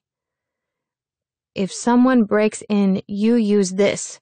She jabbed the knife in demonstration, sliced at the air, and then handed it to me, hilt first. I was honored and mortified, but ended up stashing the knife underneath my bed. Now, every time she sees me, she runs back into her apartment to fetch some half-eaten or lovingly used item she had set aside for me. I don't have the heart to refuse. She stumbles out of the kitchen carrying a massive bag of oranges and pushes them against my chest. Caleb raises an eyebrow in question, and I shrug. Thanks, Rosie. No probby, she winks at me, and then in a very loud whisper, You steal this boy's heart. Make him marry you. I glance up at Caleb, who is pretending to study Rose's framed needlework. He is trying not to smile. I kiss Rosebud's wrinkled cheek and we leave. Caleb takes my oranges and gives me a smile that I don't understand. What? Nothing. Tell me. He shrugs. You. It was very sweet. I blush. We climb into his car and ease onto the highway. I count the streetlights, trying to think of a way to steer him away from Leah. When we pull off at his exit, I am swearing under my breath. We are blocks away from his high-rise, and if I don't want to be caught, I have to do something, and fast. Can you pull over? What? Are you sick? I shake my head as he steers us into a shopping plaza. Olivia? We are parked helter-skelter in a Wendy's parking lot, and I am inappropriately thinking about a Frosty. Then I get an idea. Can we go camping? To that place you saw in that magazine? After we get a Frosty, I add in my head. Caleb's brow furrows and I wither in my seat. He is going to say no, tell me I am weird and crazy. Please, I say, closing my eyes. I just want to be far, far away from Leah and the truth. It's an 8-hour drive. Are you sure you want to do that? My eyes snap open and I nod fiercely. I can take some time off of work. We can buy what we need when we get there. Let's just go, please. He is rolling things over in his mind. I can see it in the slow movement of his eyes. He looks at his hands, at me, at the steering wheel. And then he nods. Okay, if that's what you want. I send my deepest thanks to God and smile. I do. Thank you. Let's go now, right now. Now? Really, without anything? Well, I don't have anything to take anyway. You saw my closet. Let's just make it an adventure. Caleb turns the car around and I lean back in my seat wanting to cry. A little while longer. Please, God, just give me a little more time. The highway spreads out like licorice before us. Caleb opens the windows, allowing the wind to rush in, frisking us with her fingers. We are leaving Florida, leaving my vandalized home and leaving Caleb's vindictive lover. I am safe, for now. Caleb, I reach out and touch his arm. Thank you. Don't thank me, he says softly. This is for both of us. Okay, I say, though I have no idea what he means. Hey, can we stop and get a Frosty? We drive the 8-hour trip to Georgia in 7. For most of the trip, we remain in a comfortable quiet. I fret over Leah and the mess I left behind in my apartment. I take to biting my nails, but Caleb keeps swatting my hands away from my mouth. I look for something to harp at him about, some bad habit or annoying vice, but he is all smooth edges. I fall asleep, and when I wake up, Caleb is gone. I lift my head to peer out of the window and see that we are at a rest stop. I snuggle back down and wait for him to come back. I hear him coming, walking in a quick step along the asphalt. He takes care to be as quiet as possible with the door and keys so as not to wake me. He doesn't start the car right away, and I can feel his eyes on my face. I wait, wondering if he will wake me up to ask if I need to use the restroom. He doesn't. Eventually, the engine hums to life, and I feel his hand shifting the gears near my knees. We arrive at Quiet Waters Park, just as the pink-tinged sun is lifting herself out of her slumber. The trees are wearing their fall coats, clashing oranges, reds, and yellows. We bump roughly on the gravel as he steers us toward the park entrance. I feel just a skosh of my deceit when I see the park, just as it was the last time we were here. I wonder in dismay if someone will recognize me from our last trip and dismiss the idea as absurd. The last time we were here was 3 years ago, and the chances that the same employees would still be manning the campsite is silly, not to mention the fact that they saw hundreds of faces each year. Caleb parks outside of the rental office and turns off the radio. "It's cold here," I laugh, hugging my knees to my chest. He rolls his eyes. "This is Georgia, not Michigan." "Still," I say slyly, "we have no blankets or clothes, so we might need to use body heat to keep warm." His eyes pop. I laugh at his reaction and shove him out the open door. "Go," I instruct, pointing at the office. Caleb takes a few faltering steps backwards, still looking at me in mock surprise, then turns around and jogs into the small structure. I settle back in my seat, proud of my crassitude.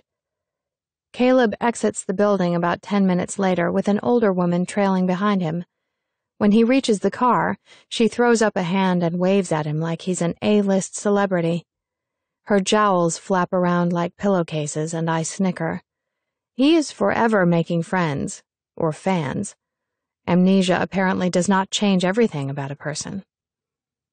"They don't allow tents here," he tells me, "but they have these structures that they rent out. Looks like a tent, but bigger, and it has wood floors." I already know this. The first time he deceived me into coming here, he told me we would be staying in a luxury cabin. I packed my bags, excited to be leaving Florida, something I had never done before, and wondered whether or not our cabin would have a fireplace. When we pulled up to the campgrounds, I looked around for the cabin in anticipation. "Where is it?" I had asked, craning my neck to peer into the trees. All I saw were teepee-like tents. Maybe the cabins were further back into the woods. Caleb had smiled at me and parked his car in front of one of the teepees. He laughed when my face turned white. "I thought we were staying in a cabin," I had said, folding my arms across my chest. "Trust me, this is posh camping, Duchess. Usually you have to erect your own tent, and the floor is just thin canvas beneath you." I grunted and stared at the tent miserably. He had tricked me. Despite my initial horror, it turned out to be the best weekend of my life, and I would be forever addicted to posh camping. "Let's go buy fur coats," Caleb says, blasting the heat.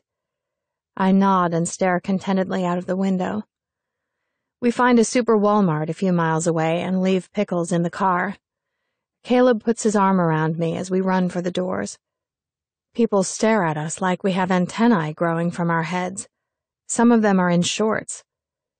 "It's Arctic cold out here," I say to Caleb, and he smiles like I'm silly.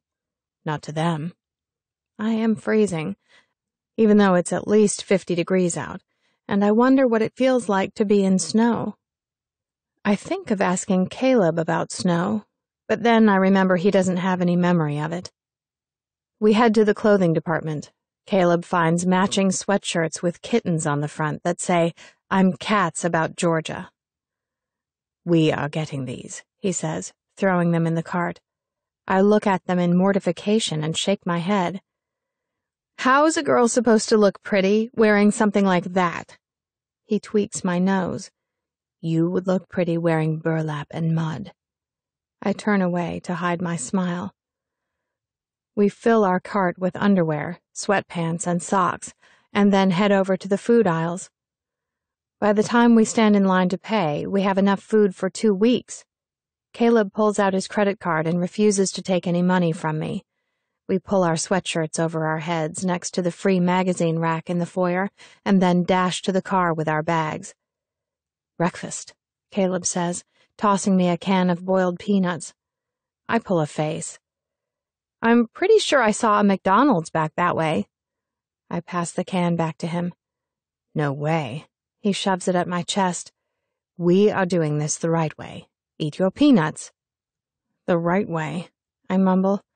Is that why you bought an electric heater? He looks at me out of the corner of his eye, and I see a smile creeping at the corners of his lips. He always liked it when I sassed him.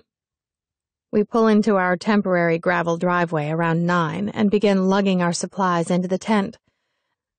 I set up inside, stripping our new sleeping bags of their tags and arranging them on opposite sides of the small space we are sharing.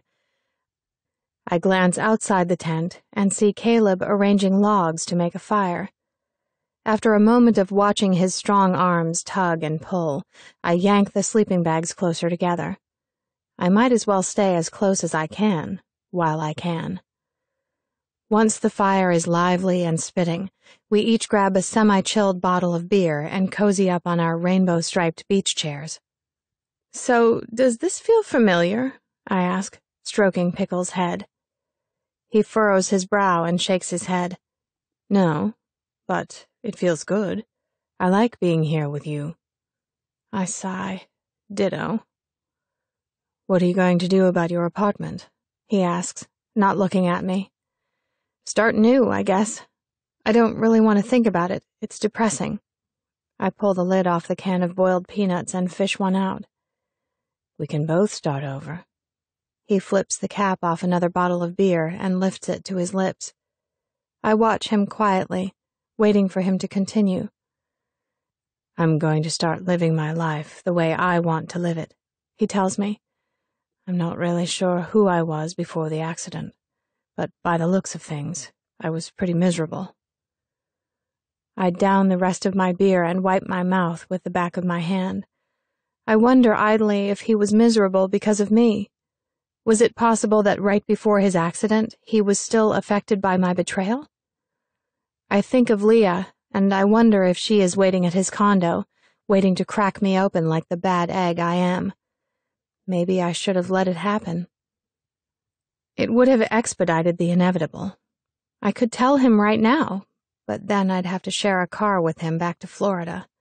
8 hours of torture. I deserve it.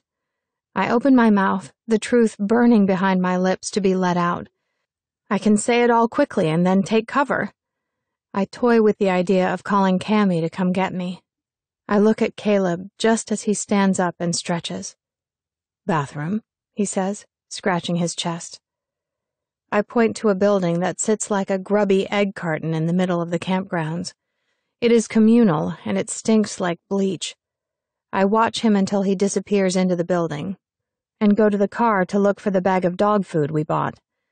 I am digging around in the back seat when I hear a rattling noise. I pull myself up and peer over the seat. His phone is lying on the passenger side floorboard. It is vibrating, and from where I am, I can see the name Leah flashing on the screen.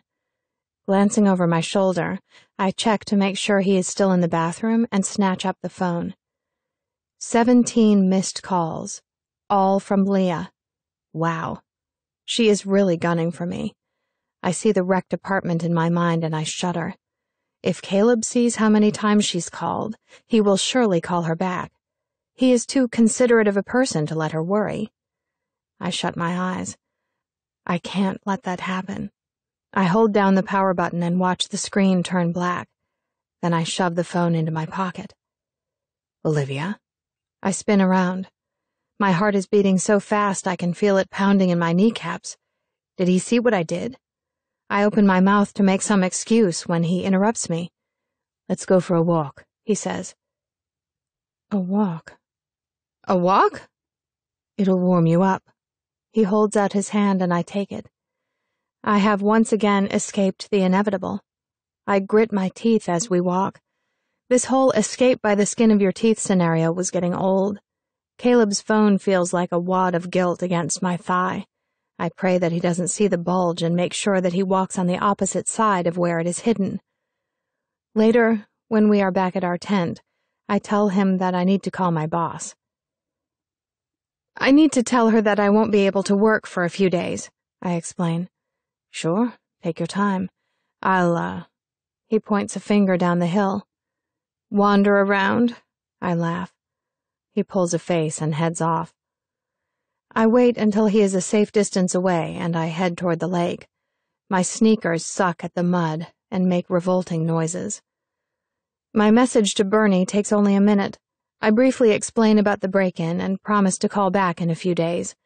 I hit the end button and glance over my shoulder. Caleb is nowhere in sight. I pull his cell phone from my pocket and power it on. 2 messages. I jab at the voicemail key and hold the phone to my ear. A voice asks for the password. Shit. I type in his birth date and the voice tells me that the password is incorrect. I try his birth year and bingo. First message. Caleb, it's Leah. Look, we really need to talk. I have some very interesting news for you. It's about your new little friend, Olivia. She's not who you think. Give me a call back as soon as you can. A pause. Then, I love you. The second message was left 30 minutes after the first. It's Leah again. I'm really starting to get worried. I'm at your place, and it looks like you left in a hurry. I just really need to talk to you, babe. Call me. I make a face and snap the phone closed. She has a key to his condo. Why didn't I suspect she'd have a key? She was probably snooping around in his apartment while he was in the hospital after the accident. The little tramp has probably already seen her ring. I glare at the phone, weighing my options. It has to go. It was the phone or it was me. I walk down the little dirt incline that leads to the water's slimy edge and watch the mosquitoes dance drunkenly along its surface. Leah. I look down at Caleb's phone. Not yet. And then I throw it into the water. Olivia, have you seen my phone? I am crouched over a can of beans trying to manipulate the cheap can opener we'd bought. I drop both of them. Shit, I say, sidestepping the brown mess that is creeping across the ground towards my toes. Caleb grabs another can from our stash and opens it for me. He dumps it into our hot pot. You can use my phone. It's over there on my sleeping bag. Caleb takes 2 strides to where I point and lowers himself to his haunches. I could have sworn my phone was in the car. Maybe you dropped it at Walmart, I suggest over my shoulder. Yeah. I hold my breath while he dials and pray that he isn't calling Leah. Mum, I hear him say, and I slump against Pickles in relief. No, I'm fine. I just decided to take a little trip. She did. What did she want?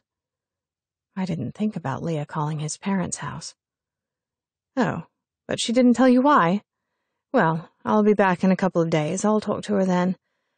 Yes, I'm sure, Mum. Love you too.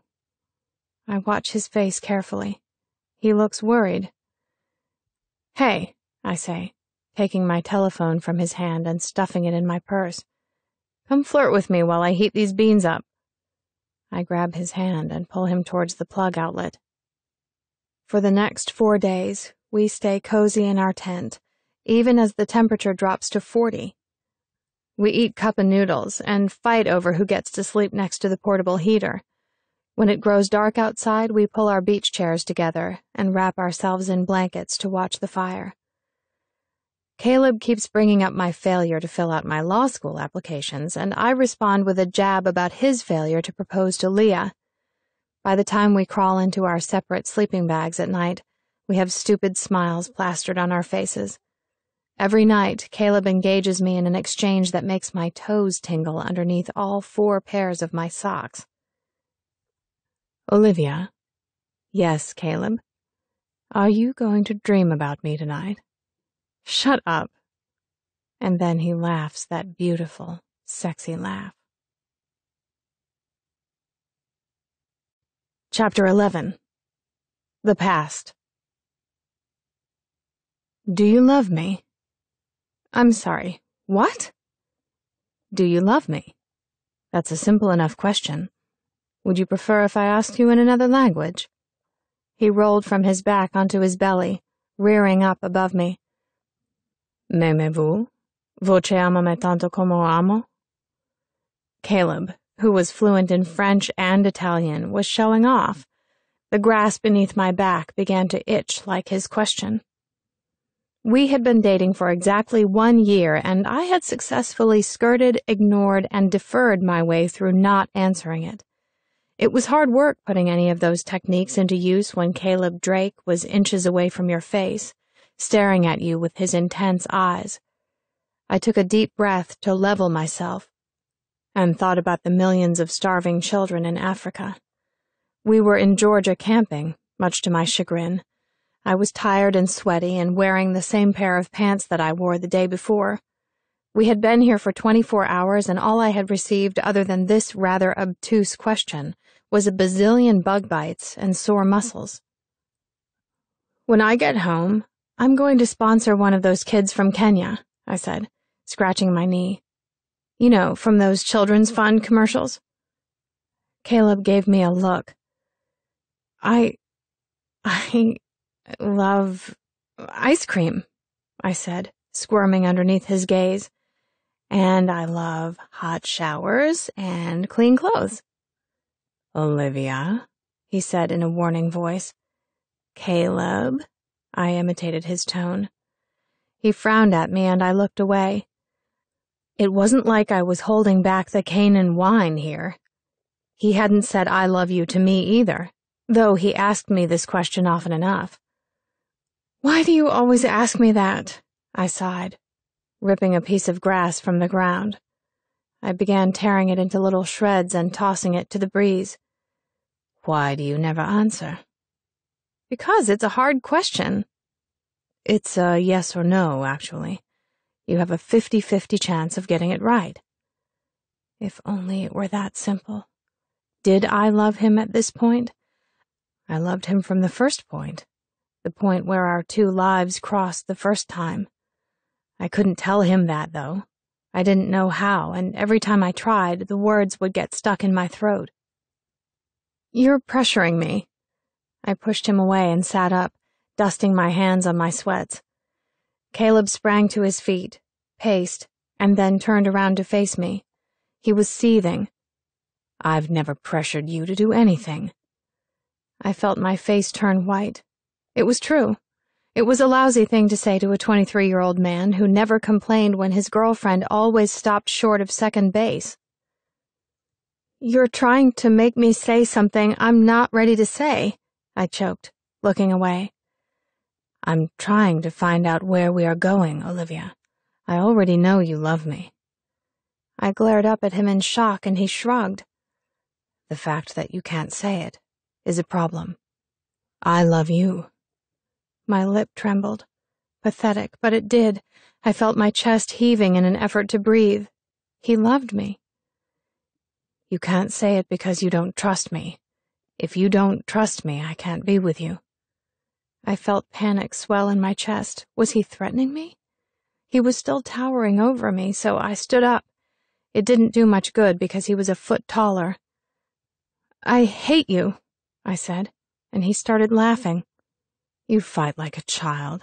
I'm not dealing with you. And he walked away, leaving me both utterly bewildered and buzzing in excitement from this new information.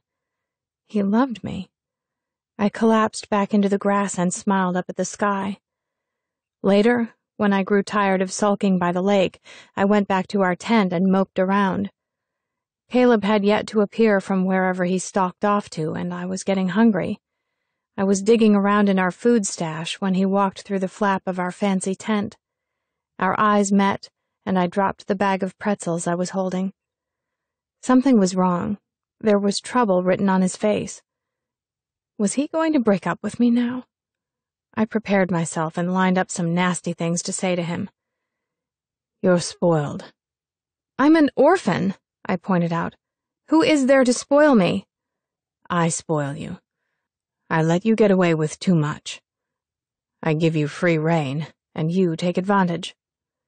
You don't own me to give me free rein, I said, narrowing my eyes at him. What an asshole thing to say. I turned away, but he grabbed my wrist and pulled me back. I own you, he said, pulling me against his chest and holding me there. I stared up at him open-mouthed. No, I shook my head, but I wasn't so sure what we were talking about anymore. My wrists were tiny and they were clamped so securely in his big hands that I didn't even bother trying to pull away. Let me go. He held me tighter. We were so close I could feel his breath on my face. Who owns you then? He challenged. Me. Not you. Not anyone else. Ever. I felt petulant and foolish, but I lifted my nose in the air anyway and glared at him. Caleb's eyes were cold and hard. He laughed at me, a deep, throaty laugh. Then he looked down into my eyes and said, You are master of your own body, yes? Yes, I spat. Lava-like anger was erupting inside of me. I was ready to let the white trash out. Then you won't have a problem controlling it, he finished, and I stared at him through angry eyes, confused. What? He let go of my wrists, or more appropriately, flung them away, but before I could move, he'd grabbed me around my waist and pulled me against him. He kissed me. Not a normal Caleb kiss, but a fierce moving of his mouth over mine. He was so in control of my mouth that I couldn't have kissed back if I'd wanted to. My hands pushed against his chest, trying to move the rock of him away, but it was useless. My body started pounding in response to his touch. It was so powerful I was sure I was going to split in half.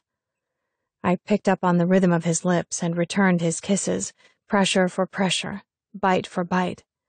He broke away from my lips just when I had the hang of it and grabbed a fistful of my hair, pulling my head back so that he had access to my neck. Caleb peeled away from me, and for a second I thought I'd won. But instead of backing away, he grabbed my t-shirt by the collar and with one tug ripped it from top to bottom. My limp arms provided no traction and it fluttered to the ground. I stared, disbelievingly, at him, and he grabbed me again, kissing my shoulders, running his lips over my collarbone. My bra came off with a flick of his fingers, and suddenly my legs lost their will to stand. Caleb scooped me up from behind my knees and placed me on my back, coming to rest on top of me. I wasn't providing a shred of resistance at this point. My mind had stopped working, stopped making excuses. I was tangled up in the moment, and for once I didn't mind. Are you still in control? He said this into my hair, as his hands climbed my thigh. I wrapped myself around him and nodded into his neck. Sure I was. I was making a conscious decision to go along with this little role we were having. I desperately wished that he would just shut up and get on with it. Stop me, he said. If you're in control, then stop me. His hand was at the junction of my thighs now, and stopping him was the last thing I wanted to do. I dug my nails into his arms in response. Caleb grabbed at the waistband of my sweatpants and tugged them down. Everything was blurry, everything except what I wanted to happen. Who owns you? He said.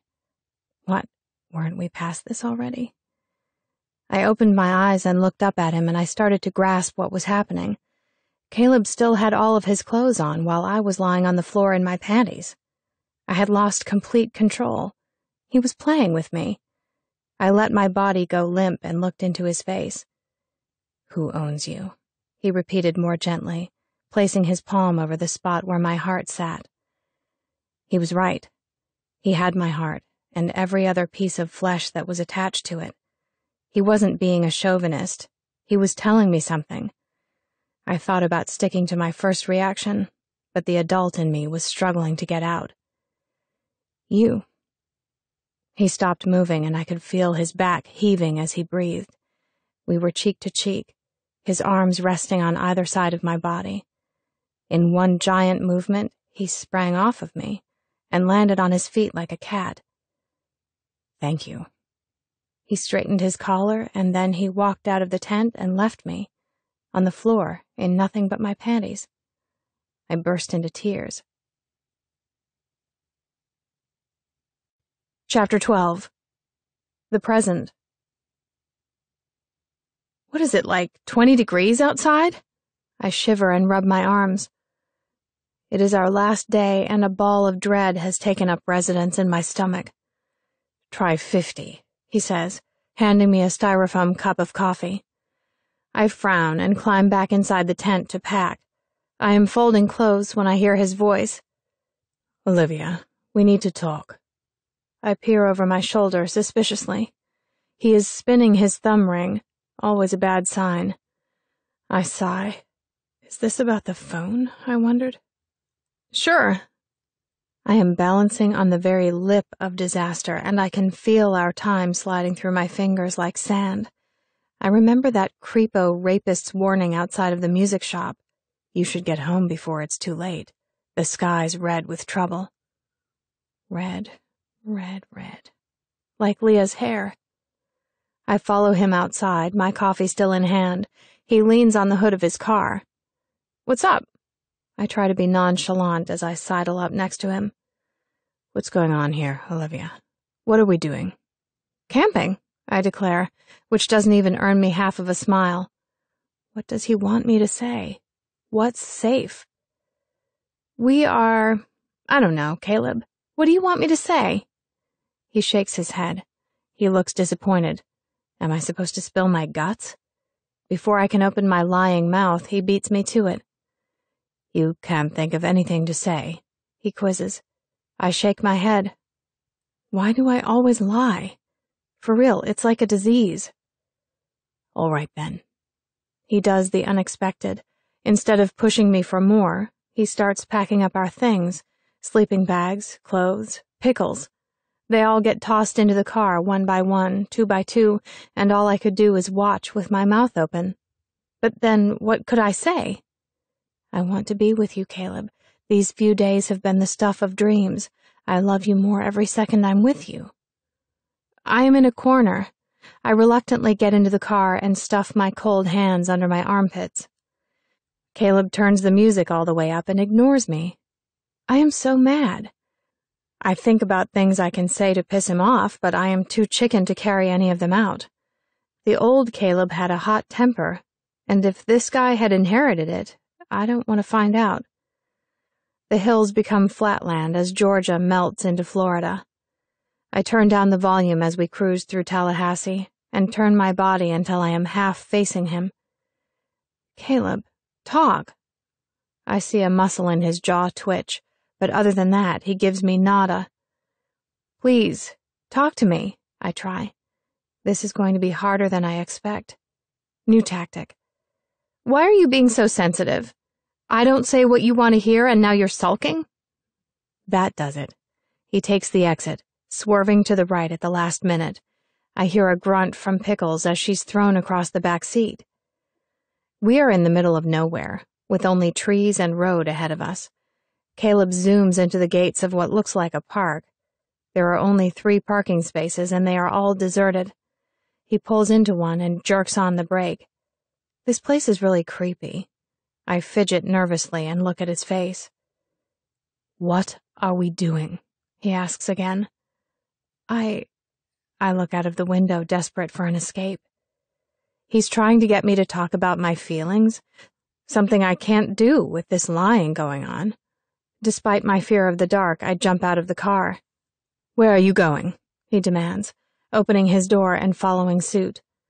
Before I have the door shut, he walks around to where I am and corners me. I try to push past him, but he presses me against the door with his body and puts both hands on either side of my head. We are nose to nose as he seethes at me. What are we doing?" he demands. I squirm, but there is nowhere to go. I place both of my hands on his chest. Why is he trying to milk this out of me anyway? I'd swear this is the old Caleb, not the gentle little fawn I've been dealing with. Okay, but you have to get out of my personal space. He relents a few inches, and I use the opportunity to duck under his arm. I ignore his calls and concentrate on putting one foot in front of the other. I am heading into complete darkness, but it seems better than the alternative. I need to think for a minute. I walk until I can no longer hear the hum of the highway. I am in the woods. No, I am in an orange grove. I recognize the fragrant white flowers that are peppering the trees. They smell like Caleb, of course, because everything in my freaking life has to be about Caleb. I kick a tree. I can hear feet moving in the dirt behind me, so I stop. Might as well tell him everything now, so I square my shoulders and prepare to fight. Caleb walks out of the darkness like a beautiful ghost. When he catches sight of me, he stops short. We stare at each other, and then I cross my arms over my chest. "What are we doing?" I repeat his question. I am trying to escape my miserable, lonely life. I take a deep breath before I continue. I am a liar and a wicked person. I've lied to you. It takes him 3 seconds to reach where I am standing. I hear myself gasp as he pins me against a tree. He is inches from my face, his arms braced on the trunk to block my escape. "Stop," he says. "Just stop." I look at his eyes and look away. Why is he making everything so hard? I just want to get it out already. "Look at me," he demands. I do. "You're making excuses and you're playing games with me," he says. "No, Yes, you are. I don't care what you've done. Just tell me how you feel." He looks so angry I shrink back against the tree until I feel the bark digging into my back. He wants an honest answer, but I'm pretty sure you have to be an actual honest person to give one of those. I lick my lips, thinking. I have a million thoughts a day, and they're all about Caleb. All I have to do is make them come out of my mouth. "I want you to kiss me." He doesn't look surprised. "What else?" His lips. All I can see are his lips, so full and sensual. My breath is coming embarrassingly fast. If I just lean a little bit forward, our lips will touch. But I know from years of experience that he won't give me what I want until I give him what he wants. My stubbornness kicks in. I turn my head to the side. He steers it back with a little swipe of his finger. "Olivia," he warns. His eyes are gunning holes in my head. I can feel the heat of his chest beneath my fingertips, and I know that his heart is beating fast like mine. "Say it, Olivia. For once, damn it, say it." He is looking at my lips, waiting. I think about lying. I don't like how direct he's suddenly become. I was perfectly comfortable playing games. "I want you to—" I search for the word and can't find it. "Can you just kiss me first, and then we'll see how I feel?" He does this thing where he puts his tongue between his teeth. He looks at my mouth like he's considering it. I almost keel over on the spot. He moves his hands, resting one forearm on the tree above my head and wrapping the other around my waist.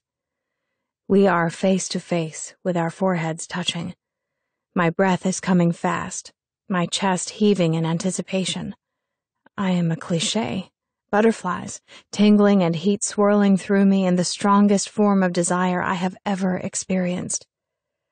I have 2 fistfuls of his shirt, and I clench tighter. "What are you waiting for?" Game-playing, redhead-loving, malingering fool. He narrows his eyes, and I want to kiss the creases that appear at their corners. His voice is gruff and exposed when he speaks. "If I kiss you, I'm not going to stop." I shut my eyes. It's a threat, but a good one. "I won't ask you to," I whisper it against his lips. The moment I feel his lips brush against mine, I want to die. He nips at my bottom lip and pulls back. My hands leave his chest and wrap around his neck. You said no games. He smiles against my mouth. I am on my tiptoes, pressed against every warm inch of him. One soft kiss. 2. Another nip. His kisses are a lot like his personality. He's lots of teasing, alternating between fast and slow, hard and soft. I am just getting accustomed to his rhythm when his tongue slides in my mouth. I make an embarrassing gasping noise. He smiles again, and it is so sexy I kiss him harder. A few more feathery, light kisses, and then he comes at me full force. Our mouths crush together like two angry thunderclouds. His hands move up my abdomen. I begin to attack back because I am mad too. I kiss him for all the times I never got to kiss him, and for the times he's been kissing Leah instead of me. I kiss him because I ruined everything and I could have had this every day. He breaks to kiss the sensitive spot at the nape of my neck. Olivia, he says into my ear. I shudder at the tone of his voice. When his voice drops low like that, I know he means business. We are both breathing hard. Do you love me? I freeze. A chill runs up my spine. He grabs my chin and pivots it up. I know if I don't answer him, he will walk away. I want so much to be honest with him, to tell him how long I've loved him, and why I love him. But all I can manage is a weak, yes, in a whisper. Say it, Caleb says. I grit my teeth. He shakes me. Say it. How does he know it's there to say? I love you, I shout at him. He looks like I've just slapped him. Now I'm fucking mad.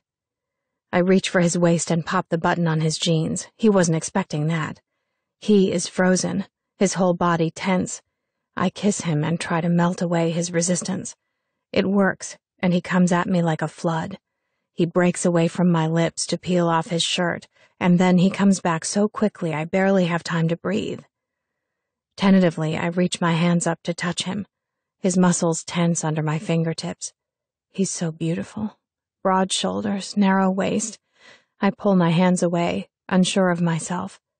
Caleb grabs my wrist, bringing my hands back to his skin.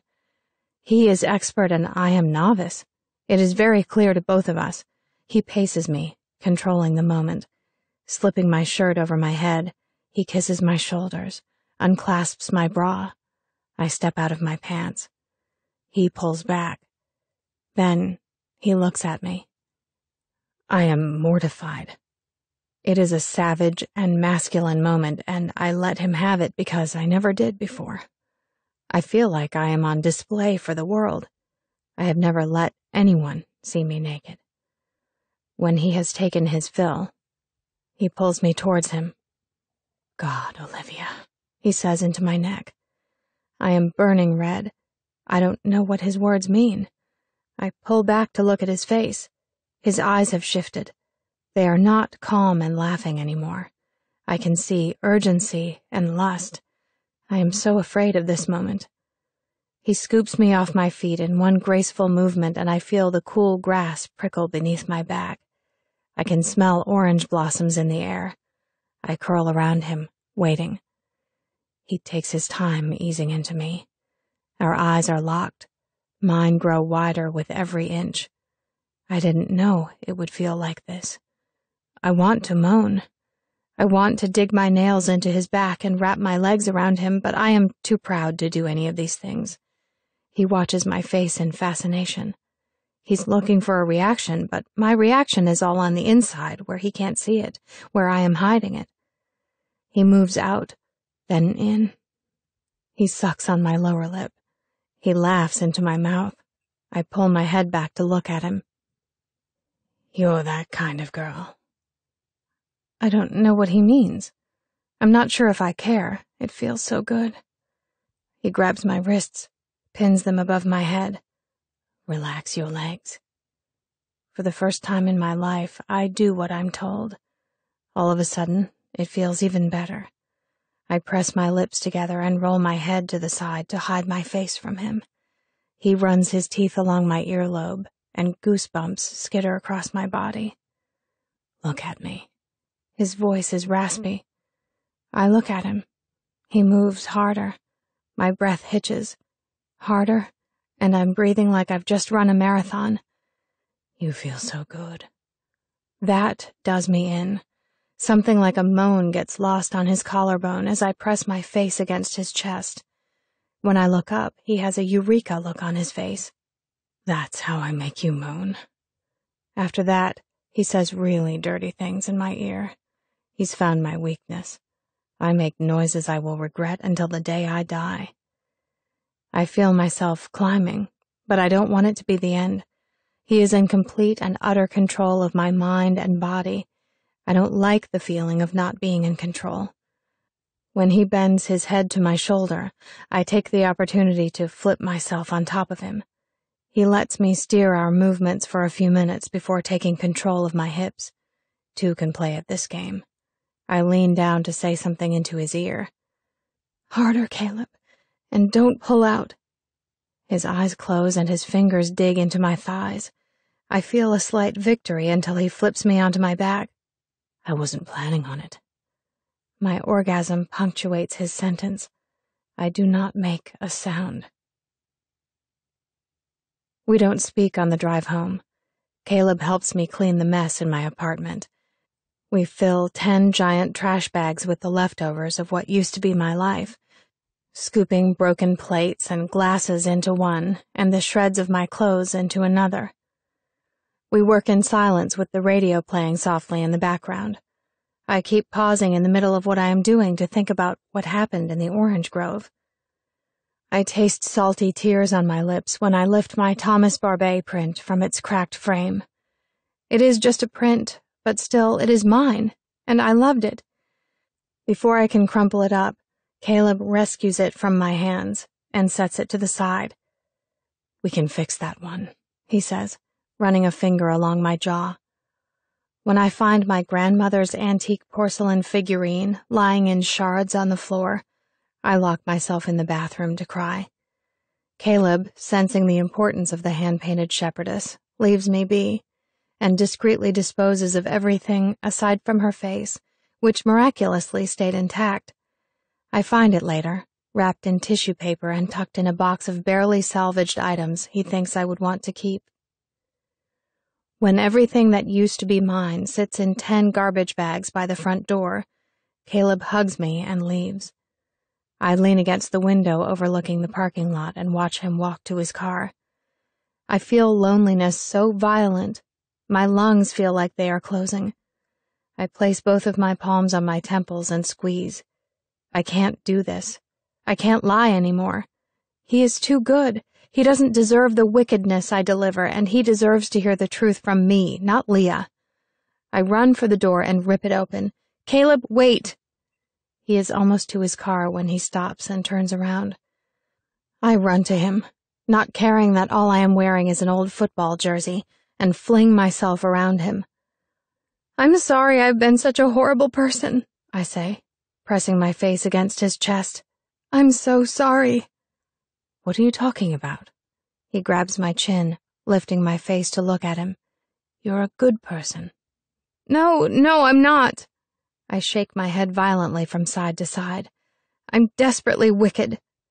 He smiles at me, rubbing my back like I am a child. Then he bends down and I feel his lips on my neck. He kisses me lightly, intimately. Why do you keep saying that about yourself? He laughs softly. I like you a lot, desperately wicked. His feet start moving in tune to some silent song, and I fall into step with him. I am conscious of the air on my bare legs, the warmth of his hands on my back and laced through my fingers. That is all I care about, Olivia. You'll change your mind, I tell him, when you realize who I am. I already know who you are. I shake my head, the inevitable tears brimming beneath my lids. You don't know anything. I know everything I need to know. Be quiet. So I shut my mouth, shut it tight and bite back my confession. Again. I can feel the truth pressing hard against time, but right now he is humming Yellow and we are dancing under the sky, tangled together for the last time. Let Leah tell him. I will remain the coward. Later that night I am in my robe, towel drying my hair, when I hear a sharp rapping on my door. I toss my towel aside and fling the door open wide, expecting to see Caleb. "Hello, Olivia." Leah.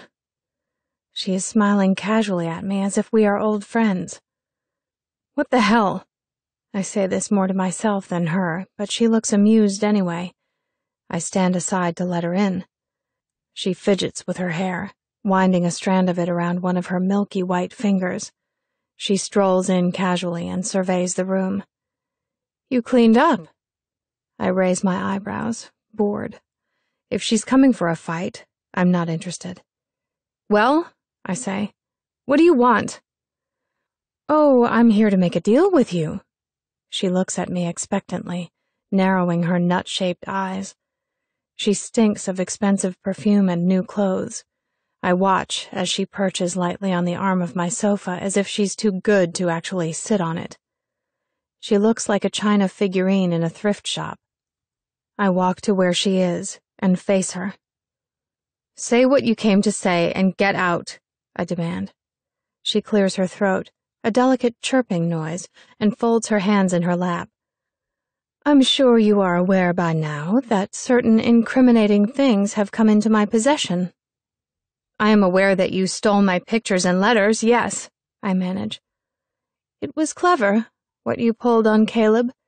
She pulls a monogrammed cigarette box out of her purse and flips open the lid. "He told me you were manipulative when we first started dating, but wow." She taps a cigarette into her palm and runs her thumb along the wheel of her lighter. I remember Jim doing the same thing. I have lost my fascination with the process. "You're like a bad cold, Olivia, that just won't go away. But you are going to go away, and you're going to leave me and my fiancé alone." "He's no more your fiancé than he is mine," I snip. "In fact, as far as I know, there is an engagement ring sitting in his sock drawer that he never plans on putting on your finger." I watch in satisfaction as the color drains from her face.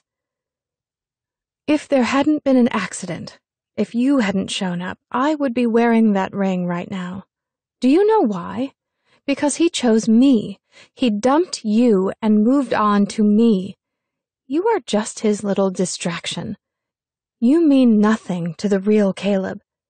She is panting, her eyes on fire like her stupid hair.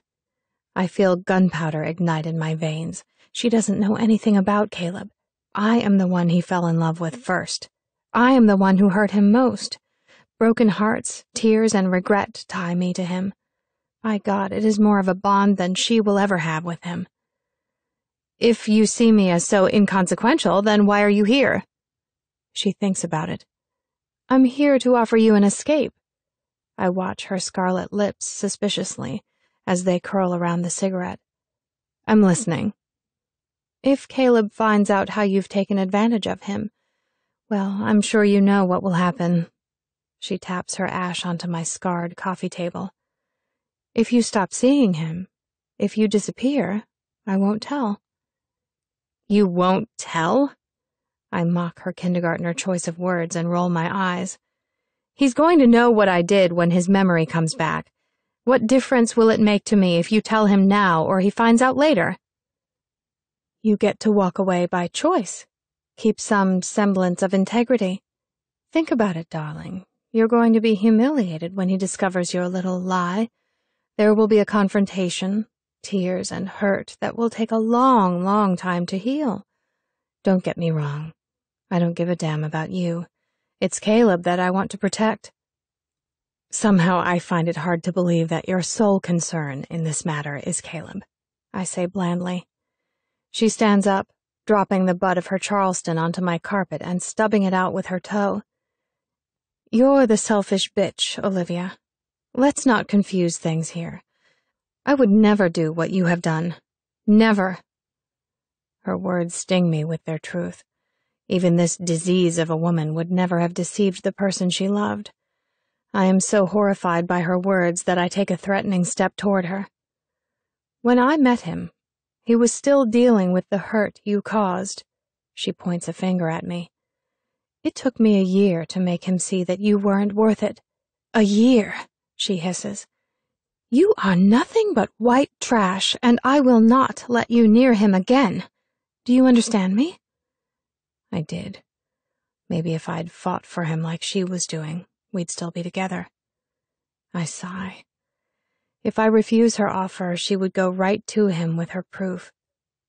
Sure, I could bring up the wrecked apartment and the blackmail, but even weighing her crime against mine left me in a bad place. I was diarrhea, and she was merely a bad case of indigestion. And what about Caleb? He would surely cut Leah off, if he knew her part, but that would leave him hurt and alone. What type of monster would I be to let him hurt again? Especially just so I could spite Leah. If I disappeared, he would eventually forget about me. He had once before. I concede. Fine, get out. I walk to my door and open it without looking at her. I want her gone, out of my home and out of my life. There is no person I hated more, other than myself. She pauses on her way out and looks me in the eye. Bitch to bitch. I always win. She tosses an envelope at my feet and walks away. I slam the door and then kick it. I pace my apartment, yelling every swear word I can think of. It is time for me to forget. My heart feels like it is going to explode from the pain. I slide down the wall and pull my knees to my chest. I have to get out of here, out of this place that is saturated with Caleb. That's it, I decide. I am leaving, and I'm never coming back. Chapter 13. The Past. I was introduced to the viper Caleb called Mum on the first day of September, just a couple of months past our 1-year anniversary. We pulled up to the 2-story Colonial around 4 o'clock. I immediately started wringing my hands. Caleb parked next to a large fountain that was spitting water rudely in my direction. I looked away, already feeling snubbed. It's just a statue, Duchess, he said, smiling at my expression. She doesn't bite. I've done several drunken dives into that fountain. I should know. I smiled weakly and took the long way around the car to avoid looking at it. Caleb took me firmly by the elbow as we approached the door. I had the distinct feeling that he thought I was going to run. I wanted to.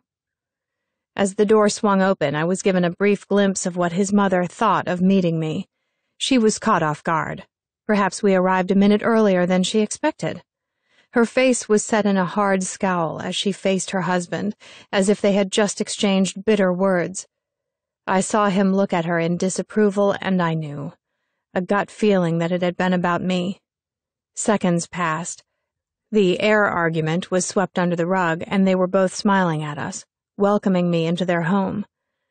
I stood to the side like a forgotten accessory as Caleb embraced his mother, kissing her on the cheek.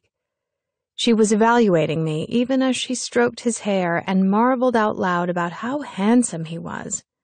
I could taste her dislike in the way her eyes darted to my hair and back to my face, as she waited politely for her beloved son to introduce us. At last, Caleb gave his stepfather a slap on the back, man-to-man affection, and turned towards me. "This is Olivia," I heard him say.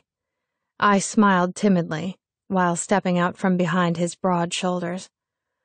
Mother Dearest eyed me like I was a rotting carcass and stepped forward to take my hand. I was annoyed by her immediate dislike of me. I wanted her approval. I wanted it like I wanted him.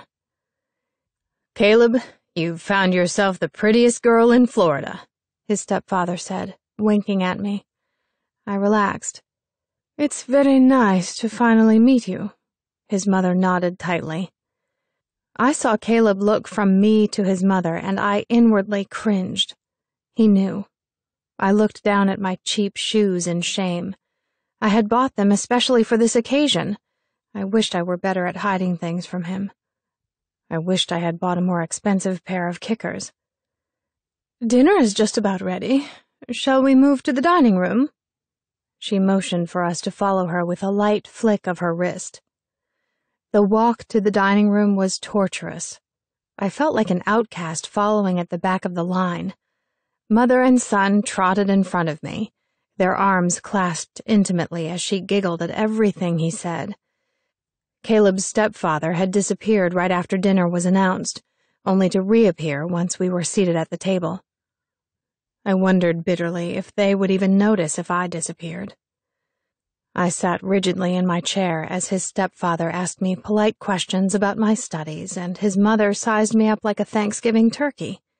Luca, as everyone called her, was 5 feet even, with long blonde hair and startling blue eyes. She looked more like Caleb's older sister than his mother, and I suspected that there was a team of plastic surgeons somewhere to thank for that. She was a beautiful, well-bred, and opinionated woman. I felt sure her opinion would be that I was not good enough for her Caleb. "What do your parents do, Olivia?"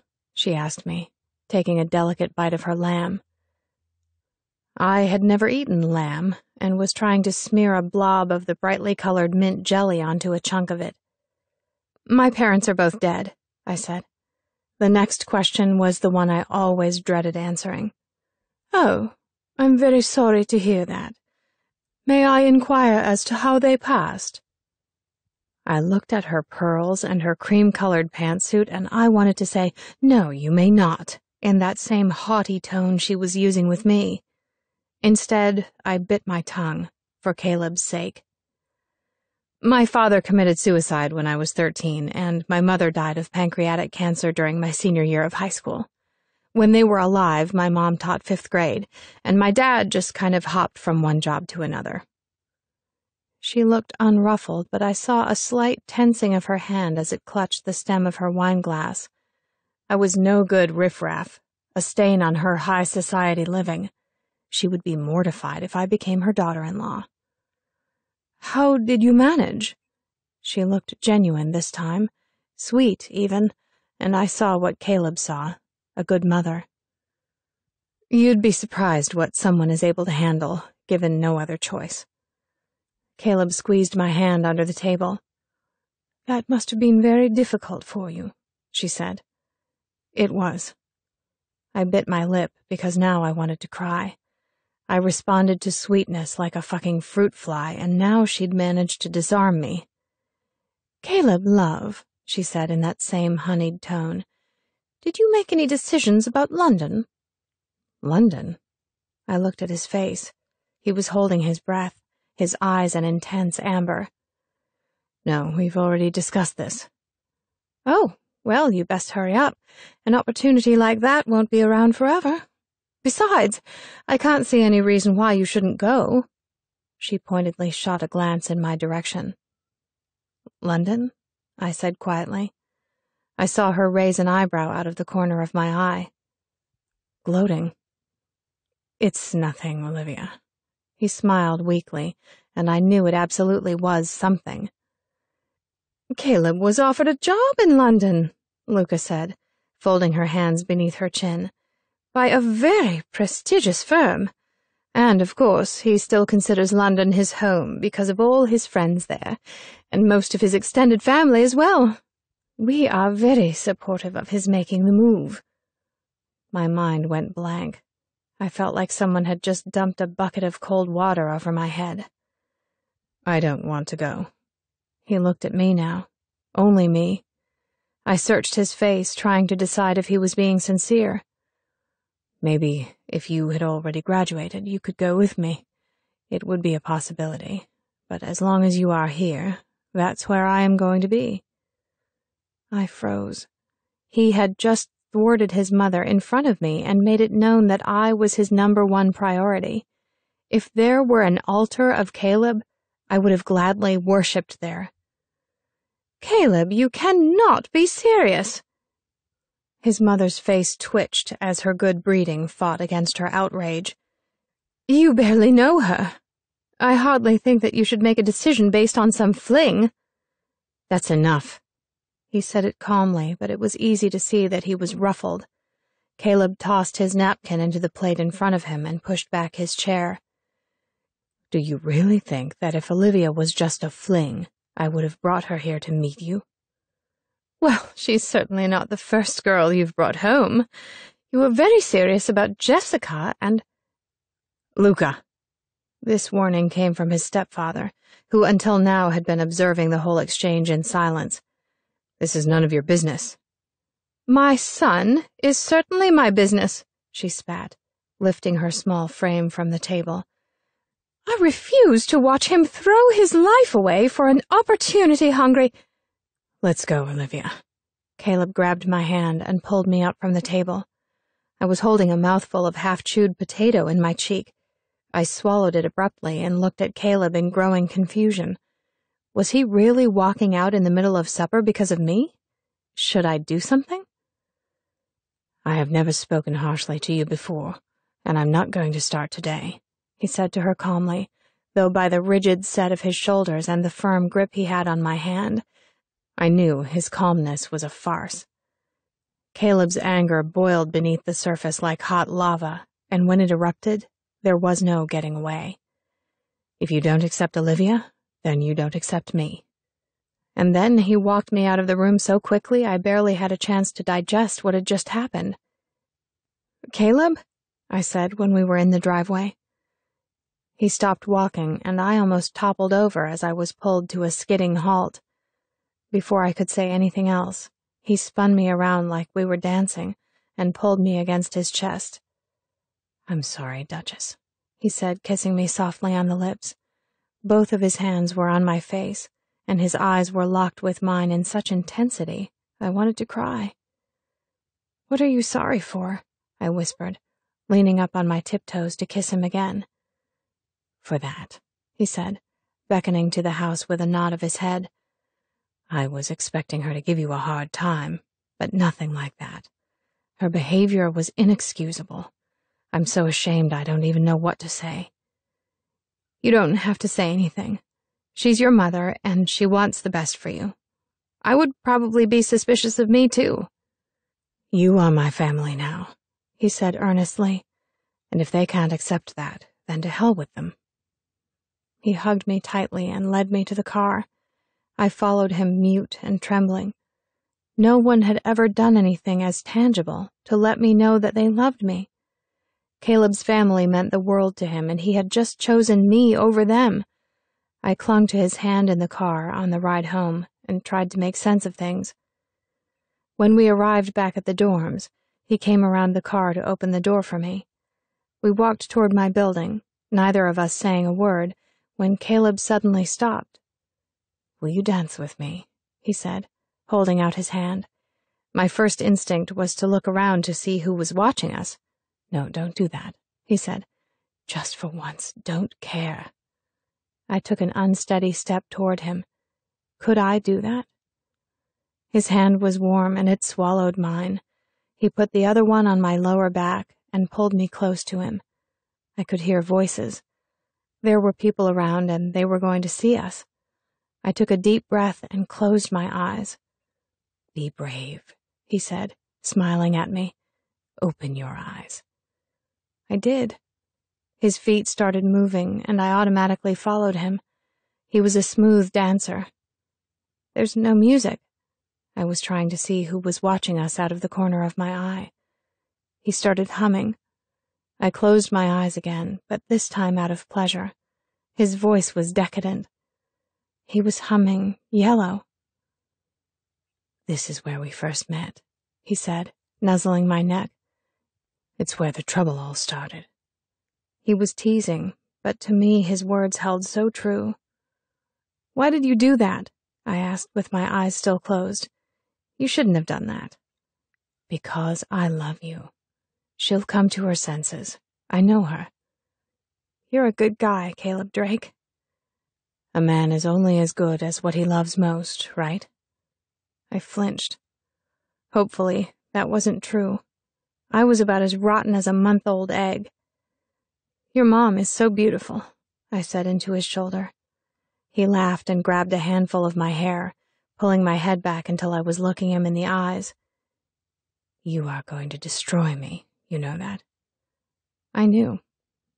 After he kissed me goodnight, I wandered back to my room and collapsed into Cammie's beanbag chair. It was all too good to be true. Nothing good ever lasted. Our time was running out. I could feel it. There was only so long before he discovered who I really was and wanted nothing to do with me. He was light, and I was darkness. Olivia, what's wrong? Cammie asked, emerging from the bathroom in a cloud of steam. I'm going to lose him, Cam, I said, hiding my face in my hands. No, she said, quickly coming to kneel beside me. He loves you too much. Everyone can see that. Oh, screw love, I said, more to myself than her. It doesn't always survive the bad things. What bad things? Oh, you're being dramatic. She pulled up another beanie and sat down in front of me. What have you done? Cammie, I said, looking at her in horror. Really, really bad things. And the worst part is, I don't know if I'll ever stop. Cammie looked at me with sympathy. You are not as bad as you think. Whatever you've done, Caleb will still love you. You have to let him love you, Olivia, and more importantly, you have to love him back. 6 months later, I moved out of the dorms and into my own apartment. I had 1 semester of school left, and I was eager to see it over. Caleb and I had gingerly started talking about getting an apartment together when I graduated. He had spent the last 6 months working for his stepfather, and I was seeing him less and less. We decided to take a short trip together, somewhere close where we could lie in the sun and do nothing but nothing. We settled on Daytona Beach and made plans for him to pick me up after he was done with work. I was packed and ready after my last class. My overnight bag was at my feet, and my hands clasped nervously in my lap. I wanted this weekend to be perfect. I had made my first visit to Victoria's Secret and picked out something I thought he would like. Tonight was the night. We had been together for 1.5 years. Cammie had wailed in excitement when I told her. Finally, you stupid cow, she said, handing me a supersized box of condoms. Do you know how everything works? Because I can walk you through the basics. If I wanted advice from a slut, I'd call a 900 number, I said, snatching the box from her. She'd laughed and doled it out anyway. Caleb's knock never came. I tried calling his cell, which went straight to voicemail. Caleb was never late. He arrived everywhere he went at least 10 minutes early. I tried to curb the thoughts of him being in an accident. However, eventually my worry got the best of me. I called the hospital, but they informed me that no one by my description had been admitted that night. I thought about calling his parents, but considering how my last meeting with them went, I couldn't get myself to dial the number. I recradled the phone and bit my nails instead. There was only one other option. He was still at work and had lost track of time. That had been happening a lot lately anyway. His job was so demanding he sometimes forgot the time we were supposed to meet somewhere, or that it was our 1.5 year anniversary and we were supposed to buy each other garden gnomes in celebration. I wasn't mad. I was okay with it. I would just drop by the office to remind him. Yes. I grabbed the keys and sprinted down the stairs. The office building that housed Fosse Financial was located in the Sugar District of Fort Lauderdale, 2 blocks past the Bonjour Bakery where Sylvester Stallone bought his croissants at $7 a pop. The building that housed Fosse was also home to numerous other services that only the wealthy could afford, so naturally there was a guard. He peered at me through swollen eyes that suggested too much liquor the night before and issued a grunt. "Building's closed for the evening," he shot at me in an irritated voice. "So why are the doors open?" I cheeked, eyeing the few people milling around in the lobby. They were all swathed in buttery-colored silks and custom-made tuxedos. The whole scene screamed, "Behold the wealthy," in the most obnoxious of ways. "There's a party on the 5th floor," A private party, he emphasized. The doors are closed to all customers. The 5th floor was Caleb's floor. I realized this with a sinking feeling in my stomach. He never mentioned a party to me. True, he had an especially busy week at work, but how does one forget something like that? Well, I just happened to be attending the Fosse party, I said, using my best snooty voice. Yeah, I don't think so. His eyes were roving over my jeans and t-shirt. My name's on the list, pal, I said quickly. I didn't even know there was a list. Ava Lilibet. Check for yourself. Ava was a colleague of Caleb's. He spoke about her horrid garlic breath and melon-sized breast implants often. I stuck out my chest just in case. My feeling about the list was correct, and seconds later, the fat-eyed guard located my fake name on the paper in front of him. Okie dokie, Ms. Lilibet. You can go right up. I didn't look at him as I whipped around and headed over to the elevators. Hopefully the real Ms. Garlic Breath wouldn't make an appearance anytime soon and blow my cover. The elevator ride was torturous. When I heard the ding, I sprang out, almost tripping over my own feet. I batted my eyes in surprise. There was no sign of desks or fax machines or poker-faced employees. The entire floor had been cleared of its serious nature and replaced with elegantly laid dinner tables with floating candle centerpieces and polished crystal goblets.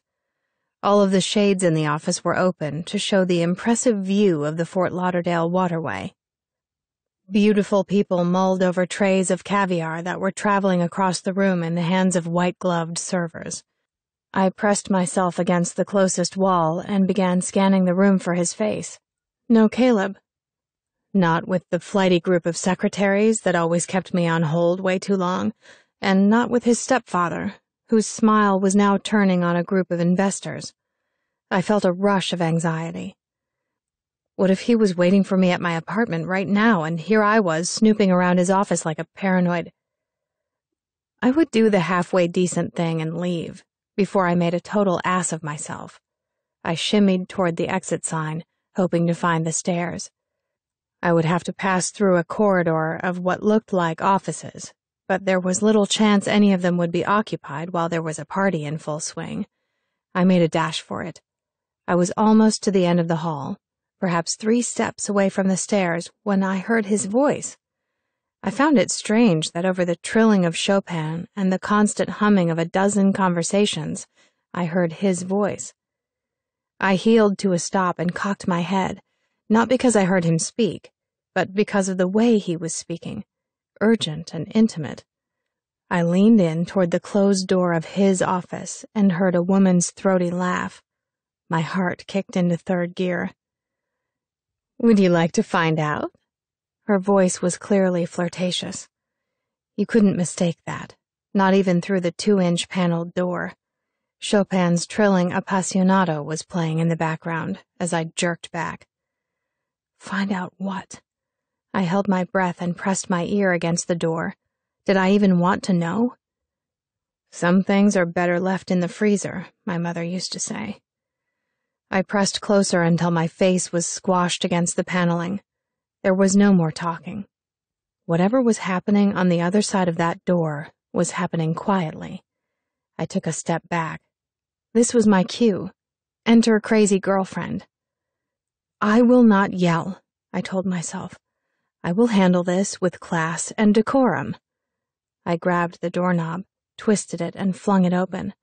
The door moved aside like a curtain, revealing a scene that would be embedded on my memory for always. It would change everything, ruin everything, break everything.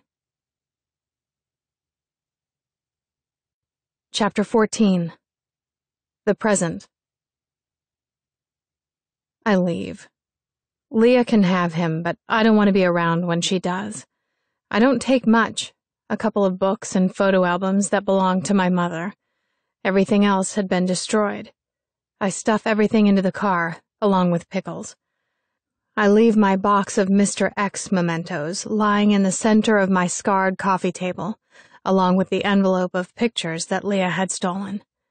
She had stuffed 5 $100 bills into the envelope as well. I leave those too. If I was going to do this, it had to be done. No more toting around trinkets that had the power to turn my heart into ground beef. Before I walk out the front door for good, I hold the penny face up in my palm. Damn penny. Damn Caleb. I close my fingers and squeeze as hard as I can until my fist turns white and I am sure that the words "good for one free shot of affection, a kiss," will be stamped on my skin. Then I open my hand and let the penny drop to the carpet. I slip a goodbye note underneath Rosalie's door, in which I lied about a job in California and promised to write to her as soon as I was settled. I drop my keys off at the leasing office and hit the gas. I feel an emotional weight lift from my shoulders when my car eases onto I-95, and I feel free when I cross over the state line into Georgia. But I feel absolute relief when Cammy throws her arms around me. "Welcome to Texas, best friend," she smiles, kissing me on the cheek. "Let's begin your new life." The past. Wind battered angrily against the car, howling her protests at not being let in. Outside, the cracked glass of the windshield gathered the dancing snowflakes from the air, spreading a blanket of white across the red-tinged spiderweb. 2 passengers sat slumped and bleeding in the front seats. Neither was conscious, and the driver was soaked in his own blood. No ambulance had been called, as the car had yet to be spotted in the snowstorm. The passenger woke, moaning and clutching his head. When he pulled his hand away, there was blood smeared on the tips of his fingers. He looked around at the dark interior of the car, wondering where he was and who the bleeding man beside him could be. He felt odd, like all of his organs were straining inside of his body. Feeling along the door, he grabbed hold of the latch, but it wouldn't budge. Then he realized the obvious, something his cloudy mind hadn't registered at first. The car was crushed to half its original size. He released his seatbelt and felt around his pockets for a phone. After finding it, he hit 911. When the female operator answered, he spoke, not recognizing his own voice. "There's been an accident. I don't know where we are." Or who I am, he wanted to add, but didn't. He set the phone next to him and held his head. A police car would be sent once they tracked the signal. He waited, shivering, whether from the shock or the cold he didn't know. He tried not to look at the body next to him. Was it a friend? His father? His brother? He knew help had arrived when out of the corner of his eye he saw the reflection of the cruiser lights dancing on the windows. Voices called and doors slammed. Soon there were people reaching in and pulling him out of the car. "We have to use the jaws of life," he heard a fireman say. Someone was shining a light in his eyes. Another was wrapping him in an orange fleece. They loaded him onto a stretcher as the snow landed on his face. A voice that sounded far away asked him what his name was. He shook his head, wondering if he should make one up. Josh was a good name. He could have said Josh, but he didn't. He wondered if the man next to him was alive, and then he heard the sirens of another ambulance and the skidding of wheels on gravel as it pulled away, sirens screaming. He lay back against the flat pillow and tried hard to remember. And then he did. Things good and bad came seeping back into his brain, like warm water through a cracked block of ice. He flinched as he remembered things he'd rather forget. The EMT asked him if he was all right. He shook his head yes, though on the inside where it counted, where wounds couldn't be salved and sewn, he wasn't. He rubbed his head, knuckles against temples, and wished that he couldn't remember. How easy it would be if his mind had been wiped clean like an eraser board. No trace of the happy or miserable, just a clean, fresh start. The ambulance came to a smooth stop, and the twin doors were opened by a set of gloved hands. He allowed himself to be pushed and pulled and prodded through the emergency room doors until he lay in a stark white room waiting for an MRI. He remained silent. A doctor entered the room where he waited for his results. He was an Indian man with a kind face. He wore a wedding band on his ring finger with 3 rubies embedded in the gold. His name tag read, Dr. Sunji Puni. He wondered if Dr. Puni was happy, and if those 3 red stones symbolized his children. He wanted to ask, but still he said nothing. The doctor, in his accented voice, spoke. You have a serious concussion. I want to run some more tests on you to be certain that there is no extensive damage to your brain. The EMTs informed me that you are having some confusion as to who you are. The patient said nothing, though he stared at the flat white ceiling as if it were a great work of art. Can you tell me your name? Still, he said nothing, his eyes moving back and forth, back and forth. Sir, do you know who you are? The doctor's voice was concerned now, having hit an octave higher than before. I know, his mind screamed. The patient turned his head until he was looking into heavily lined black eyes. He'd made his decision right then and there. There would be a lot of trouble over what he was about to do, but he didn't care. He had to find her. No, said Caleb Drake. I don't remember anything at all. 1 year gone. 2 years gone. 3 years. 4. Chapter 15. 4 years pass. They taste like cardboard. I am different. I am a galaxy away from where I used to be. I live in the solar system so moved on. Mr. X is just a memory now. Heck, I'm not even sure all of that even happened. My reality is that I went to law school, graduated, and got a job as an associate at a large firm. After I graduated, I bought a townhouse with Cammy with the last of my mother's insurance money. It's a good thing I got the job, too, because my bank account was dwindling down to empty. We drink a lot, eat out more, and spend all of our free time at the gym, working off the alcohol and restaurant food. Cammy is working in decorating, a practically extinct career nowadays, but somehow she managed to land a job with a company that decorates for the immensely wealthy. We both do well. I win most of my cases. I still have the ability to twist the truth, something that has come in handy in my field. A month ago, I got a call from my old boss, Bernie. She wants me to come and work at her firm, says if I do well, she'll make me partner. Cammy and I drink on it all week. She's wanted to move back to Florida for years. Cammy says that it's time I face South Florida again. She says it's where I belong. Texas is for friendly people, she tells me. I belong somewhere fast-paced and rude. We decide to sell our townhouse and transplant our lives. I have a male friend. Did I mention that? He is wonderful. He promises we can make our long-distance relationship work until he can be transferred to be with me. I believe him. He wants to marry me. He says so all the time. I believe him on that, too.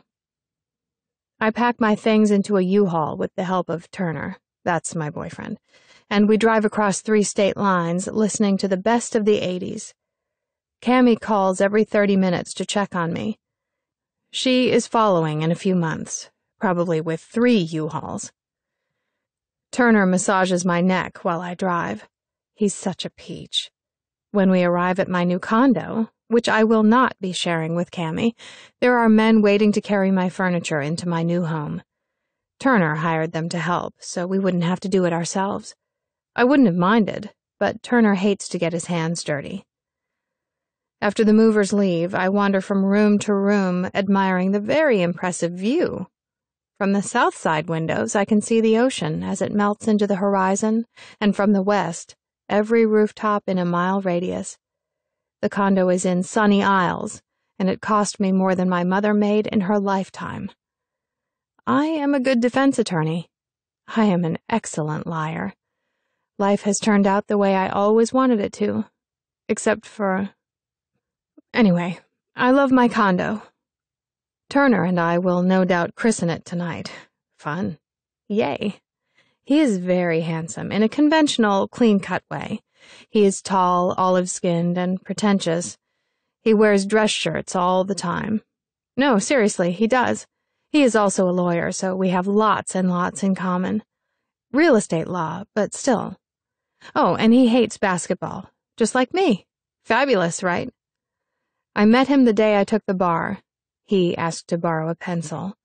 What type of idiot comes to take the bar without a pencil, I think. When I handed it to him, he just sat there and looked at me. What? I said, not even trying to hide my impatience. I need your number, too. He said it so matter-of-factly that I gave it to him. I respected the gall. I am happy. After the movers leave, we order sushi, or I do, because Turner doesn't eat raw fish. I walk around my new condo in one of his t-shirts because I haven't unpacked my things yet. We have sex. He takes me to the BMW dealership the next morning and buys me a car as a housewarming present. Wowzer, right?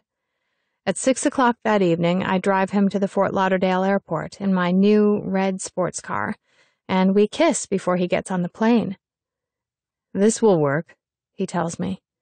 How do you know? I say, smoothing the lapels on his jacket. Because we're going to get married. We are? I reply with mock surprise. He always says this, and I always say that. We are, he affirms, and then he gets on his knee and pulls a box out of his pocket. I drive home, engaged. I look at the ring all the way there, as if it's going to bite me. It's a Tiffany's iceberg, big and gaudy. It reminds me of something, but I can't remember what since I have so completely moved on. In 3 months, I have taken the Florida bar exam and passed. I start my new job as a defense attorney for Spinner and Associates. The secretary oohs and ahs at my ring. She asks me about Turner. What does he do? How does he look? She has a slight gap between her 2 front teeth, which I stare at as she sings the names of her miniature cockapoos, Melody and Harmony. She tells me how her grandmother's garden gnomes were stolen from her yard in broad daylight, in Boca Raton, nonetheless. I sympathize with the gnome situation and set up a play date for Melody, Harmony, and Pickles. When I settle behind my desk for the first time, I feel accomplished. My things are unpacked at the condo, my driver's license has been changed back to Florida, I have groceries, and yesterday I visited my mother's grave to fill her in on my engagement. This is my new life, I realize with mild surprise, and then I lower my head to my desk and cry, because it is really my old life with hollow upgrades. I call Cammy to tell her this and to tell her that I made a big mistake moving back here. Big. Huge. She listens to me cry and then tells me that I'm stupid and she'll be here in 3 weeks, to hold on and hold down. Things will get better. Okay, I say, but I don't believe it. Not even for a second. But things do get better. At first, I anxiously adjust to my new routine. When I fled to Texas 4 years ago, I arrived practically empty-handed.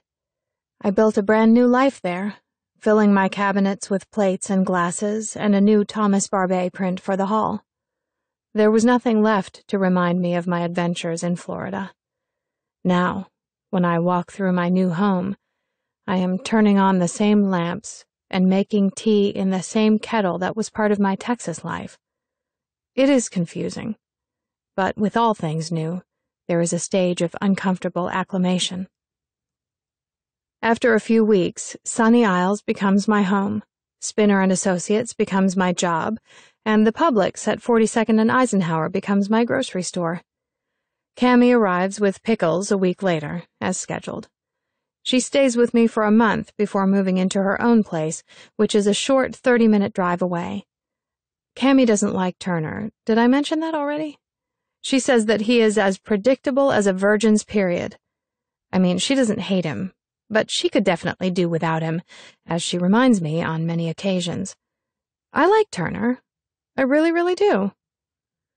He visits me every 2 weeks, or sooner, if his schedule permits. He always brings Pickles a pair of his old socks to play with, which she rips apart in about 2 hours. I find his sock gifts slightly disturbing, especially when I start finding remnants of the soggy wool stuck in between the couch cushions. I wish he would just buy a rawhide instead. I make this suggestion one night as we are driving to a new restaurant on the south side. The humidity has mellowed, and the air that is blowing in the open windows of the car is whipped and cool. It reminds me of a warm winter so long ago. They are chewy bones, I hear myself say in a slightly bored and detached voice. She likes them. Okay, babe. Turner places his hand on my knee and starts bopping his head to the music on the radio. He has such square taste in music. Square. I hum the SpongeBob SquarePants theme song and look out the window. My body freezes up almost instantly. Turner looks at me in concern. What's wrong, babe? He asks and slows down the car. Babe. Nothing. I smile to hide the salt water in my eyes. I just got a cramp in my leg, that's all. I pretend to rub it. But that wasn't all. While staring out the window, the spastic blinking of colorful lights has caught my eyes. When I focus in on them, my stomach clenches painfully. Jackson's ice cream parlor. It was like a door opened and all the memories I had hidden away came tumbling out. Pennies and kisses and pools and all the things I had condemned to hell. Blast. The last thing I felt like doing tonight was entertaining a sulking heart. Why don't we go there for dinner? I say in a fake, cheerful voice, nodding towards Jackson's. Turner looks at me like I'm the crazy woman I am. There? He says, the disgust so obvious in his voice I flinch. Sure. Don't you ever get sick of all the frou-frou restaurants we go to? Let's do something different. Come on. I stick my bottom lip out a little because that usually works with getting my way. He sighs dramatically and turns into the plaza.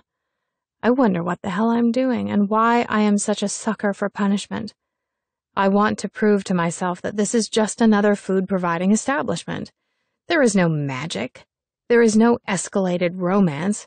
And most of all, I want to be able to be in a place that holds old memories and not have a mental breakdown. Hello, Jackson's. It is much the same as it was over 7 years ago. The only thing missing from Jackson's is Harlow, whose absence is noteworthy. I see his picture on the wall by the register, and beneath it are the dates August 10th, 1937 to March 17th, 2006. I smile at him sadly as we are led to our table by a gum-snapping teen. She doesn't have class, I think ruefully. Nice place. Turner's sarcasm is not lost on me as I gaze at the unlucky and lucky table. Shut up. Stop behaving like a snob. He immediately softens up. Sorry, sweetheart, he says, taking my hands in his. I'll be open-minded, okay? Sweetheart. My nod is surly as I turn to study the menu. So far, so good. At least I wasn't shaking or crying or anything. Maybe I really was okay. We eat our dinner and order dessert. I try not to think about the conversation that transpired under this roof years ago, but occasionally phrases like, because I cared more about knowing you than I did about winning another stupid game, pop into my head. I sweep them out quickly and look at my wonderful fiancé, who has lowered his standards tonight to eat with me here. Blessed. I am so blessed. When we leave, I stop at the penny machine and my heart rate accelerates. Maybe Turner will notice it, I think. Maybe he'll do something cute and romantic with one of the messages. But Turner walks right out, and I trail after him, disappointed. I do not have sex with him that night. A week later, there is a knock on my office door. "Miss Caspin?" It's the secretary. "Miss Spinner would like to see you in her office." Crap. Bernie always sees through me. I compose myself, running my fingers across the front of my Dior skirt. I like to buy expensive things. If I wear something that costs more than a month's salary, I amply feel that the rotting carcass of me is at least shrouded nicely. I head over to her corner office, practicing my life is great smile. I knock, and she bellows for me to come in. "I have both good news and bad news for you," she says when I enter. Same old Bernie, she always has cut right to the chase. Gesturing for me to take a seat in one of her cow-patterned chairs, I sit and cross my legs. "Which would you like to hear first?" she asks. Bernie has silver in her hair now, and a life partner named Felicia. "The good," I say, biting the inside of my lip. Bernie's bad news could be anything from I am shutting down the firm to become a caterpillar farmer to I lost the number to my favorite deli. I feel the need to mentally prepare. "The good news," she begins, "is that I'm giving you your first big case. And it's a big one, Olivia." "Okay," I say, feeling a bubble of excitement well up in my stomach. I have the urge to jump up and rah-rah sis-boom-bah. "What's the case?" I say calmly. "Ever heard of a little pharmaceutical company called OPI Gem?" she asks. I shake my head no. "They're one of the baby farms. 6 months ago, they released a new drug named Prenavine into the market.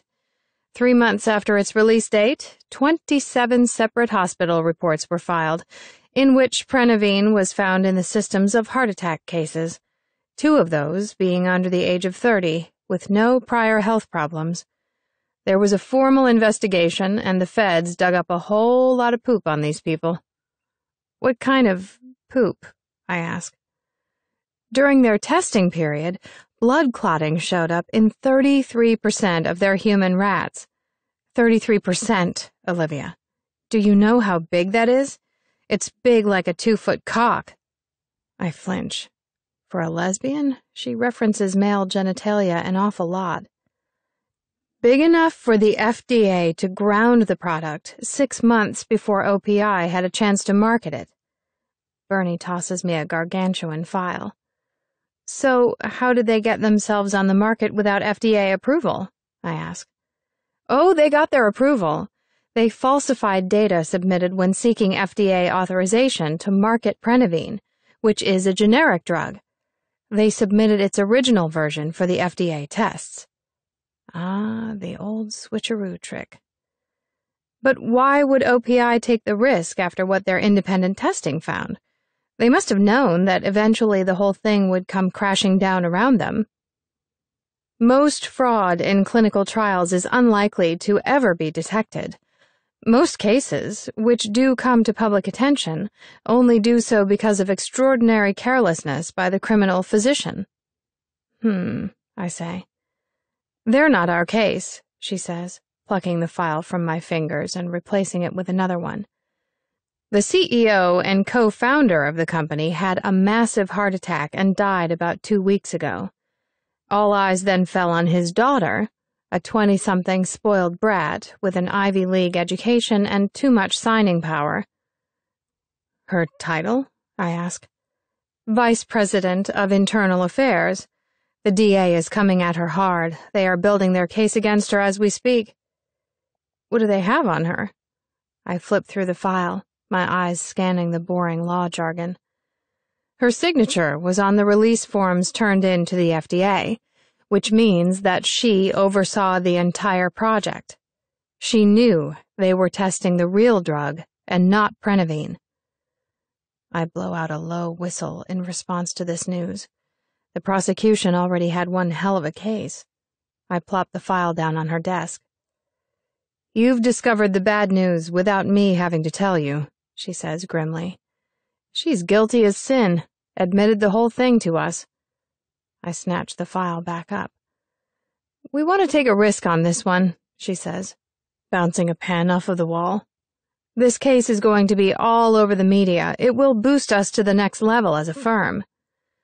So, the next question would be, why are you giving a case this size to the rookie? 2 reasons, my prodigal daughter. 1, because I like you, and 2, because the client asked for you specifically. What? How? I had covered many cases in Texas, but nothing that would garner any type of attention to me. I was a relatively unknown litigator. The client was shopping for you. What's her name? I ask, not sure what all of this means. Smith, Johanna Smith. I've never heard the name before. They might have read about your cases in Texas, or perhaps you came recommended by a previous client of yours. Either way, you've got it, kiddo. Don't screw it up. I stumbled to my office with the case file clutched to my chest. Was I ready for this? 1 good case, correction, 1 impossible case, if 1, would boost me to partner. I hole myself up in my office for the rest of the afternoon, rereading the file again and again until the words become a blur and I have a raging headache. The secretary has left for the day, along with most everyone else. I nod a greeting to the cleaning lady on my way to the car and mentally plan out the conversation that I am going to have with Johanna Smith in the morning. Crap. The case was too big for me. On my way home, I call Turner to tell him the news and fill him in on the case. He sounds less than thrilled. I don't know, Olivia. The DA is going to come after this girl pretty hard. Are you prepared to lose your first big case? Thanks for the vote of confidence, I snap into the receiver. Look, I believe in you. I do. But this is a tough one. They have direct evidence tying her to the fraud. They have 2 witnesses willing to testify that she was involved. If you lose the case, you can kiss partner goodbye. What an ass. I tell him that my boss is calling on the other line. When I hang up, my eyes are pooling with tears. This is my break, I scream at the car in front of me, and I'm going to take it. At 7 the next morning, I arrive at the office to find a sweet charcoal Jag in my parking spot. I find a space a few spots away and march through the doors, wondering who had the audacity to park where it says Reserved Caspin. The secretary greets me with a cup of coffee, and then blocks the entrance to my office with her body. There's something that I should tell you before you go in there, she says as I take a sip from my pink mug. Did you poison my coffee? I ask, peering at her over the rim. No, but then you can tell me while I turn my computer on. I reach past her and turn the doorknob. There is a man in my office. I see his back first, as he is studying the numerous plaques and photographs I have on my wall. I shoot the secretary a look, and she mouths, Johanna Smith's husband, to me, before making a discreet exit. She has lipstick on her teeth. Mr. Smith, I say confidently, though I am quite flustered at the surprise. My briefing with them wasn't scheduled for another 2 hours. He turns slowly, his hands clasped behind his back. I see his gray suit, the white-collared shirt unbuttoned at the top, the golden tan, and I choke on my coffee. It's Drake, actually, he says in an amused voice. I back away, trying to catch my breath and find myself pressed against the wall. Surprise, he says, and then he laughs at the look on my face. I shimmy away from the wall because I look like an assault victim and attempt to stroll casually to my desk. I collapse into a chair and stare at him glassy-eyed. What the hell? I say. Aside from a different haircut and a few more eye crinkles, he looks exactly the same. I looked for you. Did you now? For a year after you left. You must not have looked hard enough, I quip, though I know it isn't true. A year after I left Florida, Bernie called to tell me that a gentleman was calling the office inquiring about my current whereabouts. She said he had a British accent. I married her, Olivia. Who? Leah. I thought you were Johanna Smith's husband? My head is spinning. Leah's her middle name. She's always gone by Leah, and she kept her last name, Johanna Leah Smith. The word married rings in my head repeatedly, and I rub my temples at the ugliness of it. Caleb is married, wedded, bedded, a family man. Caleb, I choke on his name. Why are you here? Actually, don't answer that. Just get the fuck out. I raise my voice and stand up. I wanted to see you, to speak to you before you saw me for the first time in front of everyone. I sit down again. You were the one looking for me? You were trying to find me to take Leah's case? He nods. No, I say. No way. Ever. Never. No. Maybe she never told him about what I did. He just thinks I picked up and left. He still hasn't got his memory back. Yes, he says, standing. You'll do it. She's guilty, and you're the best liar I know. Okay, maybe she did tell him. I snort and look away. I have no motivation to win this case for you. I smirk, leaning back in my chair. You owe me, he smiles. I know you don't have much of a conscience, but I think after what you put me through, twice, you might want to consider taking the case. I would have told you the truth eventually, I mumble. That's if Ariel, the pharmaceutical fraud, hadn't blackmailed me, but anyway. Would you have, Olivia? Or were you waiting for me to find out for myself when my memory came back? I look up at the ceiling and frown. Look, I'm not here to discuss the fact that you are lying, manipulative, and heartless. Ouch. I'm asking for a personal favor. I know how you feel about her. I know what she did, but I need you to make sure she doesn't go to prison. I want her to go to prison. Caleb looks at me strangely. His eyes roam over my face, then my hands. I don't. She's my wife, and I'm asking that you take my feelings into consideration for once. It hurts so much to hear him say wife. I know it shouldn't, but it does. You can't guilt me into defending that viper. Besides, Leah would never agree to it. I shoot back at him. There is a mutual hate between the two of us, in case you haven't noticed. Leah will do what I tell her to do. I need your assurance that you will do everything in your power to help her. I feel a rush of adrenaline. I could take the case and lose on purpose. Yes, but I know I would never. My days of toying with people's lives are over. O-V-E-R. I can't. I am digging my fingernails into my thighs to keep from screaming. Yes, you can, he says, placing both hands on my desk and leaning towards me. You're obsessed with your own success. Always have been. Take it. Win the case, Olivia. You'll be rich, famous, and I might even consider forgiving you. Forgiveness? I picture myself having dinner at their house. Just Leah, Caleb, their kids, and me. I almost laugh out loud. I glare at him. He's still the most handsome man I've ever seen. Redhead marrying amnesia-getting bastard. I'll see you in the boardroom at 9 o'clock to let you know my decision, I say, ending the conversation. He gives me a look I can't decipher, and he straightens up to leave. Make the right decision, Duchess, he says before walking out the door.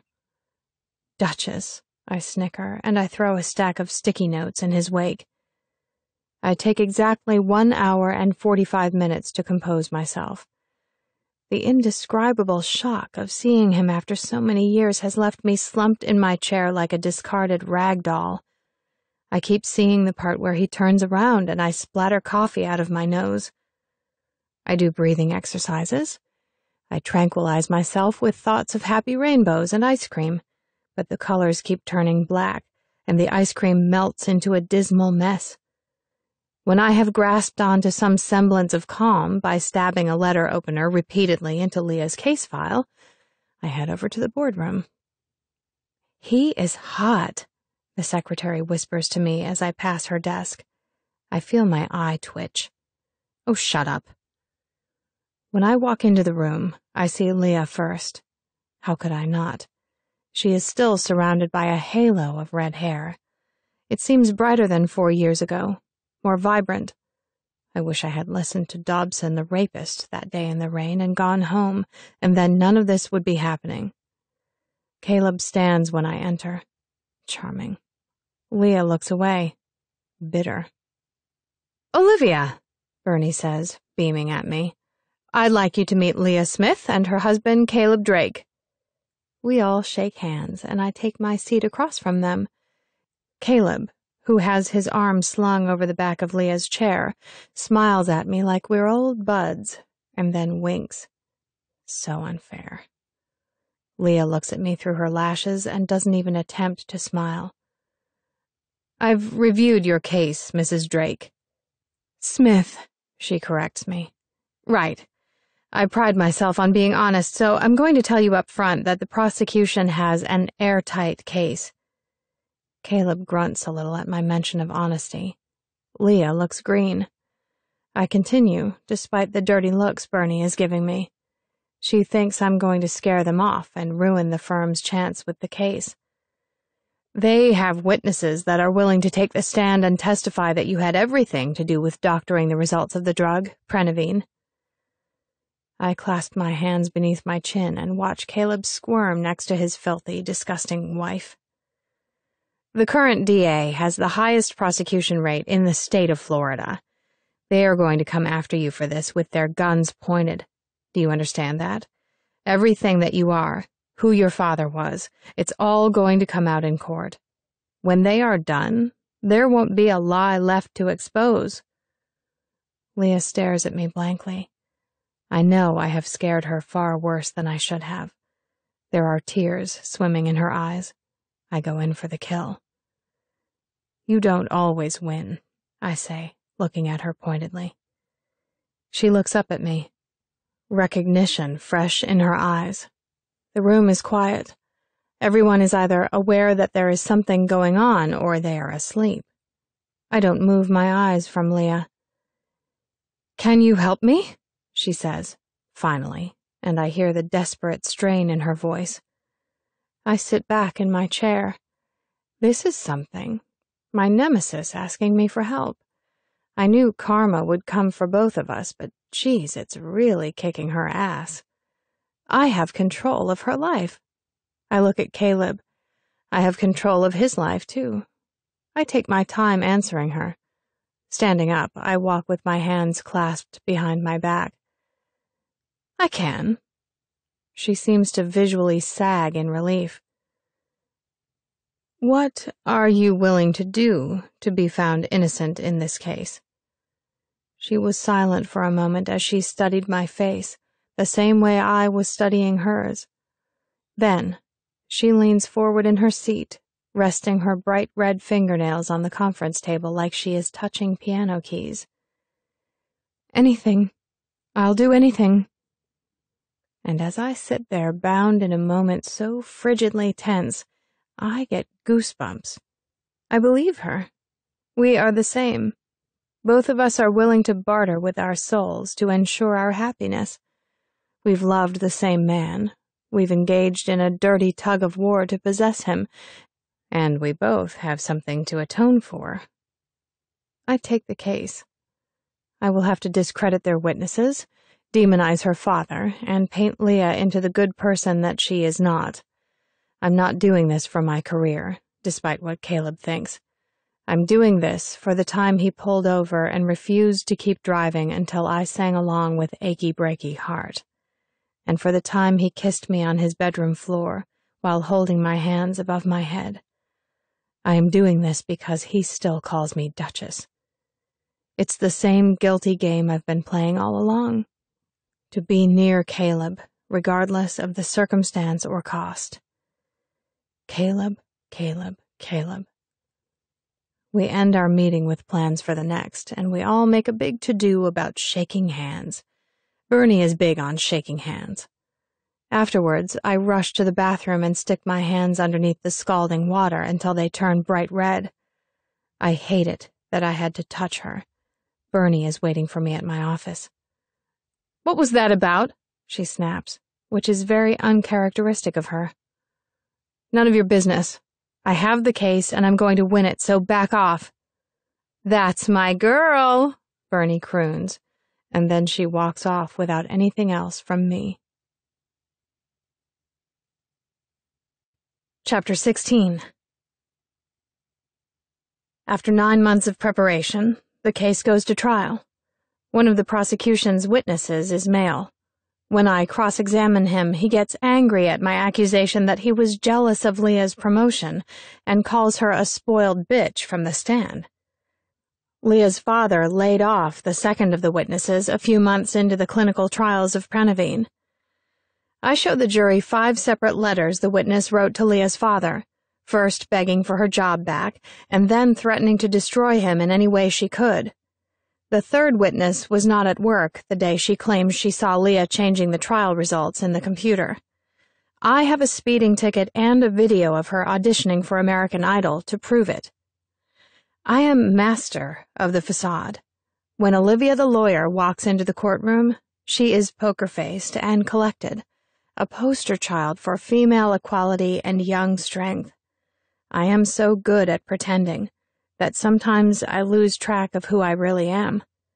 In the evenings after court, I unravel my bun, run my fingers through my hair, and walk down to the ocean to cry. Yes, I am still melodramatic. I wish for my mom. I wish that... Caleb is in the courtroom every single day. I am forced to see him, smell him, interact with him, be in his space. He still spins his thumb ring. I notice that he does it most when I am talking. He's waiting for me to do something crazy and irrational, I know, but I am in control. I have a job to do, and no, it's not about winning the case for me anymore. It's about him and my atonement. My witnesses take the stand one by one, and my case builds muscle. I hand-picked the desperate, the people who have the most to lose if Leah loses, the retirees that will not see their pension, the young chemists who are just beginning to propel their careers. Leah watches me through narrowed snake eyes as I carefully clip the strings of incrimination from around her. Sometimes I swear I see admiration there, too. I am early to the courtroom because there are some things I want to go over before the trial starts. Caleb is sitting in his usual spot without Leah. "Happy birthday," he says as I snap open my briefcase. "I'm surprised you remembered," I say, not looking at him. "Why is that?" "Oh, you've just been forgetting an awful lot of things over the last couple of years." "I never forgot you," he says, and it looks as if he's about to say something else, but then the prosecutor walks in and he clamps his mouth shut. By week 9 of the trial, I have called 7 witnesses to the stand. Out of the 30 employees who worked under my client to formulate Prenavine, only 7 are willing to come forward and testify on her behalf. Of those 7, there are 3 whose loyalties to her are unwavering, and 4 that I manipulated onto the stand. I take what I can get and spin their testimonies to my advantage. When the prosecutor places his witnesses on the stand, I discredit them. A woman has lost her husband to a heart attack, brought on by the premature launching of Prenavine. I showcase her husband's pre-existing heart condition and his unhealthy diet. A veteran has hundreds of thousands of dollars of medical bills due for his treatment after the drug ate through his liver, and he needed a transplant. I bring to light his alcohol addiction, which destroyed his liver long before Prenavine had a go at it. We paste the weight of blame onto her father, who cannot suffer the consequences from his grave. It grieves her to do this, to tarnish his name, but I remind her that if he were alive, he would be sitting where she is, and would have gladly taken the fall for his little girl. Leah takes the stand last. We contemplate not putting her up there at all, but decide it necessary for the jury to hear her sweet voice and look into her terrified eyes. She plays vulnerable well. Were you aware, when you signed the release forms, Mrs. Smith, that it was not Prenavine that was handed over to the FDA, but in fact, its non-generic version, Paxilvan? I stand slightly to her left, my eyes reminding her to remember how to answer the questions, which we had rehearsed a dozen times. No, I was not. She raises a pink tissue to her inflamed nostrils and blows gently. I look at the jury out of the corner of my eye. They are watching her carefully, probably wondering if she was capable of such deceit, this delicate girl in her lavender dress. I remember the time in my apartment when she was blowing smoke from her crimson lips, her eyes lined in black coal. She is capable, I tell them in my mind, of that and so much more. What did your father, the late Mr. Smith, I say, looking at the jury, tell you that you were signing? Releases, she admits weakly. And did you read these releases before adding your signature to the page? Did you observe the results yourself in the lab? No. She looks at her lap and sniffles. I trusted my father. If he needed my signature, I gave it to him without question. Do you believe that your father was aware of the inaccurate results of the testing of the drug Prenavine that was in those documents? This was it, the hard part. I see Leah struggling with herself, trying to coerce the words from her lips. It made it all the more believable to the jury, her hesitancy to badmouth her daddy. Yes, I think he was aware, she says, looking directly at me. Tears are pooling in her eyes. Cry them out, I will her with my mind. Let them see how destroyed you are over this. Her tears gush down her cheeks, and I see her again standing on my doorstep the night Caleb was at my apartment for dinner. Manipulation tears. Ms. Smith, I say, finally giving her a second to compose herself. Do you have anything to say to the families of the victims of this drug? The families who lost their loved ones due to the deceitful, careless behavior of OPI Gem? Yes. At this point she breaks down, hugging herself and sobbing, her tears dripping from her face into her lap. I am so sorry. I am disgusted and deeply remorseful over the fact that I took part in their deaths. I would do anything to change what happened. I want them to know that I recognize that my apology is worthless, that it will never bring mothers and fathers and daughters and sons back, but that I will see their faces until the day I die. I am sorry. Her hands come up and cradle her face. Bravo. I breathe a sigh of relief. She did it. She pulled it off. Thank you, Ms. Smith. That will be all, Your Honor. The prosecutor cross-examines Leah next. She stands firm. She plays dumb so well. I silently applaud her wide-eyed terror. When she walks down from the stand and takes her seat, our eyes meet in a knowingness that transcends a normal lawyer-client relationship. Did I lie okay? Her lashes ask me. Am I being soft enough to convince the jury? Her mouth pouts. You are a gifted actress, I say with a flick of my eyes, and I hate you. I turn in my seat to look at Caleb. He is looking at me and not his wife. He acknowledges the success with a tight-lipped nod of his head. We break from trial on the 1st of September. In the morning, Leah's verdict will be read. I am a mess. I am lounging around in my condo. It is dark outside, and I can see a few twinkling boat lights creeping along the ocean's surface. I haven't washed my hair since yesterday, and I am wearing sweats and an old t-shirt when the doorbell rings. Funny. Usually, if I have a guest, the front desk will call up before opening the elevator. I plod to the door in my socks and open it without looking through the peephole, which is a very bad habit. Caleb is standing in my doorway in a wrinkled suit, with a bottle of wine in one hand and a greasy bag of takeout in the other. I let him in without a word. I am not surprised. I am not mortified. I am Olivia, and he is Caleb.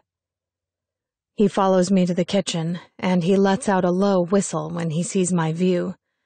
I grin and toss him a corkscrew for the wine. He opens the cork while I go to the cabinet for 2 glasses.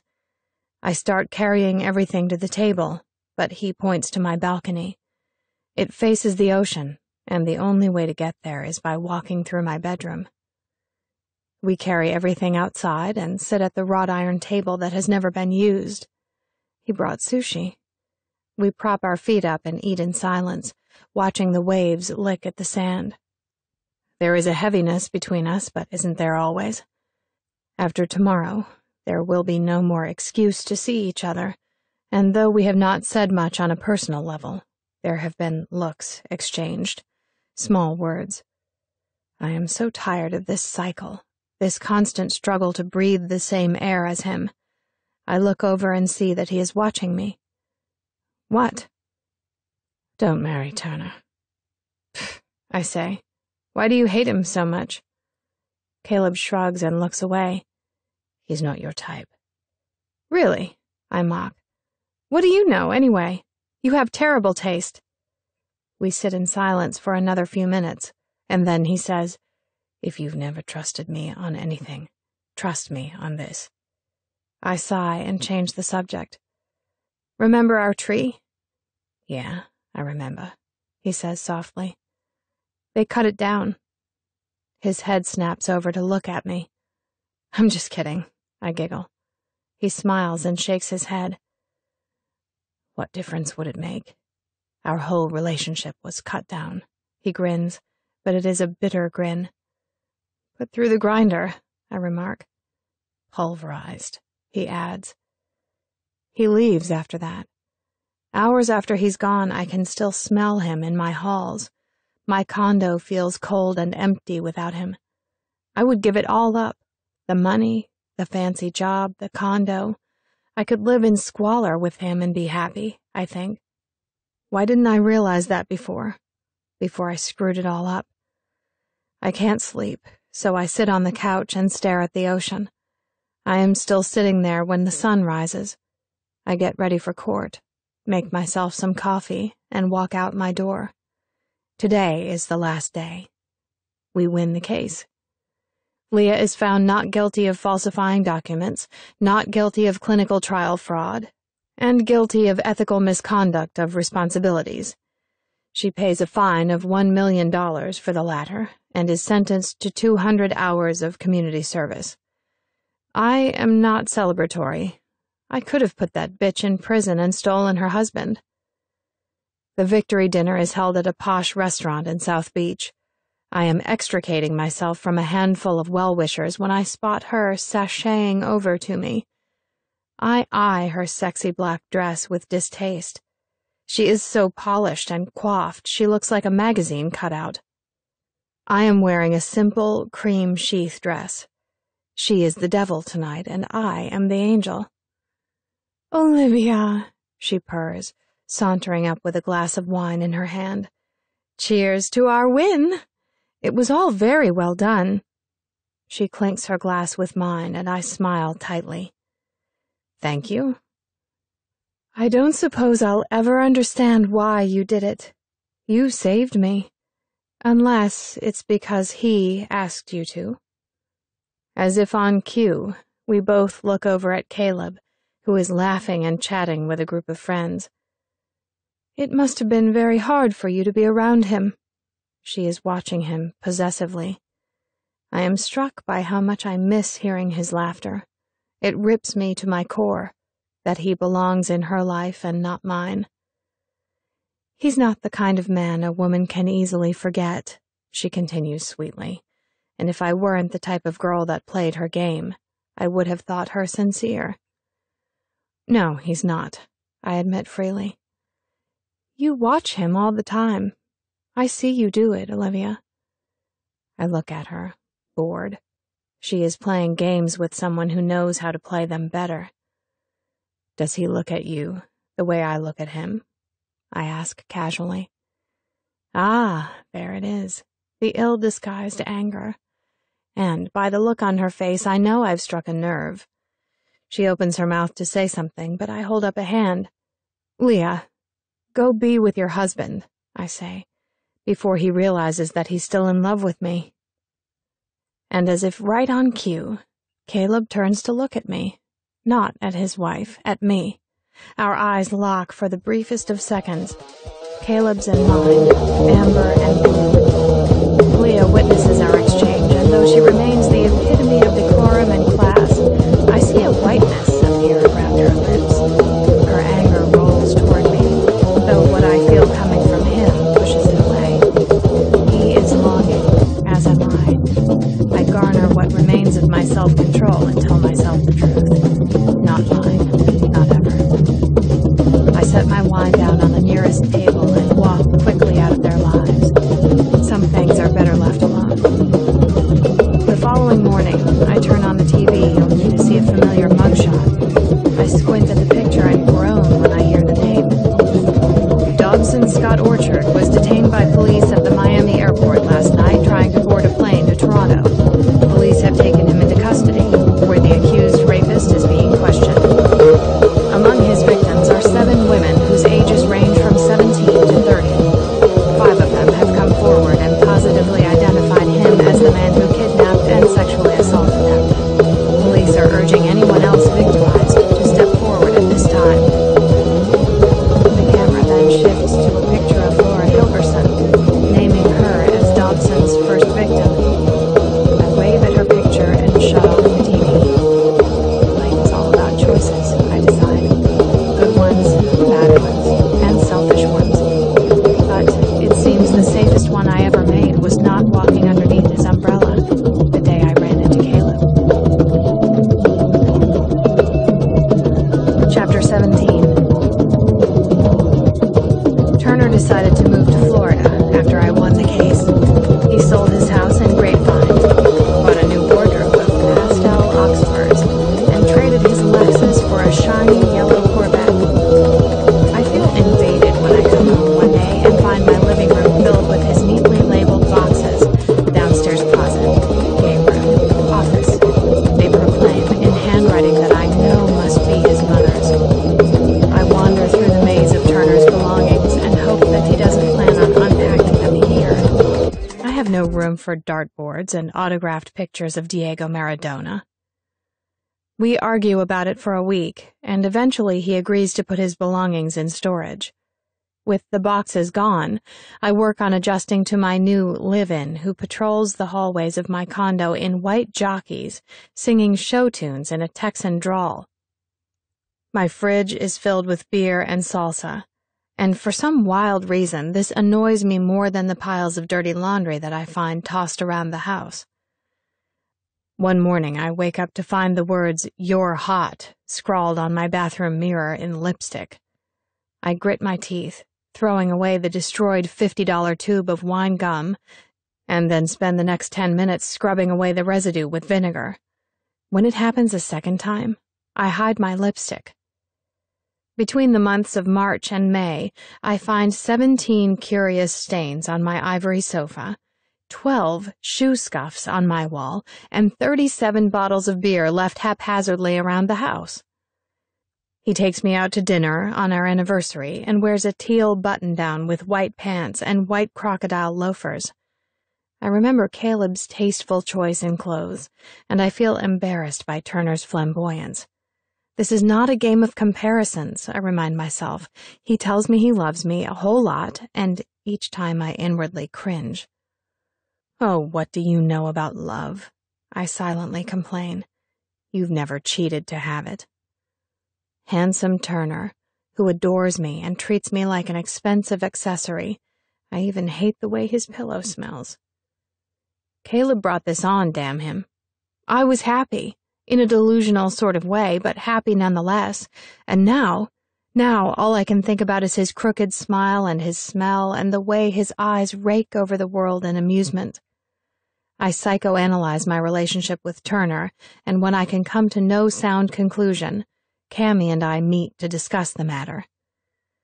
We choose a small French cafe down Las Olas Avenue and drink coffee from a French press.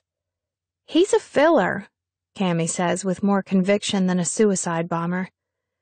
"What does that mean?" I am studying the menu, contemplating an almond croissant. "You know, stuff something into your heart quickly to stop it from cracking open, from bleeding out." "Like, I dated Turner to stop thinking about Caleb?" Cammy nods. "Why couldn't you just say that?" "Because when you speak figuratively, it makes you sound smarter." I blink at her a few times before tossing aside my menu. "So what do you suggest I do, smarty pants? I already had his wife acquitted of her crimes." "Wait," Cammy says. "I'm not even talking about Caleb here. All I'm saying is that Turner is wrong for you." I sigh. Why does everyone keep saying that? 2 weeks later, I am at my absolute wit's end with faking it. Turner is all over me, and I am tired of pushing him away and finding excuses. I decide to take a day to myself. I part with my frowning fiancé at the front door, giving him a hasty kiss on the lips. He calls after me, asking when I am going to be home, but I ignore him and keep walking. When the elevator doors close, I slide to the floor and place my head between my legs. I feel like I can breathe again. Shopping sounds nice, or maybe some time at the spa. I know a girl who can get me in at the last minute. But then my thoughts titter and drift to the man that I am still in love with, and I know that a day anywhere is a day away from him. So I settle for the next best thing, something I haven't done in a very long time. I pull my cell phone from my too expensive purse and hit number 1 on my speed dial. "Cammy, it's me," I whisper into the phone, although I am obviously alone and no one can hear me. I feel guilty for what I am about to say. "Do you remember the old days in the Detective Gadget-mobile?" There is a long pause in which I check the screen to make sure we are still connected. "You're out of your mind," she says finally. Then after a long pause, "Who are we spying on?" "Who do you think?" I ask, toying with the strappy thing on my purse. Another pause. "No. Absolutely. No. I can't even believe. Where the hell are you?" "Come on, Cam. If I had another friend to ask, I would." "You certainly would not ask anyone else to do something so psychotic. And if you did, I would be highly offended." "I'm on my way to your house," I say, throwing my car in reverse and curtailing out of my spot, diva style. "Fine. I'll be ready and waiting. Make sure you pick up the coffee." 30 minutes later, I arrive at Cammy's neat cul-de-sac house and park my car haphazardly in her driveway. She has flower boxes on the windows and garden gnomes in the peonies, a lovely cottage for such a witch to live. She opens the door before I can ring the bell and pulls me inside by the waistband of my pants. "What car are we taking?" she says, all businesslike. "I thought you didn't want to." She snatches the coffee from my hand and looks at me over the rim. "Of course I want to, but I would look like a bad person if I didn't object at all." I shrug. I stopped trying to soothe my conscience years ago, but to each his own. "Your car. He's never seen it, so we have less chance of being spotted." She nods, while grabbing a duffel bag off the couch. "Do you know where this joker lives?" "I totally know." I mock her tone and follow her into the garage. "I am his lawyer, duh." "Yeah? So what position do they usually—" At this point, Cammy says something really crude. I flinch. I have grown to dislike the F word. Pretty and delicate Cammy started swearing after Stephen, who cheated on her twice and stole $1,700 from her dresser drawer.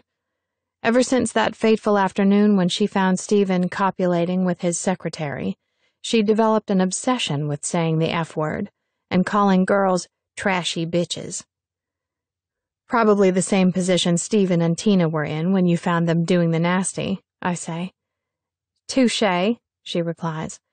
So are we spying on the trashy bitch, too, or just Mr. Wonderful? Caleb, I say decidedly. I want to spy on Caleb. Cammy nods her head and puts her black SUV onto the highway. Call his office.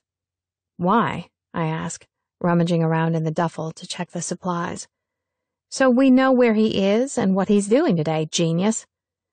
I can't, I say, my finger poised above the buttons. Cammy snatches the phone from my hand and dials herself. Weakling, she mutters, and then, Hello, hi, I'm with Sunrise Dental and I'm trying to locate Mr. Caleb Drake. He missed his appointment this morning and... Oh, yes? Really? Well, that's perfectly understandable then. All right. I'll call back to reschedule, thank you. She hangs up the phone and smiles triumphantly. They're out of town. Okay, I say, shaking my head in confusion.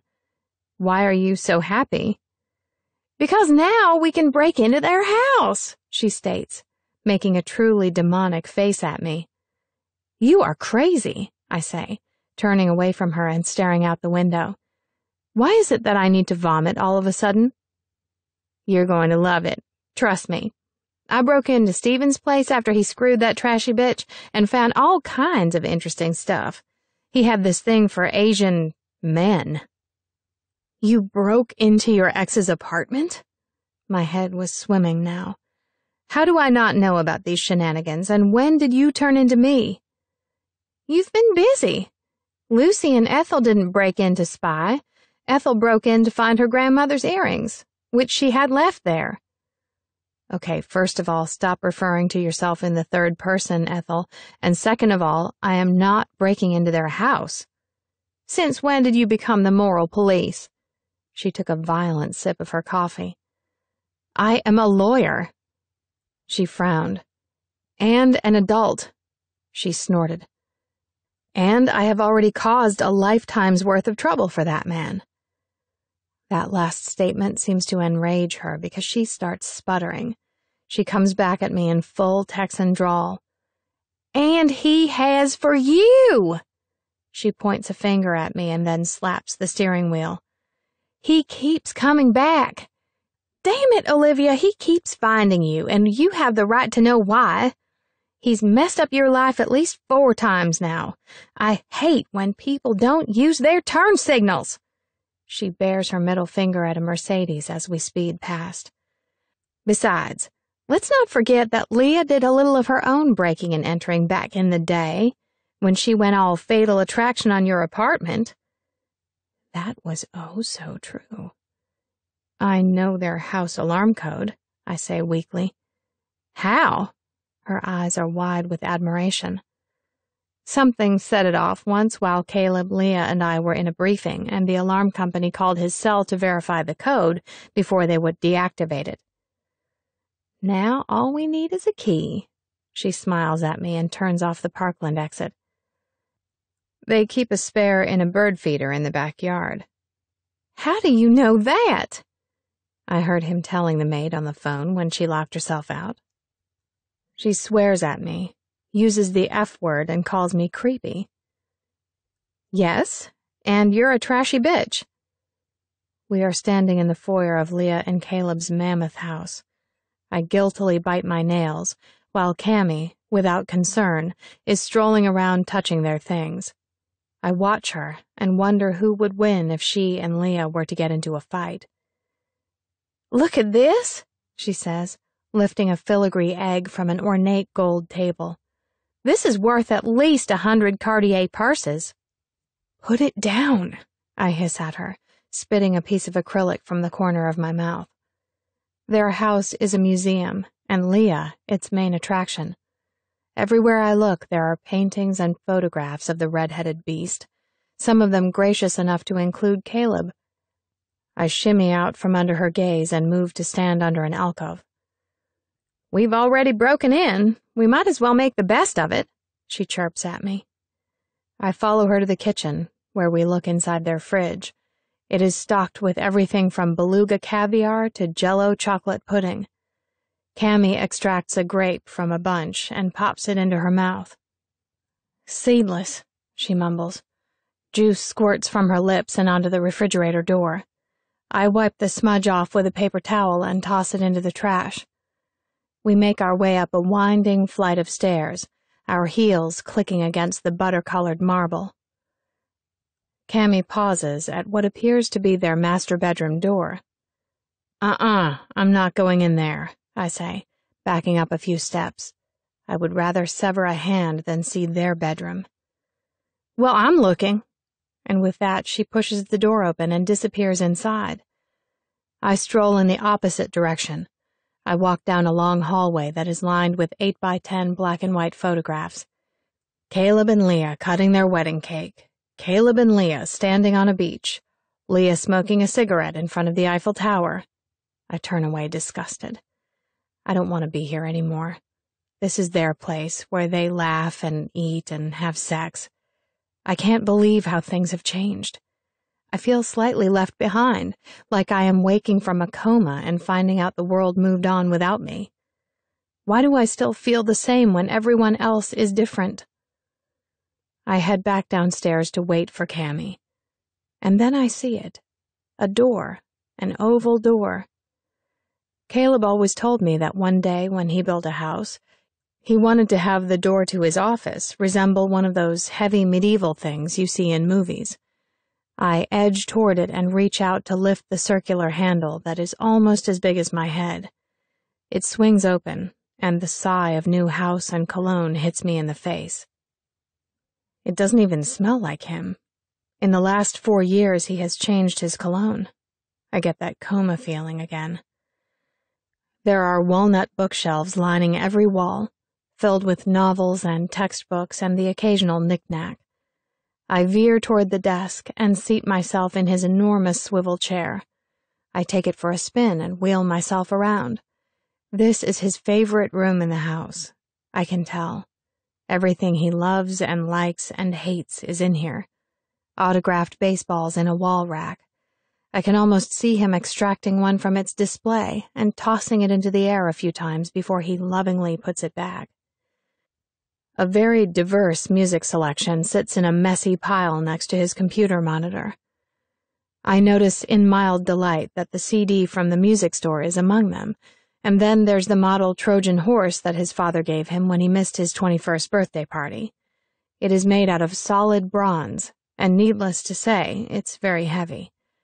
Caleb hated the thing, but he always kept it on display because he said it reminded him to be a man of his word. I pick it up and turn it over until the horse's belly is facing up. There is a small trapdoor there that nobody knows about. Caleb once told me that he stored memories inside of it, memories that he didn't want anyone else seeing. I bite my lip before pulling it open. What was one more crime, right? My spreadsheet was already extended past far gone. My fingers grab onto something thin and papery. I tug it out gently and unroll a vellum script of some sort. It is a drawing done with the snubbed tip of a charcoal pencil. At the bottom of the page, the artist signed his name, C. Price Carroll, in large flowing letters. The artwork is of a woman's face. She is smirking, and there is a slight smudge of a dimple on her cheek. I stare at the face I recognize but can't quite place. Not because it is bad artwork, but because it has been a long, long time since I have last seen it. Jessica Alexander, I say out loud, studying her wide eyes. Another person who trusted me and I screwed over. I re-roll the paper and set it to the side. I wonder how often Caleb still thinks of her. Does he picture what his life would have been like with her? Does he picture what it would have been like with me? Does he even think of me? I reach in again, and this time I pull out something metal and round. Caleb's thumb ring. The one with the star and the diamond that I gave him for a birthday. I sigh as I put it to my lips. So, he hides it away? At least he kept it, right? Maybe some nights when he is alone and listening to that CD, he pulls it out and thinks about me. A girl can only hope. I pull out a miniature hourglass after that, in which the tiny grains of sand are silver, and then a small booklet, whose colored pages of black, red, white, gold, and green have no words. I don't know what memories these trinkets come from. After me, I guess. I place the ornament upright on his desk, and a small tinkling catches my ear. Where had I heard that sound before? My gaze sweeps the desk, and then the floor around it, looking for the culprit. Where? There. My hands scoop it up, and a bleat escapes my throat. I don't know if I am surprised or if I knew that he would find it all along, but my mouth feels dry as I turn the object over in my palm. The penny. Our penny. Had he gone to my apartment after I left to find me? Had he seen it lying there on my abused coffee table? My eyes tear up as I imagine how confused he must have felt. How had he known to take the one thing that symbolized the start of our romance? Leah must have told him, I realize bitterly. Despite her promise to me, she must have dished up the truth with a sick satisfaction. To keep him away from me, because she must have known he would try to find me. I am sulking, slouched, and nauseated when I hear my name being called. It echoes across the big house like it is being sung by a backup singer. Olivia! Cammy comes careening into his office, snapping me out of my daze. She is waving something in her hands, her blonde hair bouncing every which way in her excitement. Olivia! She says again, her eyes wide. There is something you need to see. She holds up a manila envelope, which she then tosses toward me on the desk. Where did you find this? I don't want to touch it. Just shut your mouth and open it. She folds her arms across her chest, and I can't help but notice how worried she looks. I reach out to grab it and gently push open the top, allowing its contents to spill onto Caleb's desk. Letters, pictures. I study them for a minute before I feel shock waves pass through my body. Oh my gosh. Cammy? I look at her, shaking my head. I am so utterly confused. I told you so, she says. Read them. Lying on the desk are pictures of me and Turner. There is the engagement shot, the one that we had professionally taken after he proposed, and a shot of us at the zoo together during our first year of dating. I don't understand, I say blankly, and Cammy, dear Detective Cammy, points to the pile of letters. Am I going to be upset? I ask, biting my lower lip. Very. I pull at the first letter. It is written by hand on a plain white sheet of paper. Hello, Joe. I know you hate it when I call you that, but I can't resist. It's a strange request that you've propositioned me with. I must admit my curiosity is piqued. I don't know what trouble you've gotten yourself in now, but if it's anything like high school, I'm in. Joking aside, I do owe you one. Super Bowl tickets are worth my firstborn, so if you want me to take a pretty girl out on a date, I'm not going to complain. Anyway, gorgeous, I'll keep you updated on the status. She better be smokin'. Turner. My wail of anger starts out as a groan and gradually escalates until I sound like a fire truck's siren. Cammy looks worried, so I calm myself and stop. Next one. I hold my hand out to her, and she places another sheet of paper between my fingers. Jojo. Can't believe this is happening. I mean, what the hell? I'm sure you'll be happy to hear that we are getting married. I finally took your advice and asked her. Wow. I guess I should say thanks. Thanks. I'll be in Florida visiting her next month. Maybe we can all do lunch. Your man and O and I. Won't kill you to talk to her. I know there's some kind of sordid past between the two of you, but whatever it is, she'll get over it. You are the force that brought us together, after all. Let's talk soon. The engaged Turner. Fuck, I say.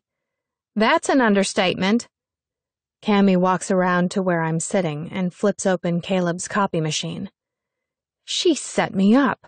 She somehow knew I went to Texas and she had one of her friends make moves on me. To keep me away from Caleb. My voice is getting louder now, and Cammy pats me on the shoulder sympathetically. Turner is Leah's friend. She used him, and he didn't even know. Well, she gave him Super Bowl tickets. Those aren't easy to come by, you know. Cammy pushes the start button and a whirring noise fills the room. I am engaged to Leah's Patsy. I feel like bawling my eyes out and breaking her filigree egg at the same time. How could I have been so stupid? No, I wasn't stupid. There's no way I could have known that Turner and Leah were connected. But I should have known that she wouldn't trust me to stay out of Caleb's life, and that she would take extra precautions. I was planning a wedding with her precaution. Let's burn her house down, I say, standing up. Now, Lucy, this is Caleb's house, too. No need to punish him for what Leah's done. Despite the fact that she's supposed to be Ethel, she uses a Ricky Ricardo accent. I just saved her from a 20-year jail sentence, I moan. I defended that disgusting, evil, treacherous little bitch. Yes. Too bad you're such a kick-ass lawyer, huh? Anyway, there's more bad news. More? How could there be more? She pulls a stick out of her back pocket and places it in my palm. What is it? I choke, blinking back my tears. Cammy rolls her eyes. A fertility monitor? Huh? It's a test stick used to monitor hormone levels present in your urine so you can get preggers. I flip my hand over and drop it. They're trying to have a baby? I gasp. Why hadn't he told me that? She is trying to have a baby. I found that little sucker hiding out in a secret shoebox with those letters. She nods to Turner's correspondence. And a fertility chart. If they were both trying to have a baby, don't you think her baby gadgets would be in the bathroom cabinet? I stare at her blankly. Oh, Livia! She is trying to get pregnant because you are back on the scene. She's scared of losing him. Caleb doesn't know. You have to stop them before he is trapped forever. Why? I can't, I say, miserably slipping into the chair. A fertility chart, I repeat, and I have no idea what that is. Yes, it tells her the day she will most likely be able to conceive. What century are you from? Did the fertility chart say this weekend? I feel the breath sucked out of me now, like someone just punched me in the stomach. Cammy nods. Here. She hands me the photocopies of the letters from Turner. Look, it's time to do something. And I'm not talking about your usual routine of sneaky and dishonest. This time, you need to tell him the truth and come clean about everything. Like what? What's left to come clean about? He already knows the big stuff. Like telling him that Leah ran you off when you left Florida, and that she tried to bribe you with money. How about that? That's not going to make a difference. He already knows she's as rotten as I am. He freaking loves immoral girls. What about confronting him about his feelings for you? He found you again even after he knew what you did when he had amnesia. He's still in love with you, Olivia. You just have to convince him of that. I think about how he showed up at my condo the night before Leah's sentencing. He was always showing up, wasn't he? Showing up at the music store. Showing up at the grocery store, showing up in my office. Damn it, Cammy was right. There had to be something to that. Okay, I say. Okay, she agrees. Now turn that computer on. We have to find out where they went. 2 hours later, I walk through the door of my condo. The windows are open and the salty sea air hits my face. I take it in with great gulps and start searching for my rat fiancé. I remind myself to be calm and act like a lady, but when I see him sunbathing on my oversized patio, I swear at him so loudly he spins around, almost dropping his water. Here. I pull the ring from my finger and toss it at him. It goes careening across the tile and spins to a stop at his feet. I'm going on a trip. When I get back, be gone. He jumps up, looking confused. He's looking left to right like the answer for my erratic behavior can be found there. What? I take in his Gucci sunglasses, his salmon-colored swim trunks, the way he moves like a robot, and I inwardly cringe. What was I thinking? I wasn't. I was stuffing something in my heart. Cammy was right. You know, Leah. All these months of me defending her in court, and you never said a word. Turner's face goes white, despite his ridiculous tan. He flaps his hands around like he can't decide whether to surrender or point at me. You dated me for Super Bowl tickets! I am yelling now. Yes, but shut up. Just shut up. I collapse onto a lawn chair and put my head in my hands. I feel like I am 90 years old. Turner, we're not right for each other. I don't want to marry you. I'm sorry. Well, he puffs, don't I get a say in this? I look at him from between my fingers. No, actually, you don't. I sigh and stand up. I have to go pack. I head inside. Why? He calls after me. Why can't we work it out? I pause, looking over my shoulder. There's nothing to work out. I can't give you something I don't have. Chapter 18. 8 hours later, I am sitting in business class, sipping on a Coke and drumming my fingers impatiently on the beverage tray in front of me. Caleb and the Scarlet Beast are in Rome. Yes, that's what I said. Rome. The Bahamas weren't good enough for her, and neither was Marco Island, both of which were listed as top baby-making locations on her computer's internet history.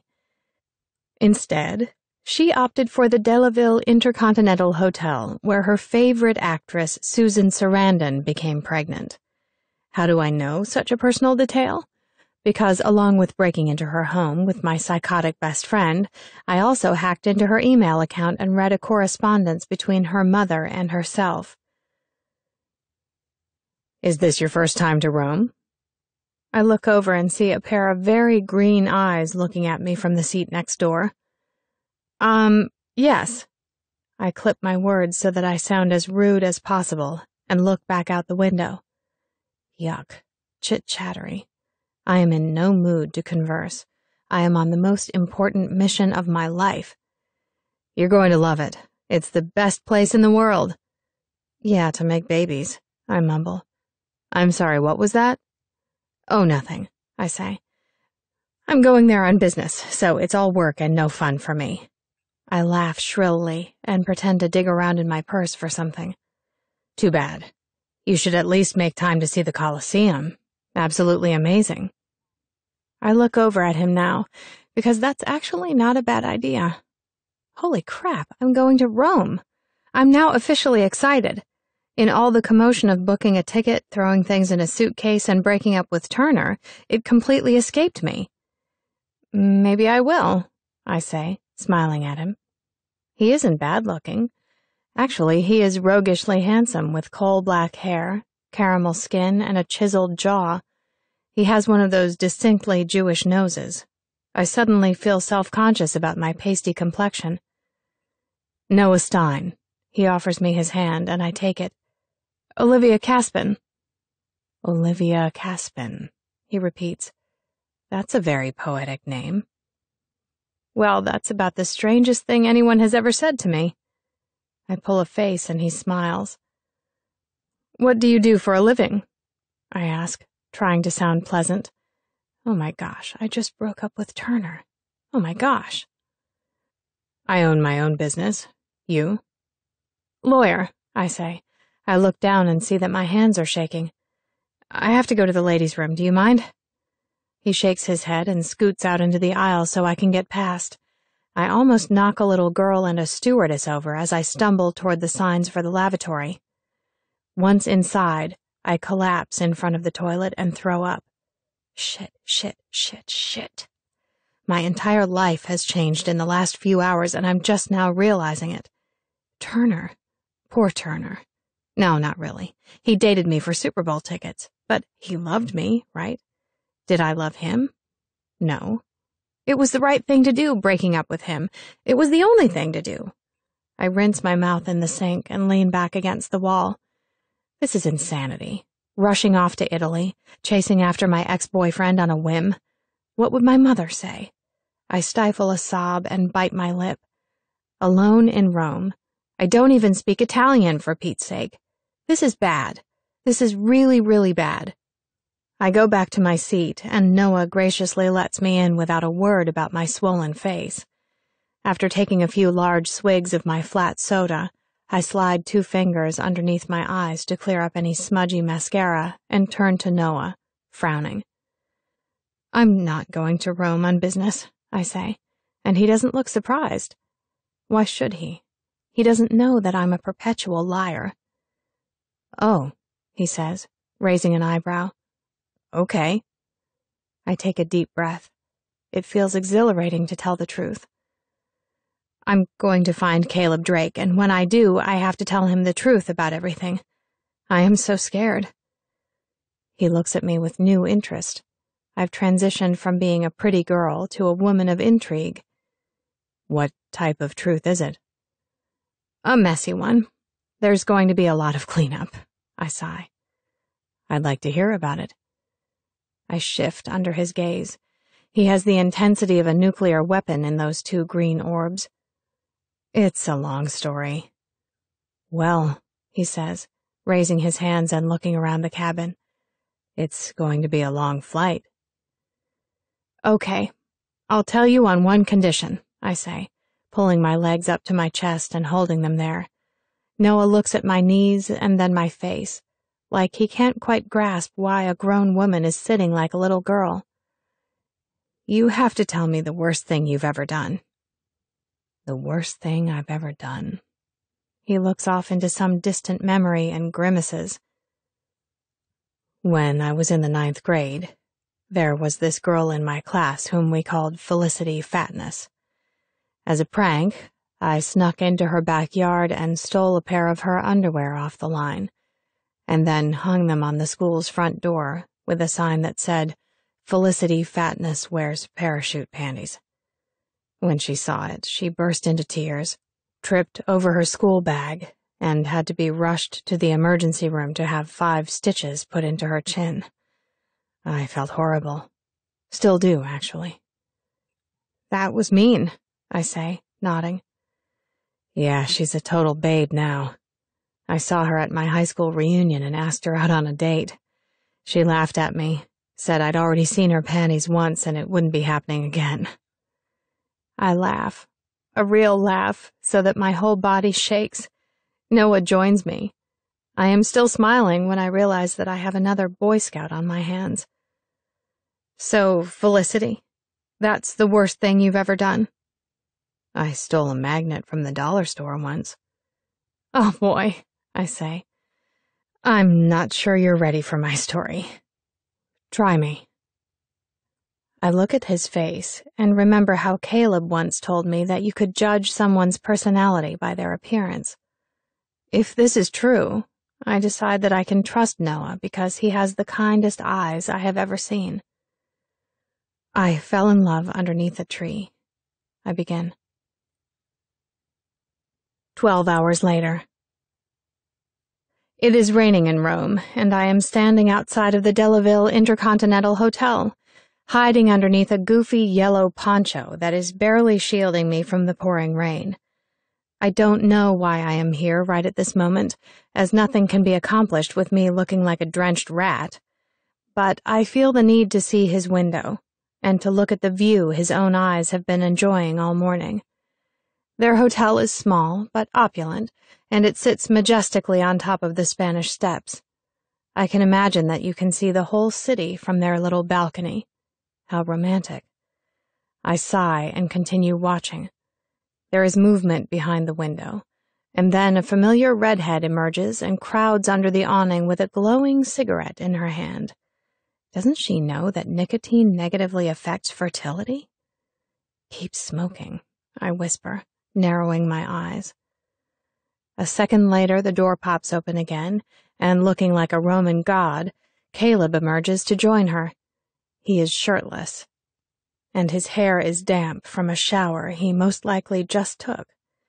I pretend that my heart is not doing the electric slide and wipe 2 fingers underneath my eyes to clear away the mascara that is pooling there. "Don't you touch him, don't." She reaches out a hand and runs it along his chest seductively. Caleb catches it at the waistline of his pants and laughs. I look away when he pulls her towards him and wraps his arms around her. My heart begins to ache. A feeling I have been best friends with for the last 9 years. I stomp my foot on the pavement, agitated, and an animal wail emerges from my mouth. I am so freaking sick of loving him. Okay, Olivia, they are about to put the fertility thing to the test. I have to stop Leah's spawn from happening.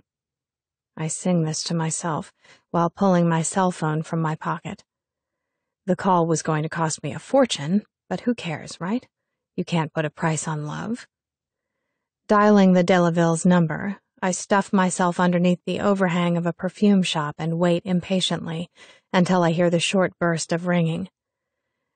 Buonasera, Delaville Intercontinental. Non ci sono titoli che contengono la parola? A female voice answers. Hi. Do you speak English? Si. How can I help you? I am trying to reach a guest of your hotel, Mr. Caleb Drake. It's urgent, and I was wondering if you could page him immediately and have him return my call. I hear her typing something into the computer. And your name? Uh-oh. What was his secretary's name again? It rhymed with pina colada. Rena Vavada, I breathe. I'm calling from his office. Tell him it's important that he calls back right away. Thank you so much. And I hang up before she has a chance to ask me any more questions. With the task done, I scurry back into the rain where I have a view of their balcony. Caleb and Leah are still there. She is stubbing out her cigarette with one hand and allowing him to pull her back into the room with the other. I see his head jerk towards the inside of their suite, and then their hands break loose as he disappears through the door. I imagine that I can hear the distant trill of their room phone. Good. That would buy me at least half an hour. Hopefully, enough time to kill the mood. Satisfied, I head back to the Montecito Rio. The hotel I had booked myself into earlier. It wasn't as flashy as the Delaville, but charming nonetheless, and I didn't care a thing for Susan Sarandon. My shoes are soaked and sloshing water when I traipse into the lobby. The girl behind the counter glares at me and picks up the phone to call maintenance. You are Miss Caspin, no? She calls after me as I head towards the elevators. I hesitate before turning around. Yes? I have a message here for you. She extends a piece of paper my way, and I grip it gingerly between 2 of my driest fingers. From whom? I was almost too scared to ask, but when she replies, Noah Stein, I feel a calm wash over my anxiety. Noah, the complete stranger that I spilled my guts to. It's nice that he called. It makes me feel like being in Rome is no big deal. I have friends here. I take my note and my still dripping poncho up to my room and climb into the shower without bothering to read the message. Everything, including my new buddy Noah, is on hold until I am warm and dry. When I finally emerge, I curl up on the minuscule bed and unfold the wet paper. Dinner at 8. Tavernetta. You have to eat. I smile. I did have to eat, and why not with someone I really liked? I pick up the phone and dial the cell number that Noah handed me in the airport before we parted. For emergencies only, he said, winking at me. Don't abuse my secret cell number. I hesitated only for a second before taking it. I was alone in Rome. I might need him. Noah, it's Olivia, I say into the receiver. I don't want to talk to you unless you tell me you're coming. I am, I laugh. Good. The restaurant's a little bit dressy. Are you equipped? Let's see. I came here to convince the love of my life that he needs to be with me again. I have 4 take me back and love me dresses. Which one would you like? The black one. Okay, I sigh. I'll see you at 8. I hang up feeling giddy with excitement. This is it. I'm taking control of my life again.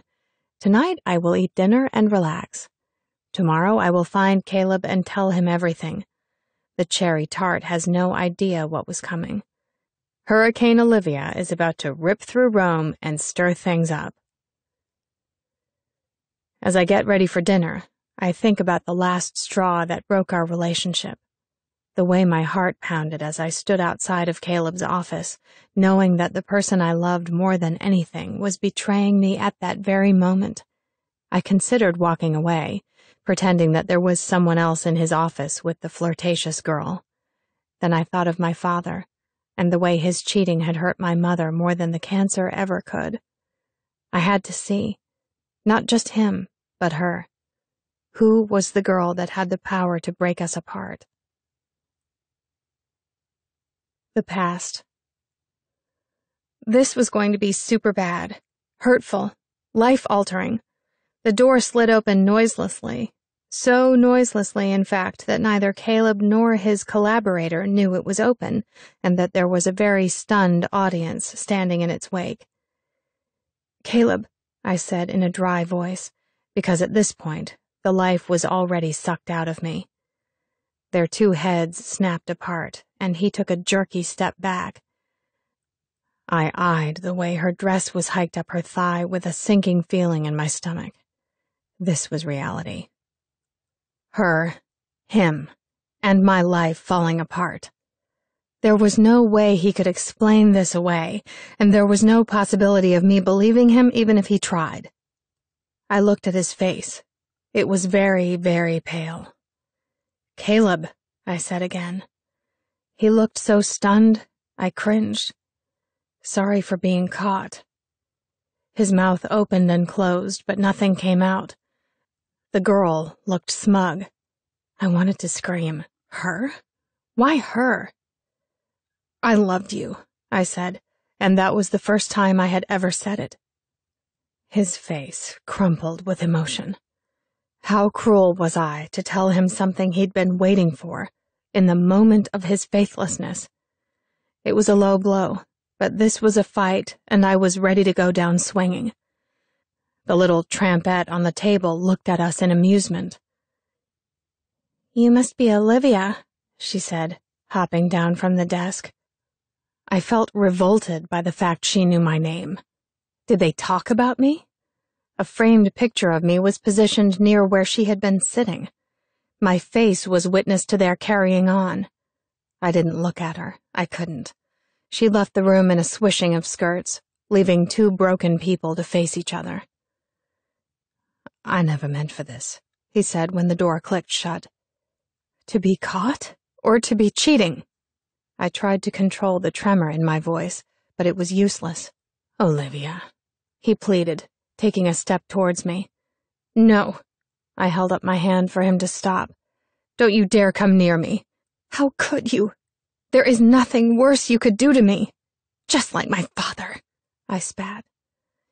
"Your father and I are nothing alike. You have used his sins as an excuse not to love for far too long." I couldn't believe he said that. I loved people. I loved lots of people. I just didn't tell them. "You make me sick," I said. "You could have just been a man about it and told me you didn't want me anymore." "I'll always want you, Olivia. It was never about not wanting you. It was about wanting you too much, and you not wanting me back." I swiped at an angry tear that was ripping across my face and smiled venomously. "So, it's about sex, then?" Caleb threw up his hands in exasperation and looked at me with more anger than he ever had. "I think I showed you time and time again that it was never about sex." His voice was low and menacing. "I loved you enough to put aside every one of my feelings to accommodate yours. What did I get in return? Coldness and emotional detachment. You are selfish and bitter, and you wouldn't know a good thing if it fell out of the sky at your feet." I knew what he said was true. I was all of those things and more, but he could have just left. He didn't have to make a fool out of me. Well then, let the healing process start for you right now. I left him standing in semi-darkness and walked calmly to the nearest exit. You will not hurt. You will not hurt. You will not hurt. I hurt like hell. I hurt so violently that I could barely walk down the stairs, so I sat. I sat, and I shook, and I wished for a meteor to fall to earth right at that moment and hit the spot where I was sitting. I felt raw and exposed, like all of my insides had been turned out and I was bleeding all over the floor. How could this happen? Why? He was all I had.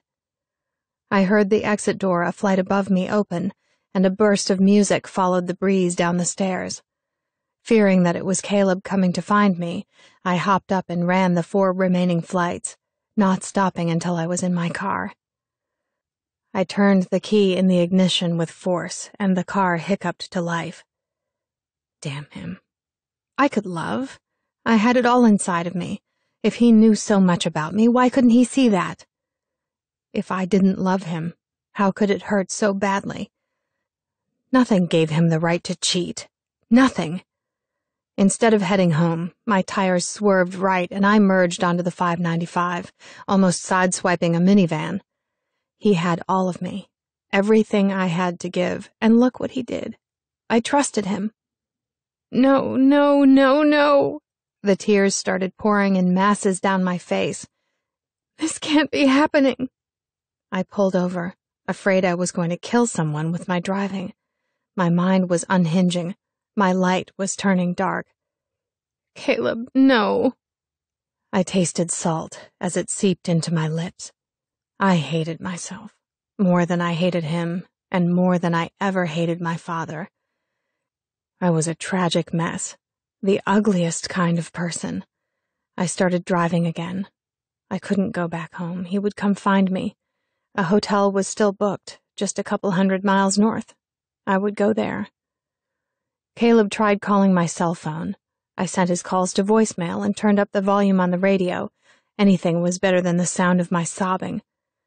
The hotel Caleb had booked for us was nice. I remember the fountains and frescoes in the lobby and the way the employees greeted you with genuine smiles. But that night my eyes were blind to everything except Caleb's betrayal. I checked in and carried my overnight bag up the stairs to the room. It was still early when I had taken my shower and dressed. I pulled out the dress I had bought just for this weekend. It was airport blue, with just a little bit of black lace on the waist, his 2 favorite things. I pulled it over my head and went to stare at myself in the mirror. I looked beautiful. I was so ugly on the inside, though. What did it matter? I couldn't stay here in this room by myself. I'd go mad. I grabbed my purse and ran to the door, trying not to see his hand on her thigh. I knew what I was going to do, something that would hurt him more than he hurt me. That's the way I fought. Dirty. An eye for an eye. I wandered the busy Daytona streets, staring blankly into store windows. I found exactly what I was looking for a couple of blocks away. Swig Martini Bar. It was subdued and desperate, just like me. I entered through the broad doorway and flashed my ID to the bouncer. A mixture of smoke and sweet perfume hit me in the face. The smell reminded me of the night I went to Caleb's frat party on a mission to win him back. How depressing. I crowded to the bar and ordered a whiskey sour. The bartender eyed me curiously when I downed it in one shot and asked for another. I saw him pour an extra shot into the second one. Bless him. I took my second drink to a little patio outside, where I secured a table facing the ocean. It was a good setting. Mysterious, alone, and looking thoughtful. It was a trick that the best of women knew. Separate yourself from the herd, look beautiful, and a man would wander over. He did. Tall, blonde, and in dress pants with a tie pulled in disarray around his neck. "Hard day?" he asked, leaning on the banister and looking out over the water. "Yes, you?" "Very." He smiled at me, and I saw by the yellowness of his teeth that he was a smoker. Can I buy you a drink? He nodded toward my empty glass, and I shook my head yes. A shot of anything. Okay. He came back with 2. Good, I thought. My travels to Wasted Land would go all the faster. We drank for over an hour before I invited him to the dance floor. He was a mediocre dancer, but what did it matter at this point? I ignored my disgust at the way he rammed himself into the back of me and kept moving, focusing on the swirling in my head. The night became thick with hasty kisses and liquor-provoked fondling, and by midnight we were skipping through the streets toward my hotel. Hold on, he said once we were inside and he was lying on top of me. I remember seeing him pull a condom from his wallet. He slapped it in the palm of his hand like I had seen people do with cigarette cartons, and then ripped the packaging open with his teeth. I cringed, disgusted. And then I remember feeling nothing. I just lay there, and he didn't seem to care at all. So this is how I am losing my virginity, I remember thinking. To a stranger, not to Caleb. When it was done, he fell asleep. I lay awake all night, sick to my stomach and hating myself. In the morning, he left early. I never got his name. I waited anxiously for the guilt to come, but all I felt was numbness. I knew if I searched hard enough for those feelings that were lurking beneath the surface, I would find revulsion. But I wasn't ready to hate myself. I was too busy hating Caleb. Around midday, I heard a fumbling outside the door. I knew he would come. He obtained a key to the room at the front desk and let himself in. I was sitting at the window when the door opened. I hadn't showered, and my hair was a rat's nest around my face. He didn't say anything when he saw me. His eyes roamed around the room looking for signs of my pain. The mess, my clothes tossed here and there. His eyes fell on the condom wrapper that was ripped and perched on the nightstand. His hand on her thigh. My condom wrapper. These 2 images are burned into both of our memories forever, reaching out as a stumbling block into future relationships. Unbeknownst to me, Caleb would never again be able to look at a condom wrapper without feeling sick. I saw realization snap into his face. His hurt came in the form of a twitch, and then a gentle draining of the light from his eyes. I took it a step further, because, remember, I fight dirty. I took Jessica Alexander to get the abortion. I told her to do it. It took him a minute to grasp what I was saying. I looked at the cars driving by. I pictured myself putting my emotions in one of those cars and then watching it drive away. Feel nothing, I told myself. Feel nothing like he felt nothing when he cheated on me. I wanted you so badly that I connived and manipulated to get you. I stalked you for months. I knew every girl you dated. I knew every place you took each one. I planned it all out. He still said nothing, but I could feel his silent raging somewhere behind me. It was building and rolling off his body in waves. I always loved you, from the moment you first spoke to me. Still nothing. I had sex with a stranger to hurt you. Those words sucked the air right out of the room. I felt my lungs constrict as the weight of what I had done started pressing down on me. Oh God, oh God, oh God. I heard a thud, and I turned slowly to see Caleb, on his knees, his face fallen into his hands. I could see his body shaking. From tears or anger, I did not know. He made no sound. There were just those silent convulsions that I would remember forever. My body started to tremble as I realized what was happening. Everything was gone now. Me, him, us. We were forever changed. I didn't want to live. I considered hurling myself out of the window so I wouldn't have to face the agony of it all. I had hurt the person I loved the most, the only person I had, all to avenge myself. And in the end, I had destroyed myself. Minutes passed, then an hour. I wanted to go to him, to beg him to forgive me, to tell him that I would kill myself if he didn't, but I couldn't. I had too much cold in me for that. Why didn't I see it before? The person I really was. How had I never known that I was an empty hole, incapable of loving? When he stood up, I looked away. "I'm sorry, Olivia, for hurting you," he said hoarsely, and my heart heaved in my chest. Why was his voice so gentle? Why wasn't he screaming at me? I was the one who did the hurting. It was me, my fault, my sin, my mess. "You will never see me again after today." He paused, and his next words struck me so deeply I would never recover from them. "I will love again, Olivia. You will hurt forever. What you've done is... You are worthless because you make yourself that way. You will remember me every day for the rest of your life because I was the one, and you threw me away." And then he left. Chapter 19.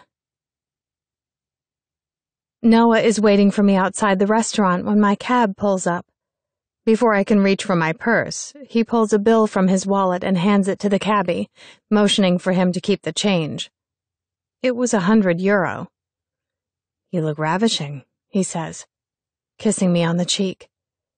"Thank you." I take the arm he offers me and we float into the most charming restaurant I have ever seen. I am in Italy. "So how do you like Rome so far?" he says. Driving here in the cab, I have seen a city both old and new. Crumbling buildings defiantly stand where they were placed thousands of years before, right in the midst of brand new architecture.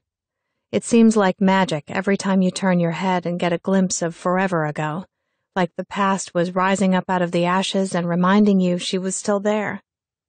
And then there are the motorbikes and the scooters and the teeny-tiny cars that careen and swerve and honk hysterically at everything in their path.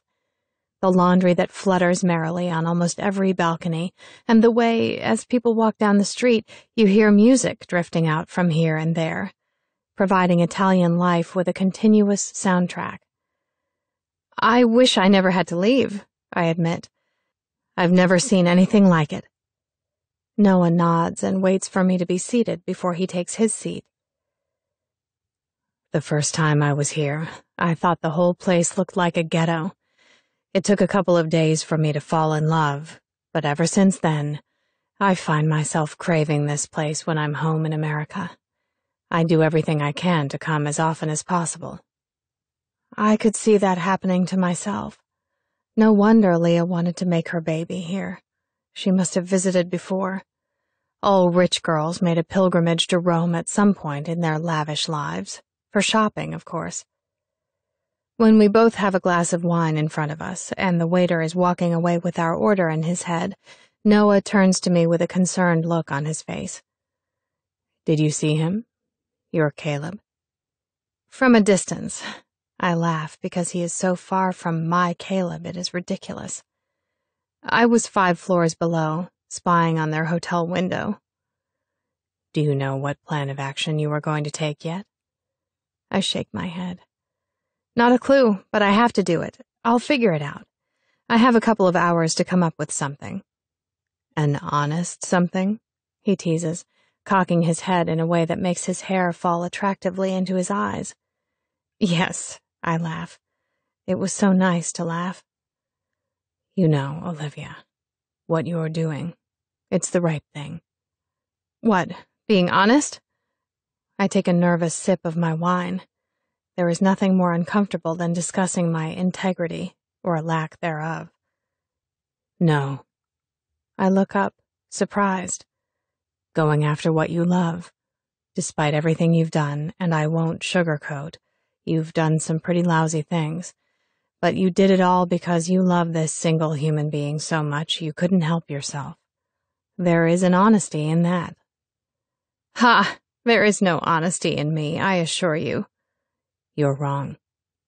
I cock my skeptical head. No one in their right mind would call me honest, especially if they'd heard my story. I've never met someone who's quite as honest about their bad deeds and who speaks with so much candor about their feelings. Are you a bad person, Olivia? Yes, I say easily. See, your behavior is the problem. You allow yourself to act on every feeling rather than taking the time to be virtuous. Virtue? I repeat the foreign word, trying my hardest to concentrate on its meaning. It's funny how your life keeps bumping into his, he says, changing the direction of the conversation. I mean, what are the chances of his getting amnesia and then running into you twice in 24 hours? I shrug. Only to strike up a conversation with you, both times, and then ask you out to coffee, he continues. I know, I sigh. I bought a subscription to Irony the day I met him. There's something more there that you're not seeing. What, like a fate thing? I hate fate. He is a bored little brat who can't let people heal in peace. I don't think so. Then what do you think? The space in between his eyebrows is puckered, and his eyes are seeing something that I am dying to get a peek of. I think that after the first time you give your heart away, you never get it back. The rest of your life is just you pretending that you still have a heart. Okay. So just think about that. He shrugs casually. He's living, but he's broken. How do you know? I ask. Caleb didn't look broken to me. He appeared to have completely moved on. Because from approximately 12 hours of knowing you, I have decided that I will never forget you, even if we never speak another word to each other. You leave a very strong impression. I can only imagine how that poor bastard feels after so many years of keeping company with you. It feels like a very hard blow to the head. I laugh, but I am sadly serious. He stares at me for what seems like forever, and then he says, "Fight clean. Be honest. That's the way you'll win him back. But if you see that he's truly happy, leave him be." I don't know if I can do that, I say honestly. I'm not sure I'm capable of walking away. That's because you don't know how to love. Are you saying I don't love him? I am shocked. After everything I told him, I thought that my love was obvious. Who would fight this hard without love? I'm saying that you don't love him as much as you love yourself. Silence. I take several seconds to cultivate my anger. Why? Why do you think that? He has carved for himself some semblance of a life without you. You are willing to uproot that. Throw his life into turmoil once again. Have you thought about the fact that more than one person will be hurt? He belongs to Leah now, too. And what about the child that might already have come into existence? I flinch. I hadn't thought about the baby. There is more to loving someone than just making yourself happy. You have to want him to be happier than you are. He'd be happier with me, I say confidently. We were made for each other. But he would have guilt for abandoning his wife, his child, for missing out on years of your life. And where would the trust be? Do you think that he won't remember what you've done? I bite back tears. We can fix it. Sure, there will be scars, but there will be love enough to cover them. I was begging him to side with me now, for him to see what I saw. Caleb and I are supposed to be together. No matter how we try to stay apart, something keeps guiding us back together. Maybe, but are you willing to put him through the whirlwind for a broken dream? I sniff. Olivia. He lays his hand on top of mine. There was a time for you and Caleb. You chose, and now it has passed. Until now, you have proven that you are capable of pretty much anything. I flinch at the truth of his words. Prove to yourself that you are capable of something selfless. I want to argue with him, beg him to understand that my life will be tasteless without Caleb. You are a very wise man, Noah. I smile miserably. After dinner, we share a cab back to my hotel. Noah steps out to say his goodbye before continuing on to his hotel. I don't know why, but I am terribly sad. I feel the burning of tears in my eyes. And then I know without a doubt that if I were a whole person, Noah and I would have had a chance together. He is so wise and good. I would have been able to fall in love with him, and we would have married and had a family. I see it all in a flash second. Noah and I. Maybe he saw it too, because at that moment he leans down and kisses me on the lips. It is a sad kiss, full of what-ifs. When he pulls his lips away, my head is spinning and I feel like I have a gullet full of grenades. Good luck, Olivia, he smiles. Choose wisely. And then he lowers himself into the cab and is driven away with all my thoughts trailing after him. I stand on the sidewalk and watch the tires of his cab spray up the day's rain. It is drizzling outside, but I don't care. I like the rain. I decide to walk, and as I do, I think about what to do. Surprisingly, there are no thoughts of plotting revenge. I am thinking about my own inner decay and about how selfish I have always been. I count the times I have made good decisions in my life and come up with only 5. Deciding to go on that first date with Caleb, telling him the truth about what I'd done, becoming a lawyer, breaking up with Turner, and coming to Rome and meeting Noah. 5 good decisions. It seems like such a shabby number. But my pitiful handful represents a small possibility. Noah saw something in me, and he took the time to nurture it. Now, I have to imprint truth in my heart. I am not going to repay evil for evil. Leah won him, and she deserves to keep him. I wander, wet and shivering, to the Trinità dei Monti, the beautiful church built by St. Francis of Paola, and I stand looking up at the Obelisco Salestiano. This is where I make my final decision, in front of a building that represents goodness. You better get home before it's too late. This time the sky is not red. I am sidestepping trouble, saying a final goodbye to it. I wonder if I can make a habit out of doing the right thing, and then I smile because I know what a long journey that will be for me. When I feel ready, I head back towards the Della Ville where Caleb and Leah are staying. The quiet streets speak of the lateness of the hour. I stand looking at his window once again, but this time my mind is made up. I am saying goodbye. I think about Caleb as a father, and I smile to myself. He would be great at it, like he was at everything else, and then I think of Jessica Alexander. He would have been a dad already, if it weren't for me. I suck my lungs full of the sweet Italian air. In a sense, I'm so far gone, I don't know what to say, I begin. I love you so much, and there are so many things that I didn't get to tell you. I was so scared of the way you loved me, Caleb. I swipe at a tear that is leaking from my eye and continue. You changed everything. I was so frightened of losing you that I did everything in my power to drive you away. I thought that if I didn't, eventually you would see that you were wasting your time with me and leave anyway. I miss you. No, I don't just miss you. My heart aches every day because you're not there. I am so sorry for what I did. All of it. Please, please don't forget me, because the possibility of that hurts more than anything else. I never forgot you. I get chills. It takes a minute for the impossibility of the situation to sink in. Caleb! I sigh his name as I turn around to face him.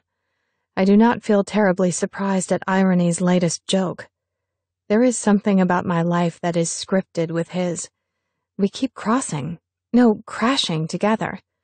Caleb is standing a few feet away from me with a plastic shopping bag in his hand. I can see a bottle of wine poking out over the top. What are you doing here? He asks, shaking his head in amazement. I came to find you, I say honestly, to tell you that.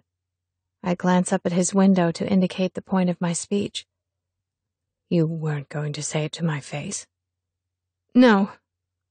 It's a very far way to travel to say something that important to my hotel window. I had no right to come. I admit, shrugging. I'm sorry. I broke into your house and found out you were here. He squeezes his eyes shut and looks like he wants to laugh. Cammy help you? I nod. I'm glad you came, he says softly. I was just thinking about you. I jerk in shock. You were? He smiles at the look on my face. Sure. I think about you all the time. I bite hard on my bottom lip to keep from crying. I am so confused I don't know what to say. Let's walk, he says, and I fall into step beside him. I never forgot you, he says again. Well, you did for a while, I say, studying the ground. No, that's what I'm trying to tell you. I never had amnesia. I faked it. I stop walking. You did what? Olivia. He stops and looks me in the eyes. I faked my amnesia. I feel like the world is falling out from beneath my feet. Caleb and I are in Rome. I am in Rome. He never had amnesia. He thinks about me all the time. He never had amnesia. What? Why? I want to grab him by the shirt collar and shake the answer out of him. Instead, I stand with my hands clenched at my sides. After everything happened with you and me, I tried to heal. I knew that I needed to forget you and move on. I hurt so much. Every day felt like a death sentence. I mourned like you were dead, and then I met Leah. We were set up on a blind date, and I remember feeling hope that day. It was the first day in a year that I felt hope. We took our time getting to know each other.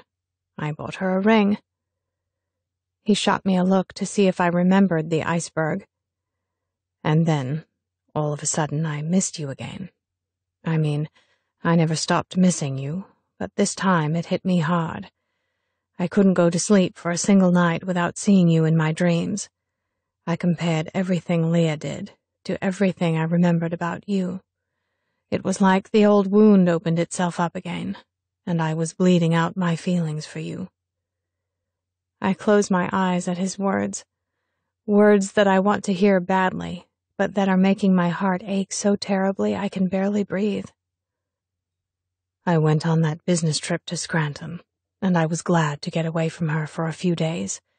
I needed to think and sort things out before I gave her that ring. Then the accident happened.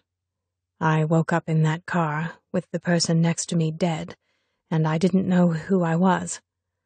My amnesia was induced by massive stress and the concussion to my head. By the time I reached the emergency room, I remembered everything.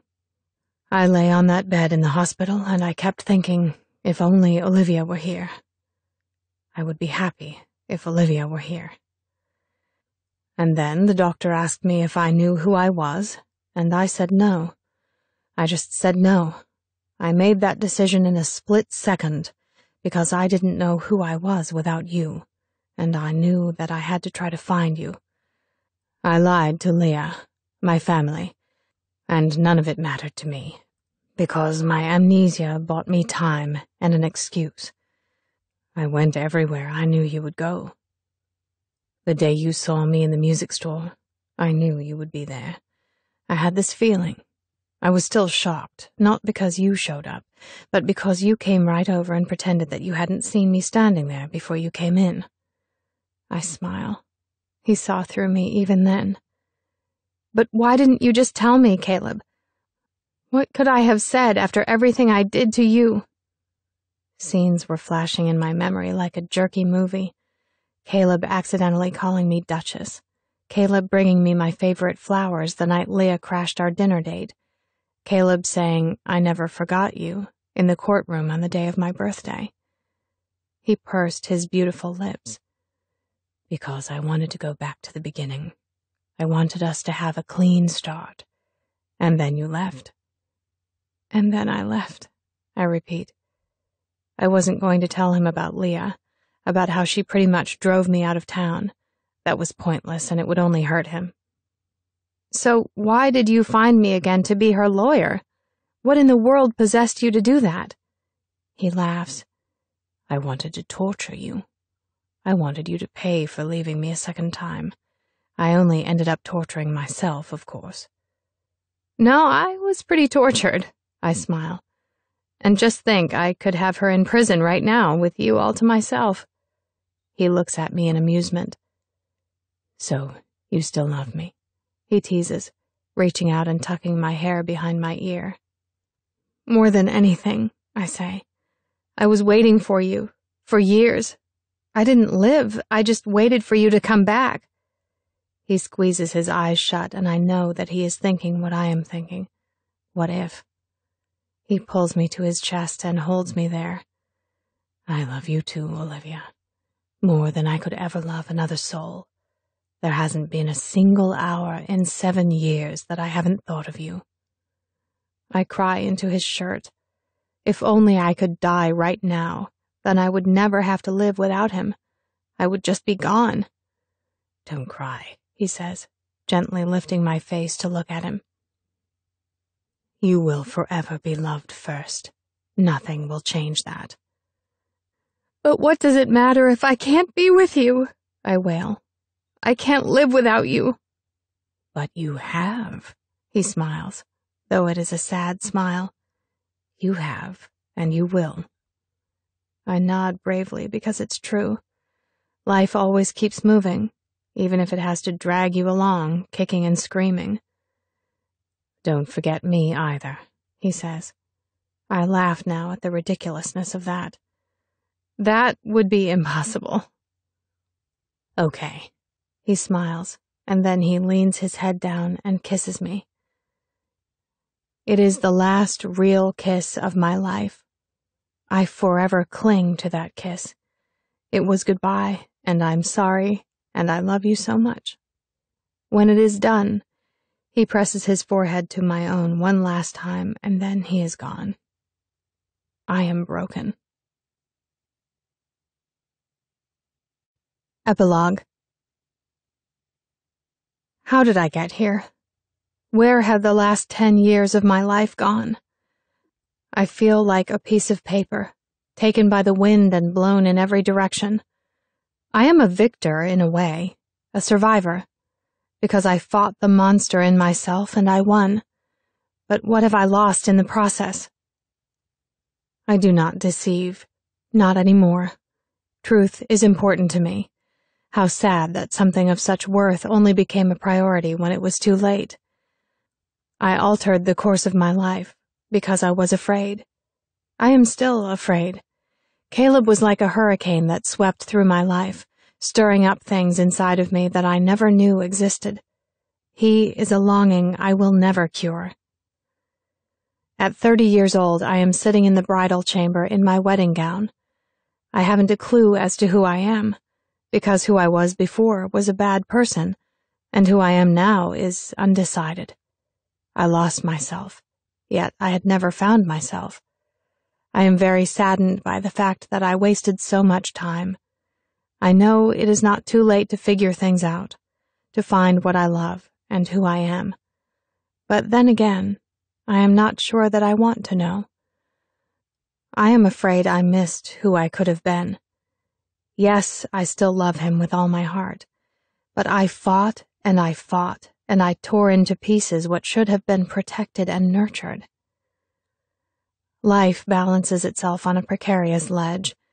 We can stay safe up high or propel off the edge. Noah tells me that all the time. Noah, who has taught me to be good, gentle, and has shown me so much truth about myself. I changed for Noah, because I didn't dare hurt another person who loved me. I will have a good life with him. I adore him, but he doesn't have my heart. You can only give your heart away once. After that, everything else will chase your first love. I have finally accepted that there are consequences to every action. I earned them, and they are rightfully mine. There is no time to make bad decisions. Every step is precious. The definition of living is mine. And so, I think once more of him before I leave the room because, after today, I have to send him away as well. He is happy, and I am satisfied with that because I have finally learned to love someone more than myself. I hear the bridal waltz, my cue. I stand in front of the closed doors of the church, and for a second, as they swing open, I see Caleb. He is at the altar waiting for me. I blink twice and things are back as they should be. Noah is beaming at me. Cammy is crying. I take my first step, and then my second, and right before the door closes, I look once more over my shoulder. Caleb is still under the tree. He winks at me. And I smile.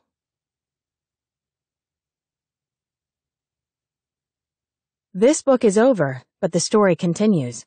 Keep listening after the credits to hear the beginning of Dirty Red, Book 2 in the Love Me With Lies series, free.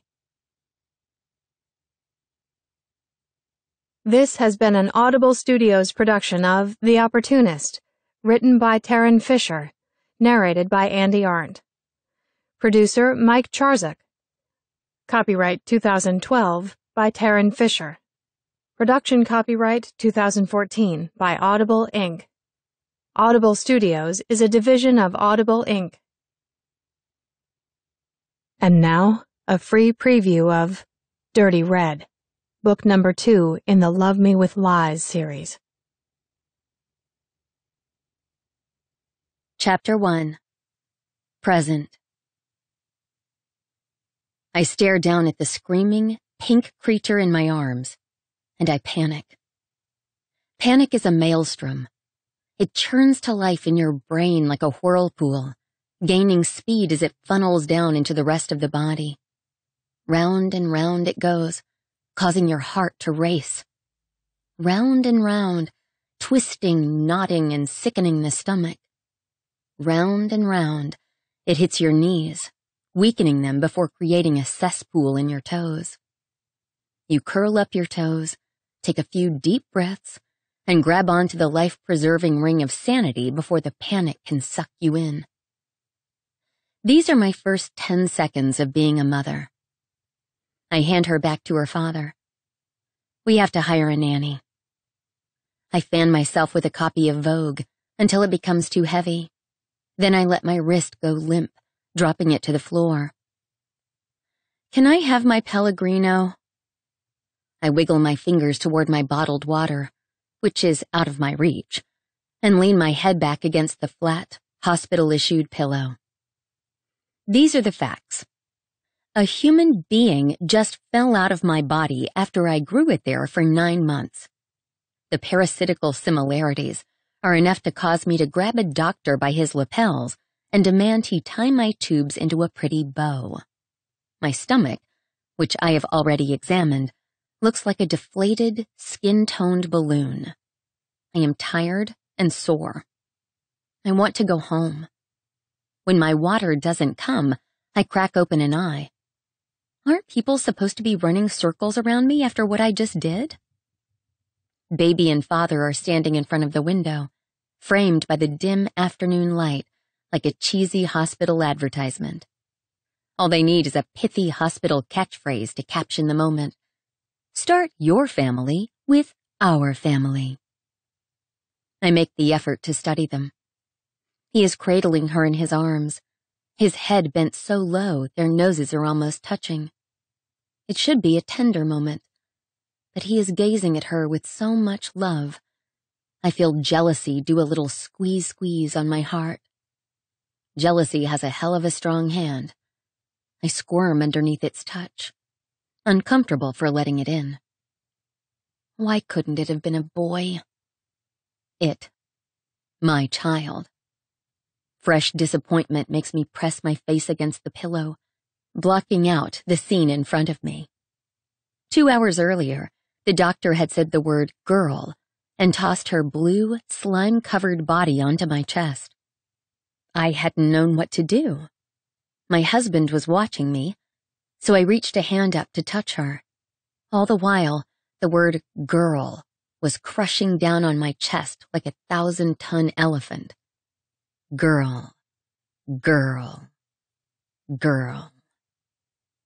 I am going to have to share my husband with another woman. again. What are we going to name her?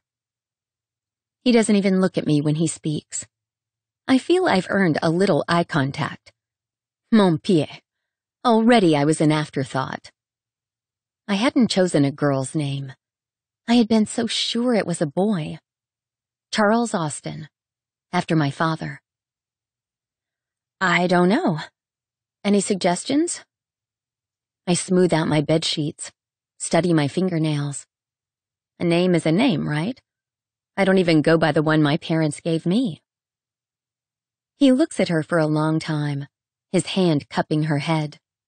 She has stopped thrashing her fists around and is still and content in his arms. I know the feeling. Estella. The name rolls off his tongue like he's been waiting to say it his whole life. My head jerks up. I was expecting something less ancient. I scrunch up my nose. That sounds like an old lady's name. It's from a book. Caleb and his books. Which one? I don't read, unless you count magazines, but chances are if it was made into a movie, I probably saw it. Great Expectations. I narrow my eyes and get that sinking feeling in my stomach. It has something to do with her. I know it. I do not verbalize these thoughts. I am too clever to call attention to my insecurities, so I casually shrug and smile in his direction. Any specific reason? I ask sweetly.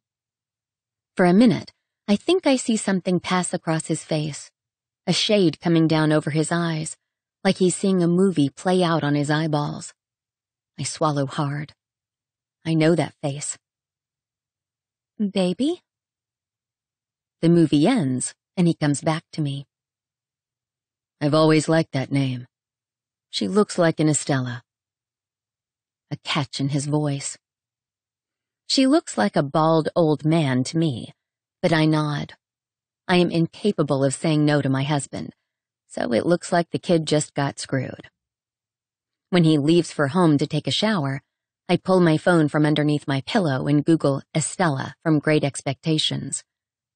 One website calls her an enchanting beauty, says she has a cold-hearted personality and a superiority complex. Another says she was the physical representation of everything Pip wanted and could not have. I put the phone away and peer into the bassinet beside me. Caleb does everything with purpose. I wonder how long he's wanted a girl.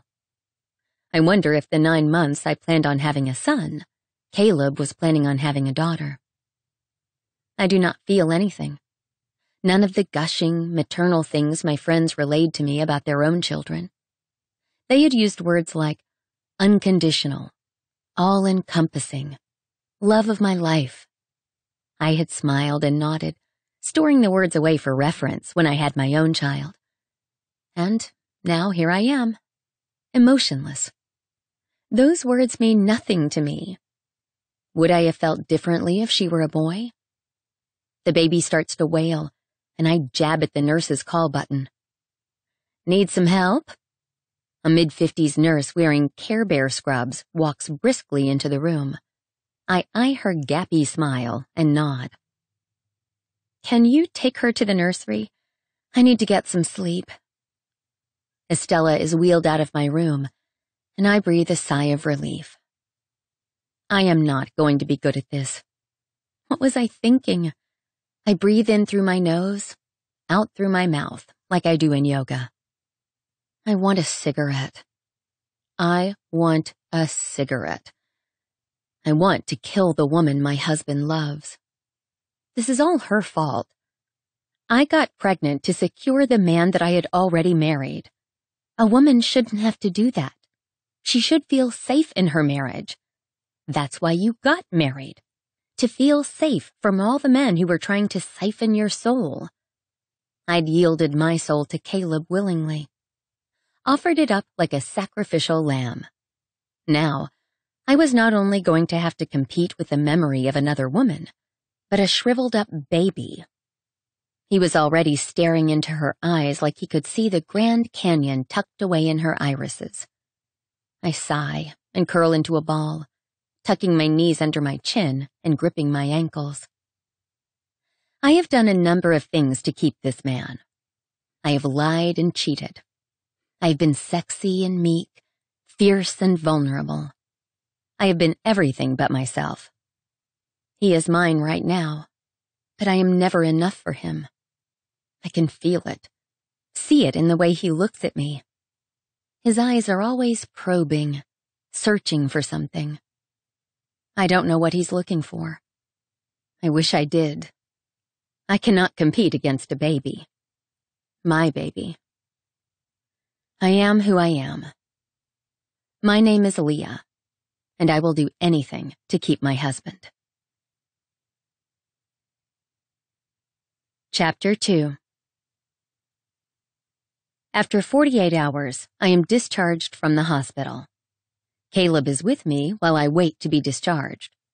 He holds Estella, and I am almost jealous, except he touches me constantly. A hand on my arm, his thumb rubbing circles on the back of my hand, his lips on my temple. Caleb's mother came earlier with his stepfather.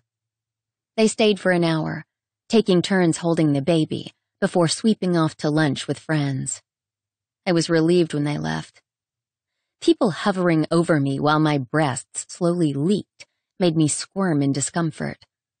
They brought a bottle of Bruichladdich for Caleb, a Tiffany's piggy bank for the baby, and a Gucci sweat set for me. Despite her uppityness, the woman has excellent taste. I am wearing the set. I rub the material between my fingers as I wait to be wheeled downstairs. I can't believe we did this, Caleb says for the millionth time, looking down at her. We made this. Technically, I made this. It's convenient how men get to sign their names to these little creations without doing much more than having an orgasm and assembling a crib. He reaches out a hand and tugs on my hair playfully. I smile weakly. I can't stay mad at him. He's perfect. She has red hair, he says, as if to establish her credibility as my child. She's a ginger, all right. Poor kid will have her work cut out for her. It's not easy to pull off red. What, that fluff? That's not hair, I tease. He brought a plush lavender blanket with him. I have no idea where he got it, since most of our baby things are green or white. I watch him swaddle her in it, like the nurses taught him. Did you call the nanny agency? I ask timidly. This is a sore subject between us, along with breastfeeding, which Caleb strongly promotes and I couldn't care less about. Our compromise consists of me pumping for a few months and then getting an augmentation. He frowns. I don't know if it's because of what I've said or because the blanket is giving him problems. We're not getting a nanny, Leah. I hate this. Caleb has all of these ideas about how things are supposed to be. You'd swear he was raised by Betty fucking Crocker herself. You said yourself that you're not going back to work. My friends, I begin, but he cuts me off. I don't care what those spoiled voids do with their children. You are her mother, and you will raise her, not a stranger. I bite my lip to keep from crying. By the look on his face, I know I'm not going to win this battle. I should have known someone like Caleb Drake stands over what he owns, teeth bared, not allowing anyone to touch it. I don't know anything about babies. I just thought I could have someone to help. I throw my last straw. Pout a little. Pouting usually works in my favor. We'll figure it out, he says coolly. The rest of the birthing world does not get the option of a nanny. They figure it out. So will we. He is done swaddling Estella. He hands her to me, and a nurse comes in to wheel me to the car. I keep my eyes closed all the way, afraid to look at her. When Caleb pulls my new mommy car to the curb, We discover that you cannot get a swaddled baby into the car seat. I would have immediately turned sour. When things don't go my way, I lose it. Instead, Caleb laughs, talks to the baby about how silly he is while he unwraps her. She is fast asleep, but he keeps up a dialogue. It's silly, a grown man carrying on like that. When she is strapped, he helps me in. Before he closes the door, he kisses me softly on the lips. I close my eyes and savor it, tasting his attention. There are so few kisses that make me feel connected to him. He is always somewhere else, with someone else. If the baby can bring us together, then maybe I was right to do what I did. It is my first time in my new car, which Caleb picked up from the dealership this morning. My friends all have less expensive SUVs. I got the best. It feels like a $90,000 prison sentence, despite my initial excitement to have it. He points things out as we drive. I listen intently to the sound of his voice, but not the actual words. I keep thinking about what's in the car seat. At home, Caleb lifts Estella out of her seat and places her gently in her new crib. He is already calling her Stella. I laze on my favorite chaise lounge in our big living room, flicking through channels on the television.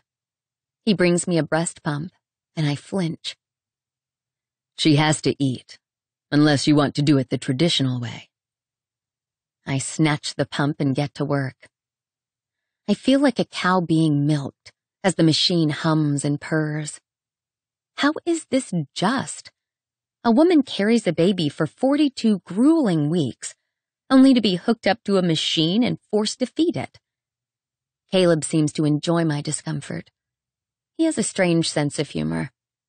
He is always teasing and delivering some witty quip that I often fail to respond to. But now, as he watches me with that little smile playing on his lips, I laugh. Leah Smith, he says.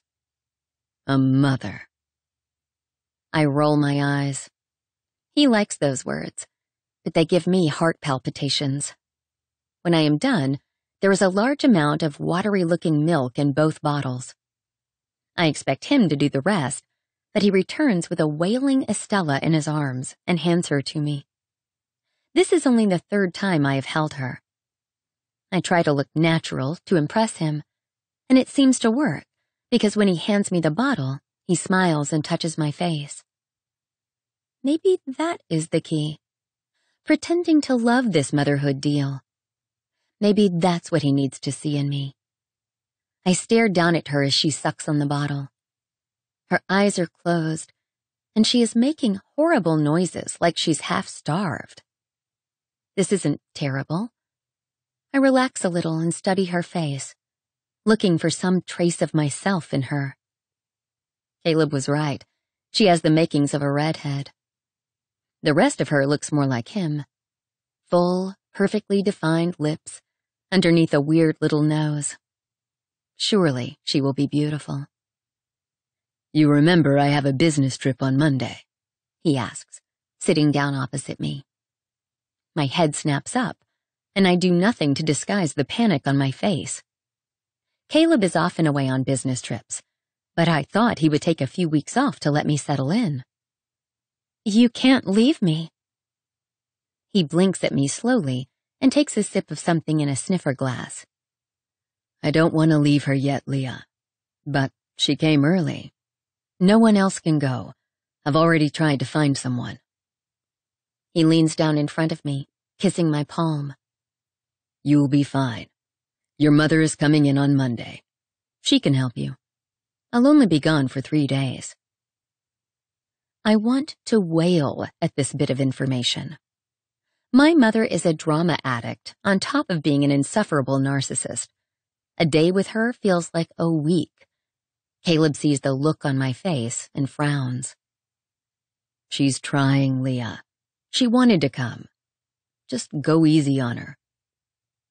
I bite my lip to keep from saying something really nasty. I have a malicious side to me that Caleb finds offensive, so I curb it when he's around. When he is not around, I swear like a sailor and throw things. How long is she staying? I grumble. Burp her. What? I am so distracted by my mother's imminent visit, I do not notice Estella is half choking, milk bubbling from between her rosebud lips. I don't know how. He comes over, takes her from me, and places her against his chest. He pats her back in short little taps that make a heartbeat sound. She'll be here for a week. I roll over and hide my face in a pillow, with my butt sticking up in the air. He smacks me on the rear and laughs. It won't be that bad. I grit my teeth. Nope. I feel the couch give as he sits next to me. I peek at him through my hair, which is wrapped around my face in a red mask. He holds the baby with one hand and uses the other to clear my face, swiping hair gently over my shoulder. Look at me, he says. I do, keeping my one exposed eye away from the little lump against his chest. You okay? I swallow. Yep. He purses his lips and nods. Nope and yup. Have I ever told you you only say nope and yup when you're vulnerable? I groan. Don't psychoanalyze me, Boy Scout. He laughs and pushes me over so that I roll onto my back. I love it when he plays with me. It used to happen a lot more, but lately... It's gonna be okay, Red. If you need me, I'll jump on a plane and come home. I smile and nod. But he is wrong. It will not be okay. The last time I saw my mother was when I was 7 months pregnant. She flew down for my baby shower and complained the entire ride there about the horrible venue my girlfriends had chosen. It's a tea room, Mother, not a bar. At the shower, she refused to speak to anyone and sat in a corner sulking because no one had announced her as mother to the mother-to-be. A fistfight almost erupted with the tea room's owner because they did not serve organic Brazilian honey. I had refused to see her since. Caleb, ever forgiving, ever understanding, encourages me to see past her flaws and help her understand how to be a better mother to me.